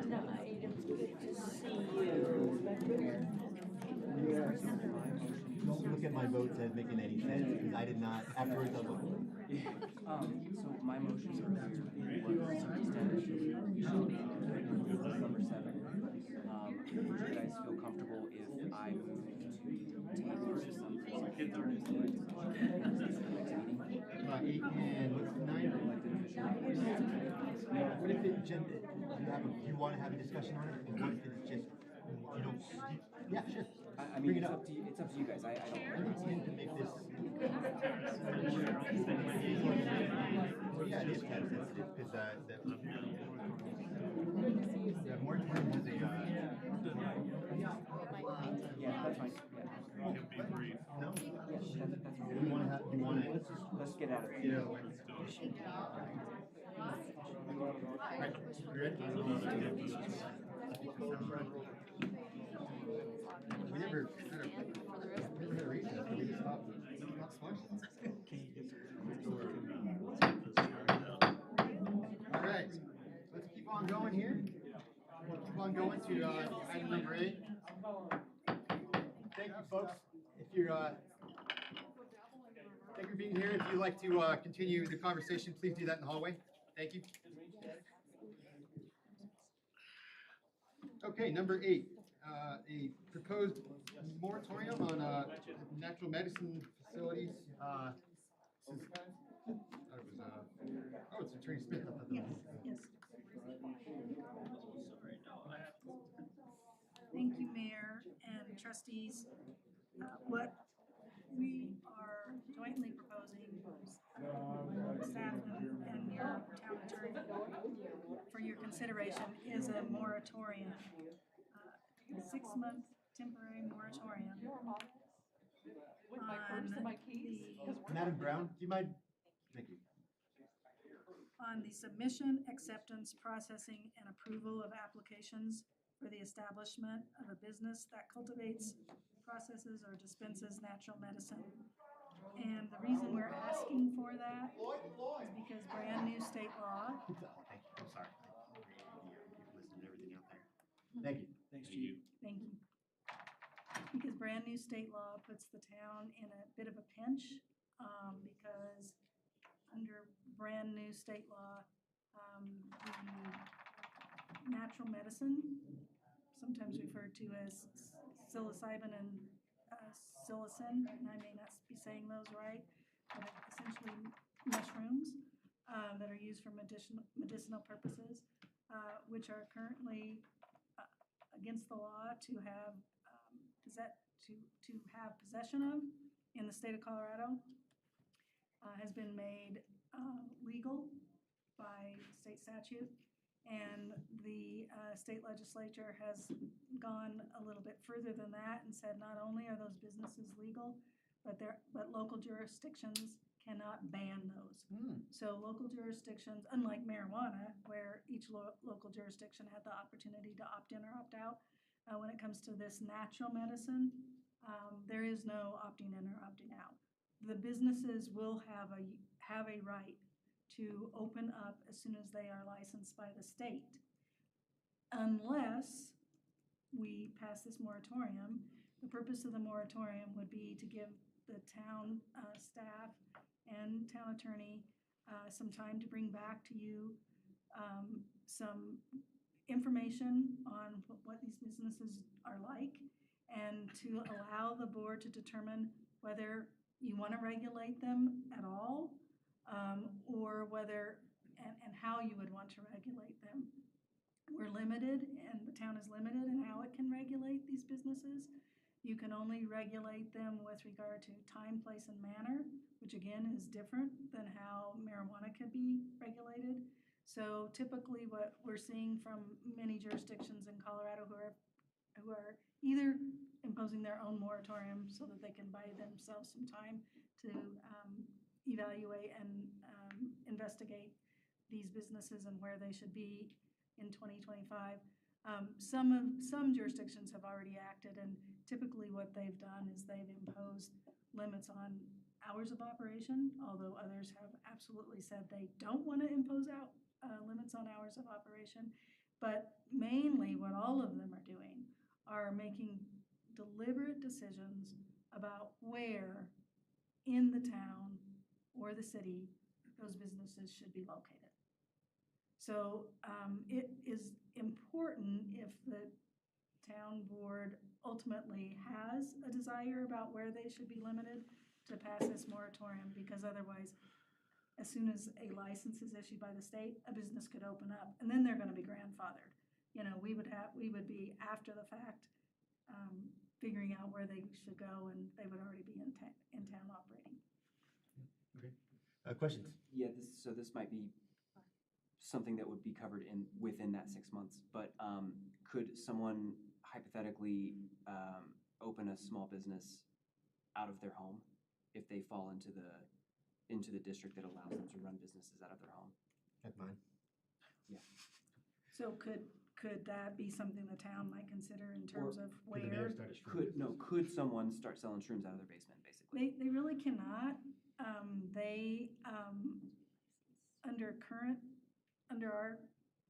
Under our code, and maybe I should defer to Ann and Ton, they might, would they have to get they would not need a, To do A a site home plan. business, you need a home business I see. permit, a home occupation permit through the town. It's a very simple, quick turnaround process. It would depend on, there are two separate issues. One is like a medical center where these items are administered versus a grow, cultivate, and process center, which is more industrial. So we would be looking at where could the medical centers be located versus where does the more industrial use need to go. But So it's a- we would be looking at those two items. it's a great question, and because that permission wouldn't be needed, that permission falls within our moratorium.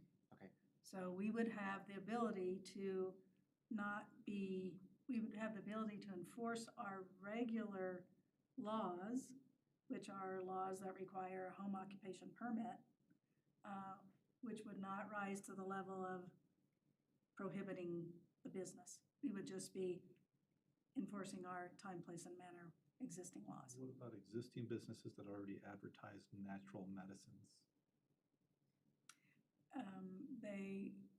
These would all benefit Specifically by the this one that's moratorium over by passage. the subdivision that's Is it- named Is after. it mushroom specifically, or is it?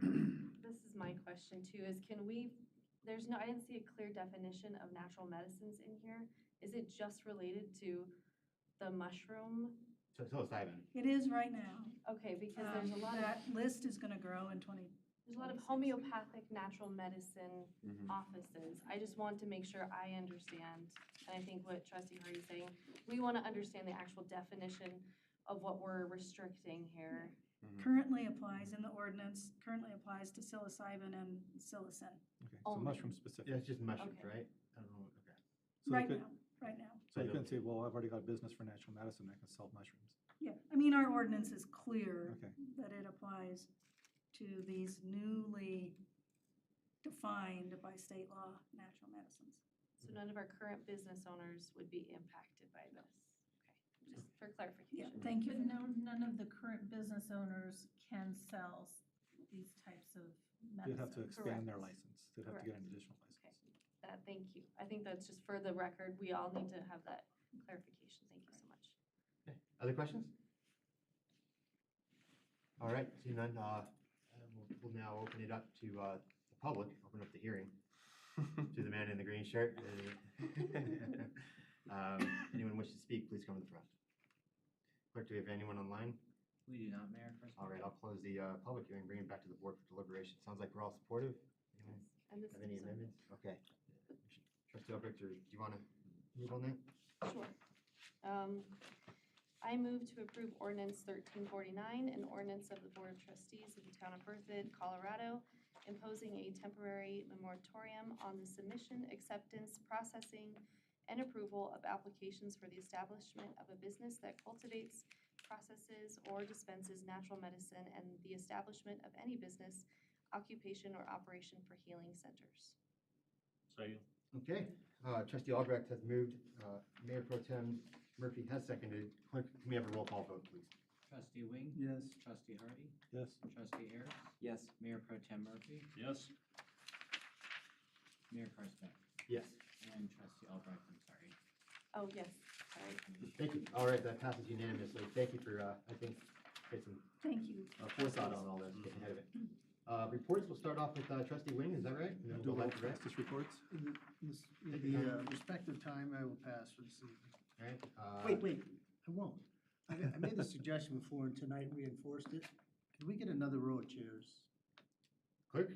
Certainly. Okay, it's not like a fire thing, okay? Right, and perhaps a map.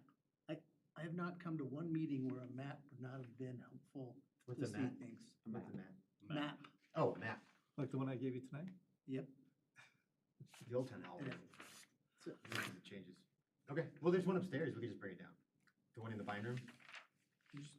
We would want it to be big enough to be useful. I mean, the maps that we have currently wouldn't be useful on this wall. You wouldn't be able to see anything on them, so. Be a cool piece of art.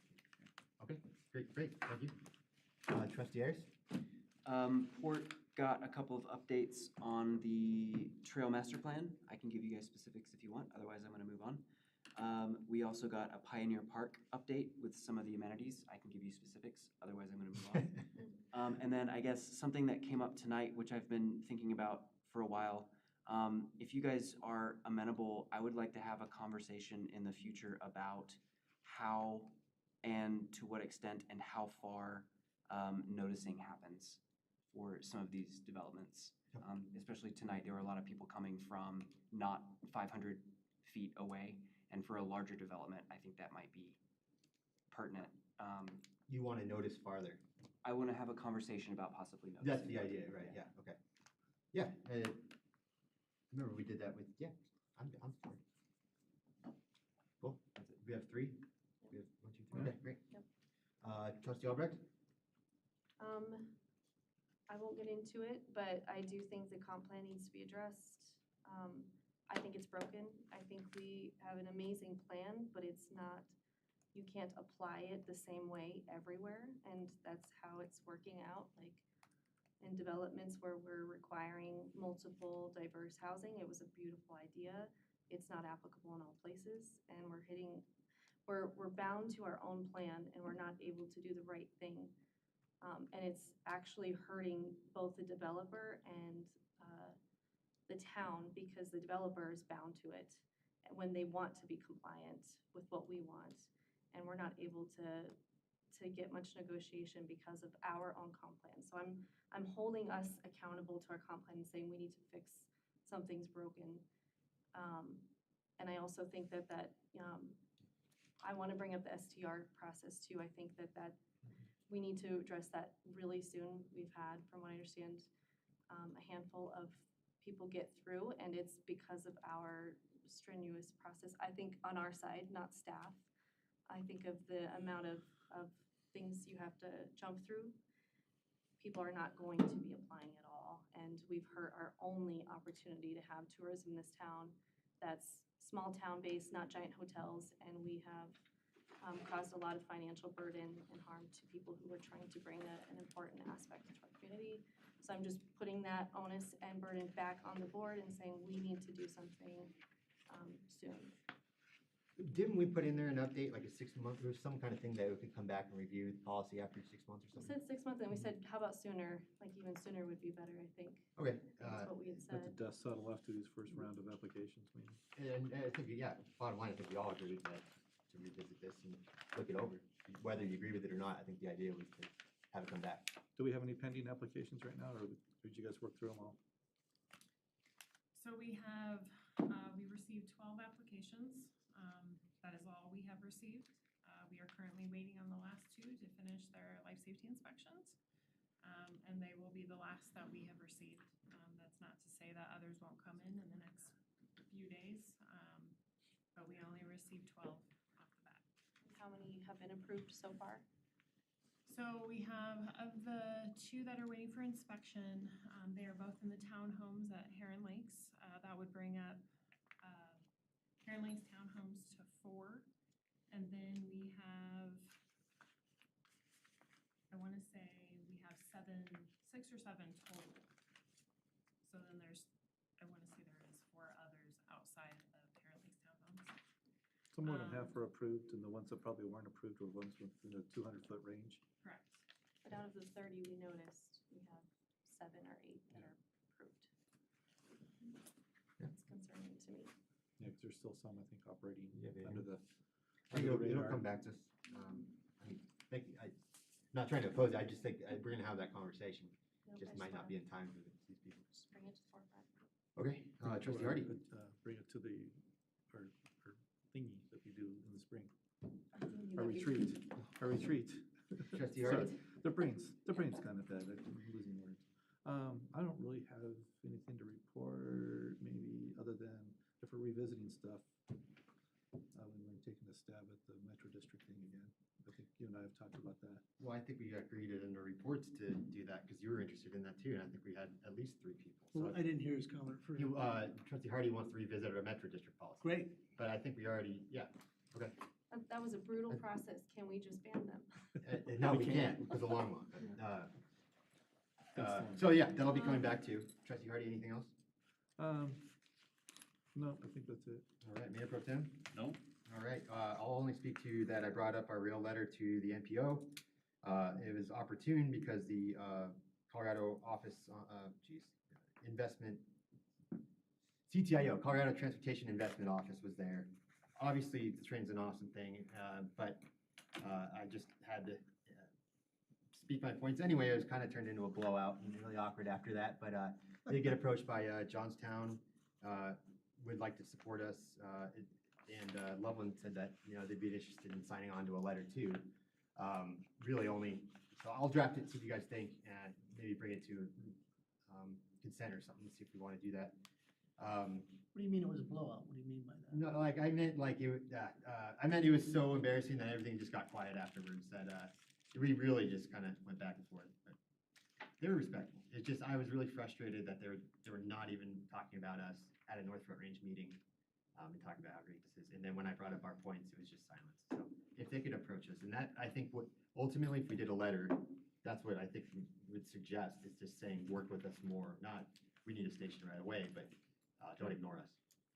So that's it. Other than that, besides being kind of a rough process tonight, thank you everyone for, really everyone went through the packet, and thank you staff for all the preparation and all that, even didn't go through tonight. Definitely respect all the work that went into this, so thank you.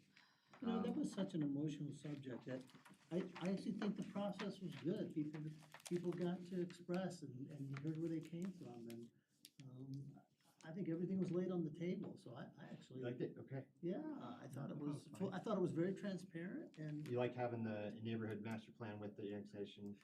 That's what I meant. I'm not so much talking about whether I agree with it or not, I'm more talking about our process tonight. I thought it was very good. You really heard everybody. Oh, I think that's, okay. I'm confused. That's like a state process. I mean, I have to do that with the public hearing, right? No, yeah. I was talking, I'm sorry. All right, it was. He's saying that we Feedback. did good at receiving the feedback well, because I have been on boards Thank you. here that Gotcha. didn't And receive then- feedback well. And then This is regurgitating really- it was really back good. on people's personal feelings. I see, I'm sorry, and I should have clarified. I was just talking about how things kind of got out of order. Not at all. That's kind of on me too. But, yeah. Brainstorm. Anyway, it's there. So, Trevor, Steph. I don't think we'll bring an annexation back to you in that manner again. That was a fail, so. Don't, it is not on you, because Sean and I were both like, okay, this No. kind of makes sense, so I get the thought process. That Yeah, could've so, gone, you know, I'm sorry, why do you?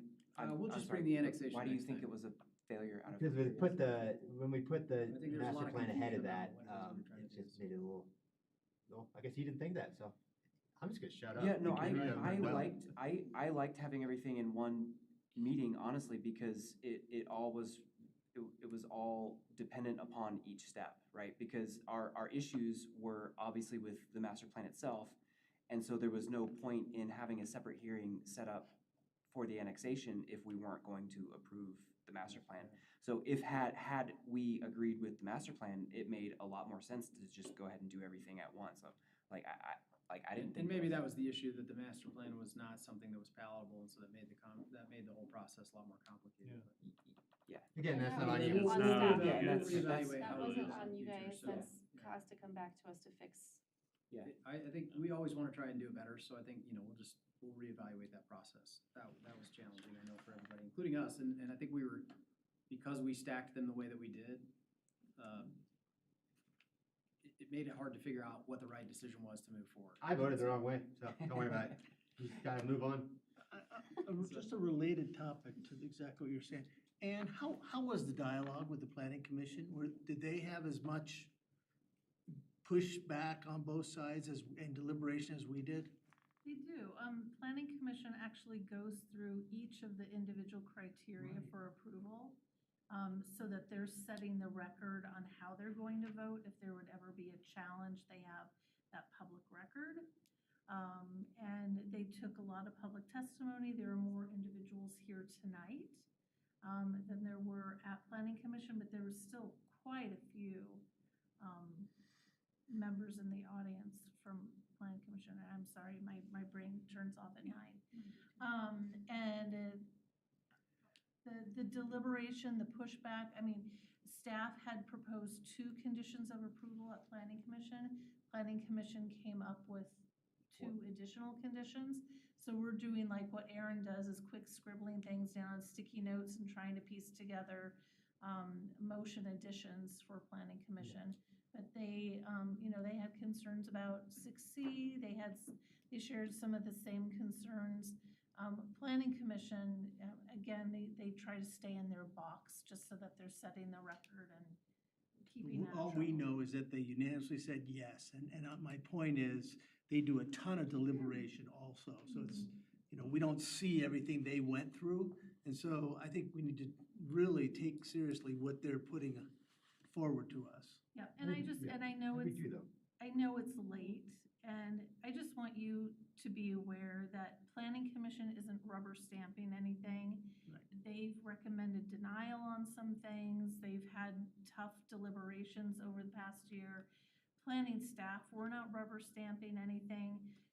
We push the applicants to the limit of what we can. And in fact, you know, Dollar General walked away from Berthoud for a second time because of Ton's hard-nosed, and just adhering Bring in a to Dollar the- Tree. We'll be better off. Just adhering to the landscape standards, access standards, working with Luke, this is our new town development review engineer. Oh, Sorry, that was I just thought you were a super interesting guy Green about Lee shirt. Thompson. I wanted Guy in green shirt. So I just want you to be aware that so much is happening before it even gets to you. Yeah. And that, you know, Planning Commission is doing a remarkable job on going through each individual condition, criteria for approval before it gets to you. Can I make one side comment too, based on something Trustee Wink has said, is when we deny an application or something comes in and we have issue with it and they walk away, I think from our perspective, we'd like staff to continue to find and, you know, a way to make things work so they could come back and we can, you know, appropriately develop a property. We don't want it to be gone forever necessarily. And so even in the case of tonight, it's not, you know, like, you know, we don't like you, you're gone. I think, you know, there's some consensus at least that we appreciate that staff, you know, tries to work on those continued relationships so that we can come back and address it again and look at it, you know, hopefully improved package. But it's complicated. We're all in a complicated spot, but we appreciate what you guys do and we want to better support. So if what we're doing is making it harder, which I could tell tonight it did, make it harder for you guys, please feel free to let us know how we can fine tune things better on our side so you guys know exactly what's expected and if that makes any sense. It does. I appreciate that. We want to bring it to you in a manner that's easy to deliberate, that's easy to work through. So when it's a little messy, that's hard for me, so I apologize. In that vein, we have discussed the possibility of having a study session on December 3rd, which would be the first Tuesday of the month. As we've talked about a few times, we do not expect to have a regular meeting on the fourth Tuesday of the month because that's Christmas Eve, and so that doesn't make sense. Let's do it. And the topic of that study session would be development generally, kind of an overview of here's the comp plan, here's the plans that have kind of come out of that, here's kind of how we review projects, here's the priorities that have been previously articulated, and that way you could give us some feedback about is there something we should be changing. Because the reality is for us, the only way to, and I appreciate the sentiment of like, we want to help make that process easier. I think that's really valuable for all of us. And I think that the only way to really practically do that is to reopen the comp plan and make sure that our vision is correct. You know, I said it during the hearing, and I mean this sincerely, like, I could personally pick apart that project in a lot of ways. I could personally advocate for it in a lot of ways. What we're trying to establish at the staff level is, does it meet the vision that's been previously articulated by the town?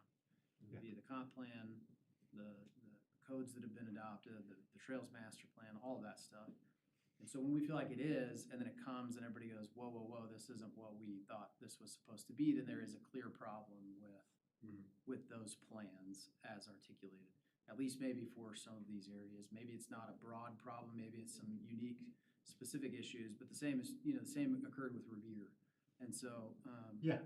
so I think That's it is good. important that we kind of take a step back and go, is this really what we all intended? Because it doesn't seem to be, based on the last couple of. It's hard to say it came from the community when it was trustees, myself included, Sean included, planning, and then Jim Birdsall was on that too. So I have a feeling if we really did open it up to the public, our comp plan would look different, so. It's possible, but we did have a lot of public input. Did we do a survey? We did, and we did an online portal where we had lots and lots of comments from folks. I think it's It was more during. about- Maybe I'm it was just during reading all the COVID. Facebook, not all the good It was stuff. during it's more about COVID, if you'll the recall, so that was a little wonky. We didn't get to have in-person meetings as often. But the follow-ups to those, like the First Street corridor, we had multiple open houses. We Yep. had, 40, 50 participants that came and participated in those along that corridor. So a lot of those those vision plans did have a lot of public input. Yeah. How much public input is always the interesting question. 'Cause Right, they and don't- I they agree don't- with that. They don't ultimately get voted on. by That was not a public. slight at staff or the board of how it being different. It's very hard to do things totally public and know that's Yeah, the yeah. view.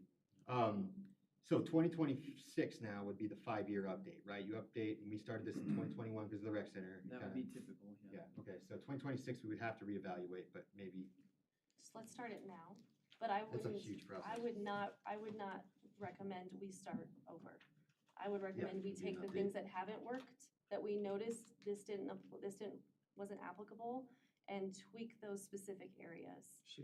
I would not recommend we start from scratch because I do think that it has had use and purpose, and we've created so much code that to start over, we would all want to. yeah, I quit hope our I wasn't jobs, suggesting and I don't starting wanna over. do that. It's an update, yeah, it's a Yeah. 5-year update. Yeah, Just, and there's I just do a think- couple of tweaks, I think, from things we've personally noticed. You Yeah. guys have noticed that maybe we had issue with that we can avoid in the future. Yeah, and from my own point of view on that, I think the things that we've had disagreements on in the past few developments have been those transitionary areas, right? Because that's where we specifically get the most pushback is, yes, it makes sense on paper to have suburban residential in this section, yeah, absolutely.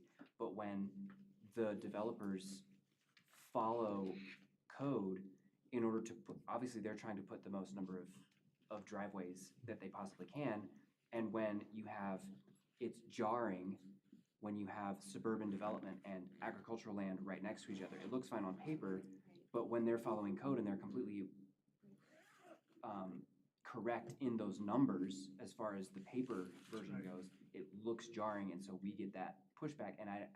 And based on those revamps, I don't think that's necessarily the vision of having, however many homes and then 0 homes right next to each other.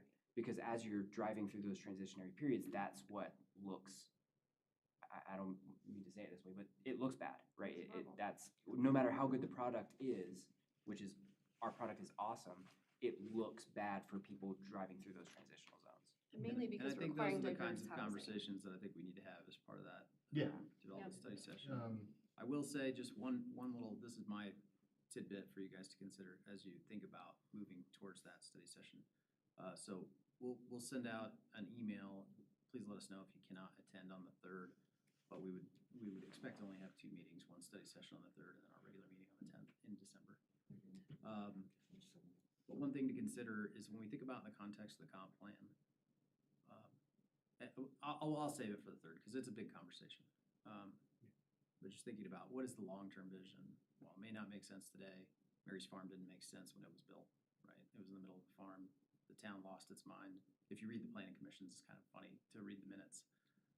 Because then the exact same arguments were made when Farmstead got built.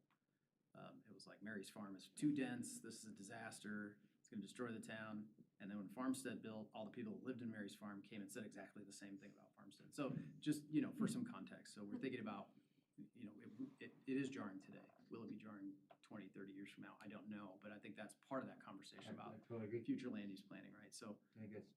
just something to keep in mind as we go through that process. But yeah, so the third, and we really did want to introduce Luke tonight. He did stick it Welcome out to to the end, Berkeley. so thank you, Luke. Luke Siebert has been working for the town, actually, in the capacity as a consultant for quite some time, so he has a very strong background in what we do, and so we're excited to have him come and join us on staff. And Luke is our engineering supervisor in the community development department, and will be overseeing the engineering aspects of development review, so. So you're essentially a town engineer, is essentially what we brought on? Sort of. So Luke's responsibilities won't really extend into the public works capital projects management side. He's going to focus primarily on development review. He will help us update our development standards. We'll have separate engineering staff that will help us with our internal projects for like road repaving. And so in some organizations, that's all under one umbrella. It may be under one umbrella in the future.